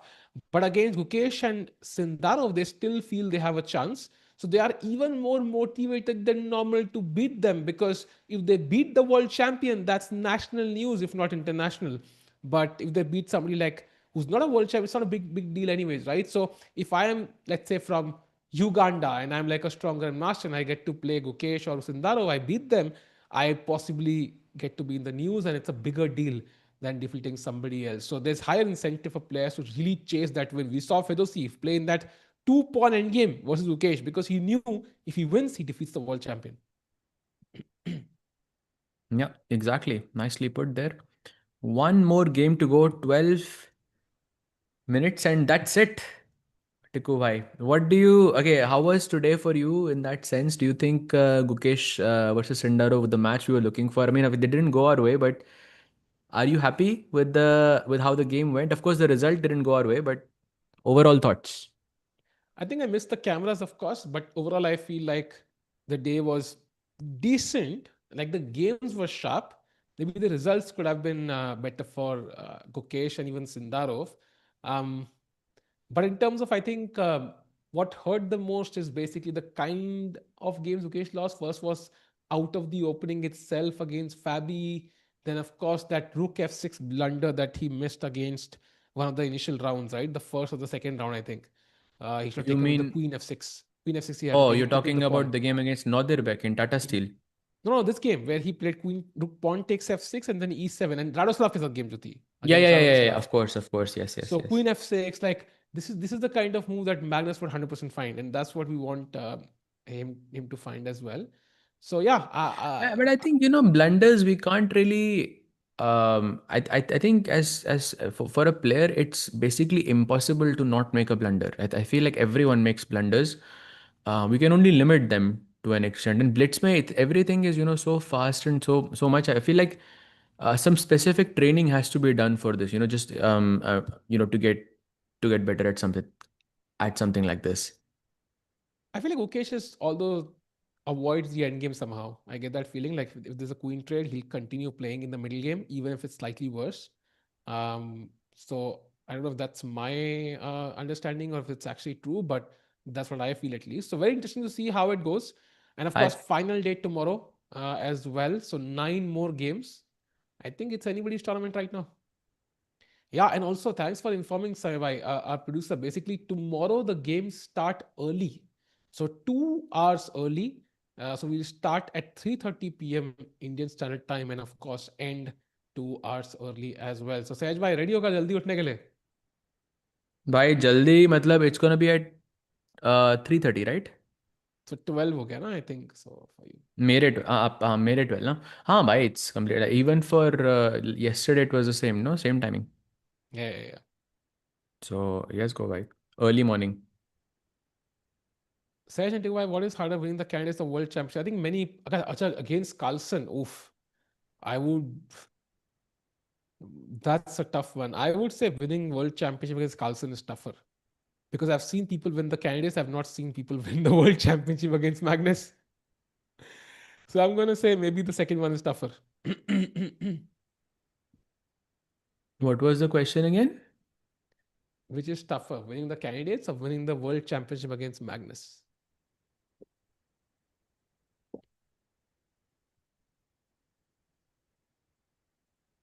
No, winning against Magnus for sure, no? Yeah. Yeah. For sure, Yeah. yeah, for sure. Yeah, I mean, I'm thinking Karyakin was pretty close, but yeah, उसके बाद जो Carlsen ने जो 6 घंटे का game खेल के उसको तड़पाया था भाई, वो I'm still. That's the only like contender I had in my mind, but yeah, I probably beating Magnus in a match would be like insane. Like again, chat, don't confuse. I feel like this is also where the confusion was happening yesterday. Like when we say a world championship match, that's a set of 14 games. Like that's where if you are stronger than someone, it's gonna show there because it's 14 games. In one game or in 2 games, in a set of 2 games, anything's possible. Like because I was also thinking about like Magnus ने कितने World Cups खेले हैं? Like he has played so many, right? He has played in 2017, I believe. 2021 he played, and 2023 he played, and I'm sure before as well he played. 2011 I think he played as well. It's like 4 or 5 World Cups he has played, and I'm guessing 3 or 4 were as world champions or well world number one, and he's won it just once. Because 2 game में कुछ भी हो सकता है कभी भी किसी के साथ, मैग्नस के साथ भी. How many points you get for a win in Blitz? You get 1 point for a win in Blitz, and you get like 2 points in Rapid. So Rapid was, of course, less number of rounds, but worth 2x the number of points. Sejwai, do you think Gukesh is coming back to his form? I think yes, to an extent. I think more energy in his play, but I don't think it's translating to blitz yet. I think rapid may, yes, I see it. I see more energy there, but there were moments still which were kind of confusing. But I think it's getting better for sure. Yeah. And you are right, Tiku bhai. ज़्यादातर I think end games में वो नहीं जाता because I think Gukesh's like biggest strength to me is just complications, calculations, and yeah, playing this extremely dynamic style while being solid at the same time is his style. Yeah, so basically he will avoid end games in that sense. Magnus has never Yeah. lost a world championship match. That's actually not true. He's actually lost quite a few. You mean game, not match, of course. He has lost multiple games actually. By even Vishy sir has actually defeated. Vishy sir was I think the first one to defeat him. No, in a world championship match in 2014. Yes. Yes. वो I think he 19 move won a का जो game. Game था. Yeah. He won a game and he had chances to win more as well. I think he missed those. Yeah. But yeah, would have been a completely different timeline. Then Karyakin Interesting, also man. defeated him. Yeah, interesting. So two So classical losses. Is that really true? So only two classical losses for Magnus in five World Championship matches. You're kidding yeah, me. That's an insane stat, boy. but okay. I mean, Fabi has never lost in a World Championship classical match as well. Yeah, so I mean, if he played five, maybe his score will also be two. Okay, but that's okay. No, bhai, you cannot say that. That's completely different. Completely different.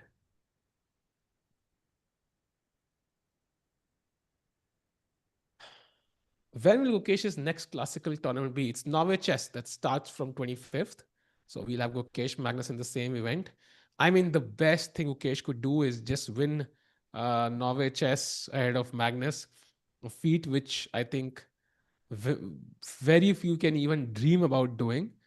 I mean, that's the kind of performance he needs to basically get his mojo back. Otherwise, it's not easy because um, it's just not gone his way. And the sad part, he's not playing classical chess, the format he's good at. So, where does he get the confidence back from, Sahaj?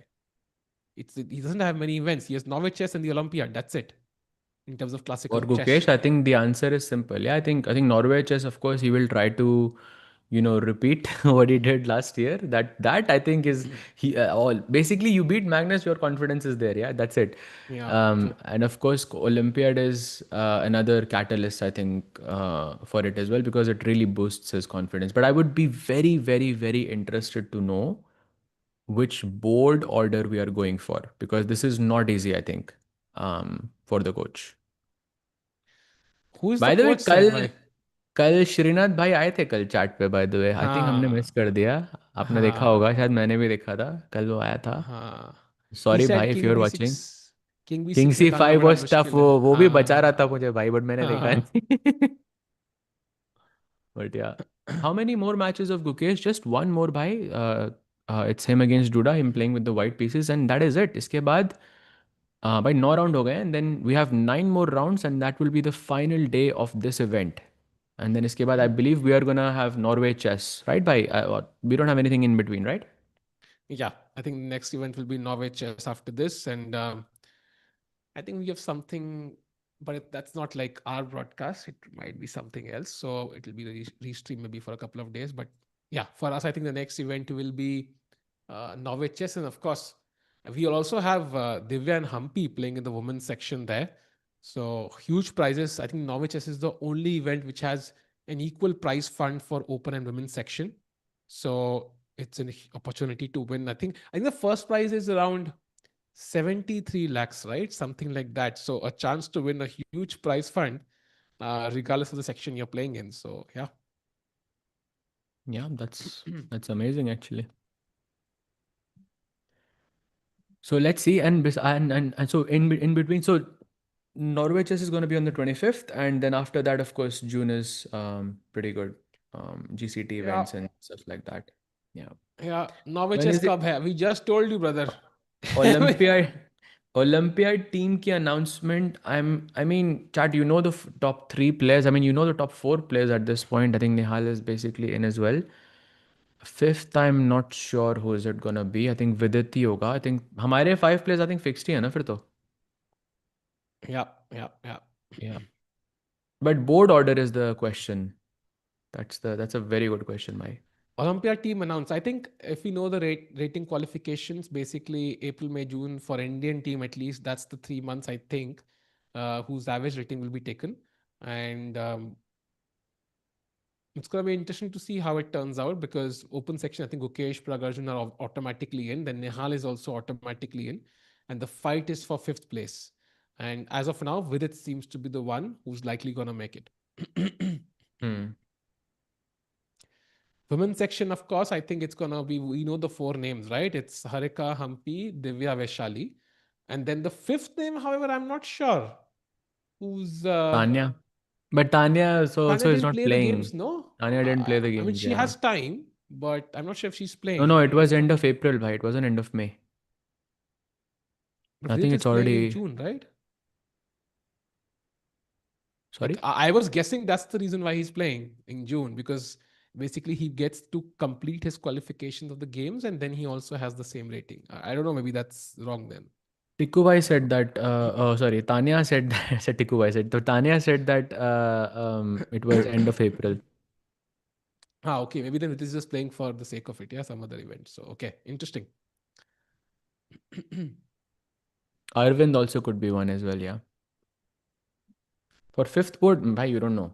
Like, I think पहले player select करो फिर उसके बाद decide करो कैसे because I don't think it's that clear who's going to be board 1, board 2, board 3 this time around. Yep. Or Vantika, yeah. There it is. By By the the way, I way, just one more minute to go. I just checked the ratings, by the way, right now, the published ratings. So after Harika, we actually do have Tanya. And if she had the games, she would make it. But if she doesn't play, then the next is Savita Shri, who has a published rating of 2374. And then it's Vantika, who has a published rating of 2367. And then it's Padmini, who's 234. Okay, the game has begun. 2, 3 But yeah, what? likely to be Savita right now. 2341. 2, I 3. think Padmini is a bit उससे behind. पहले Vantika and Vantika Savita Shri. Vantika I कितनी think rating थी? By the way, look at the 236. first move.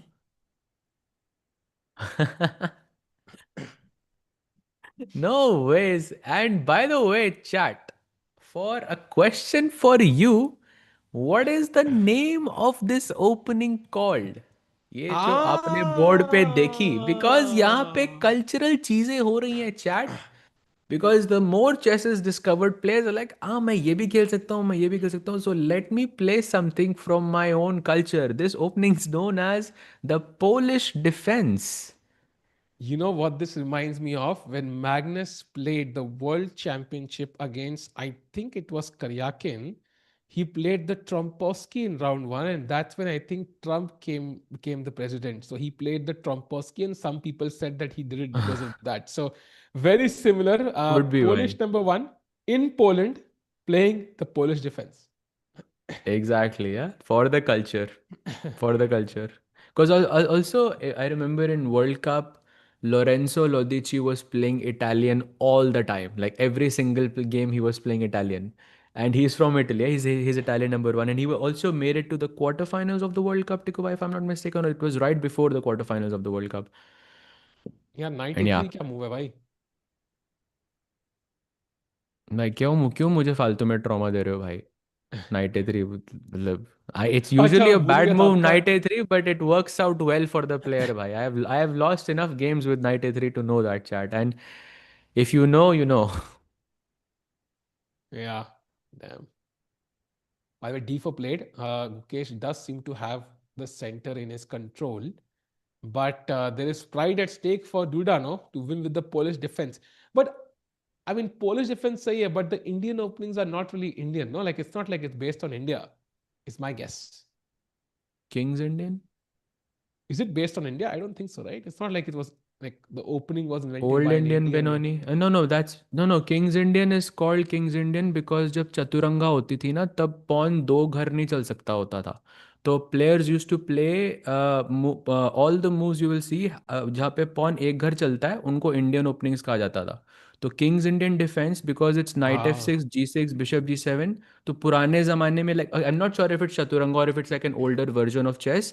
जहाँ पे आप एक घर pawn को चलते हो आप कास्टलिंग नहीं कर सकते तो वहां पे ये सब लाइंस बहुत खेली जाती थी इंडिया में that's why they are called at least very that's what I interesting. Red yeah Very try interesting. So could be some link to India there. That's basically what I was fishing for. And by the way, Bishop E4 played. Apparently the best move is DC5. Not something I would even consider. Uh, but but d5 is possible that's even crazy oh, wow. Oh wow, D5, sacking a pawn.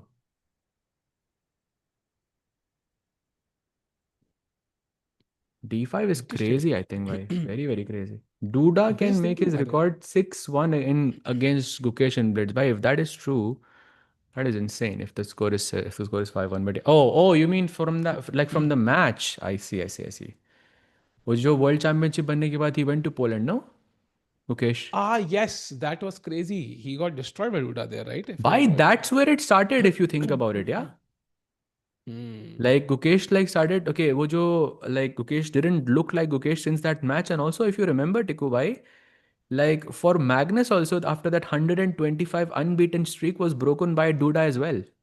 Yeah. So कहीं ना कहीं पे जाके ये player रोक देता है player को. Yeah, and I remember but yeah, okay. Let's not go there. We let's play. Look at this move. But the bishop h3 played by Gukesh now, so kind of avoiding the trade on g2 for the bishops. Now I can even move the knight without trading my bishop. Also keeping an eye on the e6 point. It could be soft in some cases, if especially if he's playing d5. And time wise, Ukesh is way ahead right now, almost 50-second lead for the world champ. So feels like Ukesh doing okay so far. By Gukesh, I think looks a lot better to me. And now knight g5, this is basically the idea of taking the bishop away ताकि bishops यहाँ पे trade ना हो सके. And he makes a blunder. Bishop takes e6. By Gukesh, you will be a hero. Play bishop e6. Bhai, Come that's on, a brother. beautiful move. Chat, Come if on, you think brother. this is hard, let's Let's go. Let's go. go. Let's Let's go. What a move. go. Beautiful move. Also, this is again celebrating chess in that sense. What a move this is, Bishop E6. And also, chat, if you think this is a difficult or like unique idea, it's really not because in Sicilian Sozin, जो night of के against खेली जाती है जहाँ पे white का bishop C4 और B3 पे बैठता है वहाँ पे बिशप टेक्स E6 का सैक बहुत बहुत कॉमन होता है. In fact I am sure at some point in our lives if you play the Sicilian Sozin you would have encountered that sack, you would have faced it at some point in your life for sure. Like I've played it at least like 50 times minimum. Aarush भाई side Faridabad front runner for world chess championship host. बिल्कुल भाई, मैं अपने garden में host कराऊंगा match. तुम फिक्र मत करो भाई, कोई जीत जाए बस. Bye the way, now f3 and e4. Look at that pawn chain that could happen soon. a2 b3 c4 d5 e4 f3. Oh my god, like domination by Gukesh right now. अरे भाई F3 and E4 ये also like generally आप एक piece down हो आप अभी right, but like in this sense what is this bishop's value? ये तो पूरा बंद गया ना. You have to move the queen, move the bishop, move the knight to get it active. Otherwise this bishop is not really a bishop, and this is why white can play slowly. कोई जल्दी करने की जरूरत नहीं है आपको. You can just build your attack because black simply has no counter play. And played f3 e4. He finds the best plan, and you know what, that f3 moves comes back to me a lot now after Vishisa mentioned that plan when Magnus could have played that f3 g4 plan in that position. But okay, now knight to e3 played, the knight coming to the king side, bishop e5 in the air. Sahaj bhai, this is completely winning. I would even consider queen e1, somehow getting the queen to the h3 square if possible. I don't know how do we get it there. f file bhi khul You sakti hai know, kabhi na kabhi. सब बढ़िया चल Hi, रहा है भाई. I was reading at the chat and someone said Bahubali formation. I was just laughing at that because that's hilarious. That's what a reference that is. But yeah, Queen H3 पे आ जाए तो भाई मजा ही आ जाएगा. But I think at some point he has to sack this pawn. I see a move here, F4, which was working okay, but unnecessary. Yeah, you can just take your time, bring your rook, play F4, put the knight away to G4, Bishop F6 भी मर रहा है. धीरे धीरे करके the position will just progress. Very interesting. And of course, one of the moves that the Indian loves is h4 here. Just pushing h4, h5, kicking those knights back bit by bit. And let's not forget the bishop on b2 looking all the way to f6. That's a beautiful piece. And Chad, do you think Gukesh converts this game? Yes or no? Can he finish off with the win against Jadu? Let's go. शाम हो गई भाई, शाम हो गई. There is no धूप. फिर मैं शाम बता रहा हूँ भाई तभी. है. Come on, let's go h4. मैं तो वो T1 again, I आयशा वाला forget. सोच रहा था. शाम भी कोई. Oh G4 now.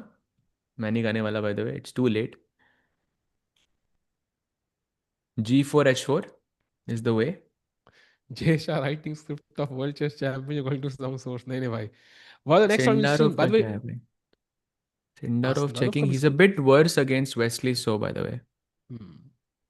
By We the do way, have tomorrow. Alireza is just completely crushing MVL right now. Wow, Dead winning nice. he is. Like about to checkmate. By the way, we do have tomorrow also 9 rounds, so the tournament isn't over yet. We'll be back tomorrow, but after that, we'll be back for Norway Chess. That starts from 25th. Do not miss that event. That is Gukesh Prague versus Magnus and Vincent Wesley to accompany them. It's gonna be crazy. We'll also have Divya, Humpy in the women's section, and Wenjun Ju, the women's world champion, playing. I mean, at this point, imagine if Vaishali was there. We could have like You know, it would have been an insane tournament. But yeah, it's going to be exciting to watch.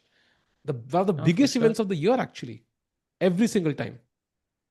Yeah, for sure. For sure, for sure.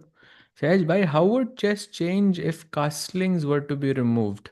It's a very interesting question. I think probably there will be a lot more emphasis on attack and like attack and protecting your king, because castling is the single biggest defensive thing that you can do for the king. And maybe positional chess would like take a step back, and kyuki pieces would just be launching towards the king very very quickly, like early on in the game. And I think this also means that players who are naturally like better at attack or who are more dynamic in general would have better success, I'm guessing. But it's all hypothetical, yeah. Yeah. I think we won't be streaming GCT, Romania, because we don't have the cameras. Of course, this made sense. It's Rapid and Blitz. And also, we were streaming Tapest segment, but we won't be streaming that. We'll be back for Norway chess. And of course, June is also fully packed. July is packed. I mean, August is maybe a bit free, but the September, November, December, everything is packed. So, we'll be back for Norway chess next. By the way, Bishop F8 played, King G8 played. Black trying to use the Rook on A7 to defend along the 7th rank. But white can also maybe double up the rook size by every rook, a queen he brings to the h2 square, keeping an eye on the d6 pawn as well. Yeah, and now look at this h5. I mean, it's just h5 is begging to be played, but you're just waiting for the right moment. And Tikku भाई, अगर इसी चीज पे एक बढ़िया सी analogy हो जाती तो भाई दिन सफल हो जाता. दिल सफल हो जाता. यस. चेस कॉम इंडिया को ट्रांसलेट करोगे आप वो एनालॉजी फिर? हाँ ठीक है, मैं आई आई प्रॉमिस. करो. Hmm. बढ़िया से. It's like you are waiting for H five but you are waiting for the right moment. So, किस चीज की याद दिला रहा है आपको चैट, ये? व्हाइट ने एक पीस सैक दिया है. व्हाइट ने बहुत दिया ब्लैक को, ब्लैक ने बहुत दिया व्हाइट को, राइट? बहुत दिया वापस. वाह वाह. अब यहां पे देखो, व्हाइट ने भी मौका दिया ब्लैक को करने का, पीस सैक करने का, नाइट हम्म, टेक C4.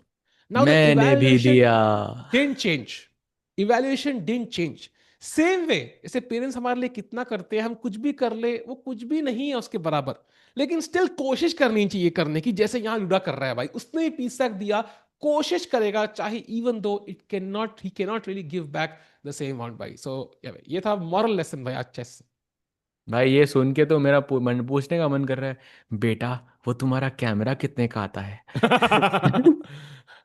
कुछ और पैसे चाहिए होंगे तुम्हारे बेटा तो तुम्हारे बिल्कुल मत लैपटॉप के मांगना. बदले आ जाएगा ना? No, come on, chat will know this. This is Yeah. Oh, by the way, rook chat. If you f4. don't know this, I'll be disappointed. Why? Takes. Let's go. Okay, this should be elementary at this point. Just keep an eye out for the pins. You never know. H5 G6. What's wrong with that? Yeah, played. Nice move. Okay, takes. I mean, this should be rook f. Oh, H5 is hanging, by the way. G6. Oh yes, let's go. Nice move, भाई G6. जो G6 एक check भाई, पूरा king खुला हुआ है, एक check भी पॉसिबल नहीं है यहाँ पे. Queen G5 now. Looks like it's completely winning. Queen G5 played. Oh, Oh, best there was move. a beautiful tactic. Actually, no, it wasn't working. Never mind. H6 now. Oh, H6. H6. H6 is working. Oh, H6 is H6 is working. beautiful. Best move in the position, sacking the queen. Doesn't Chat, find if it. you look at the follow-up, it's absolutely crazy. But he doesn't have We'll enough show time, it. so We'll show I'll it. wait for the right moment to show you. Like, let the game finish because it's winning anyways. But I'll show you the Oh, tactic. oh, Why it was oh. beautiful, beautiful stuff. Okay, now you can trade queens because the pawns are kind of, black's throat. So this is basically over. You can even unpin if you want certain pieces. No stress. 2 seconds, 5 seconds. कोई Gukesh लिख needs रहा to. है धूप खत्म. Uh, भाई सवा छः हो गए अब तो. So yes, for sure. takes on G7, Queen check, G3. Queen G3, Rook F2, King F2. Hopefully no repetition here. Doesn't feel like it. नहीं H5 बचा हुआ है भाई. King H2 पे H5 बचा हुआ है. King G2. Yeah, it's designs. I think it's Queen F2 now. Yep, it's over now. Queen G4, King H2. There is no check here.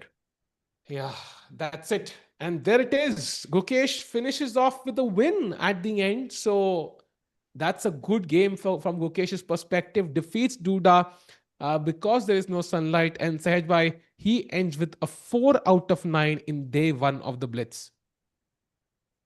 I think more or less, I think decent performance. Just yeah, that game against Sindarov was that blunder. It cost him a bit. Also, the game against Radek cost him a bit. But I think overall decent performance. He's gaining some rating as well in the blitz, and I'm not sure what his standings are right now. Oh, he's basically in seventh place right now. Sindarov has drawn, by the way. Let's have a By look at the. by Huh. Sindarov is at 6 and now Gukesh at 7. Ooh, 6-7 again. भाई Let's क्या भी should go. have rook g6 move जो था वो अरे हाँ plan rook हाँ, g6. let's go भाई, let's go. So this was the position. I believe h6 was कहाँ पे आ रहा था? नहीं, it was Move a bit earlier. number 37. 37, yeah. So it was somewhere here. No, not here. Here, yeah. H6. So basically what was happening, chat, is that Gukesh saw Rook G6 and यहाँ पे Queen trap हो रही है. But there is a forced sequence of moves that is checkmating white, basically. अगर आपने कुछ भी और खेला तो white हार जाएगा. So this is why it's difficult to play this. Check, King G8, Knight check, King takes pawn forced, Rook check, King goes to H8, Rook check, King goes to G7, and Rook G8 checkmate. How beautiful is this? Wow. I think This something you can be pull off in. so beautiful sometimes, no? Yeah, something Nihal would pull off in 2 seconds, but most people maybe will need like classical chess for this. And fair enough, occasionally want to calculate this. I think that's a practical decision he made. And by the way, all the games have finished. Fabi draws against Fedoseev. So let's have a look at the standings now once to see who are the players who are in the running for first place. Crucial day today. I think Gukesh had a decent day, nothing spectacular, nothing disappointing. The only sad thing from his perspective will be losing to Sindarov, I think. Yeah, I think his overall rankings, he's number fourth now, and I believe he started off with at the seventh place in the overall ranking. So he has only improved that here. And but there is a sizable difference between number three and number four, which is 2 points, but and 4 points between him and the tournament leader, who is Hans Niemann. But let's see. Sorry, not 4 points, 3.5 points, as you can see on the screen. When in 9 rounds, it's still technically possible, but unlikely. But still technically possible. Wait, Gukesh is on 13 and Sindarov is on 12, kya? How is that possible? Because Ah, by he this was. is overall Ah, rankings. all right. Oh, okay, got it. So that means Gukesh is in fifth place. Hans again lost. And he lost to Yeah. Radoslav. He lost to Radoslav. Radoslav on an absolute, winning streak in the second half today. And Chat that में जो means लोग कह रहे थे ना भाई कि like Radek, like how is Gukesh losing to him? Like in the blitz segment alone, he has finished third, only behind Firouzja and Fabi. He's finished ahead of a former world blitz champion MVL, by the way, which is, I mean, it goes to show, yeah, blitz में कुछ भी हो सकता है, chat. Anything is possible. so, chat essentially, I think tomorrow, Hans is of course the favorite, but anybody, technically, on paper, Gukesh is still in the running, but he will need something spectacular tomorrow, something like 7.5 or 8 out of 9. Tough, but doable. But regardless, even if he finishes in the top three, that would be a huge accomplishment because Rapid and Blitz is not his forte. And of course, that match against Sindar, the third game will decide who goes up 2-1. Sej, by any final words to sum up today? No, I think Gukesh did pretty well apart from the game against wo Sindarov wala and maybe Radek wala. But I think it because Sindarov also, like, it was a bit like the blunder happened way too quickly and we didn't get a proper game on the board. That's what the sad thing about it is. But overall, I think he looks a bit better to me for sure by Gukesh. He looks more consistent, more energy in the games, and yeah, wishing him the best for the final day. Chat, we'll see you tomorrow. Tomorrow we'll see you earlier actually by 2 hours. So we'll be here at 3:30 p.m. Indian Standard Time. You can, and that's I think 12 p.m. CST. So we'll see you tomorrow. And of course, after tomorrow, we'll be back for Norway Chess. Do not miss that event, whatever may happen, even if your cat is sick. So we'll see you tomorrow. Thank you, Sarah, for the amazing commentary, Sarah, for the amazing broadcast there. Flawless. And chat, thank you for joining. Without you, this would not be fun. We'll see you tomorrow. Take care and good night.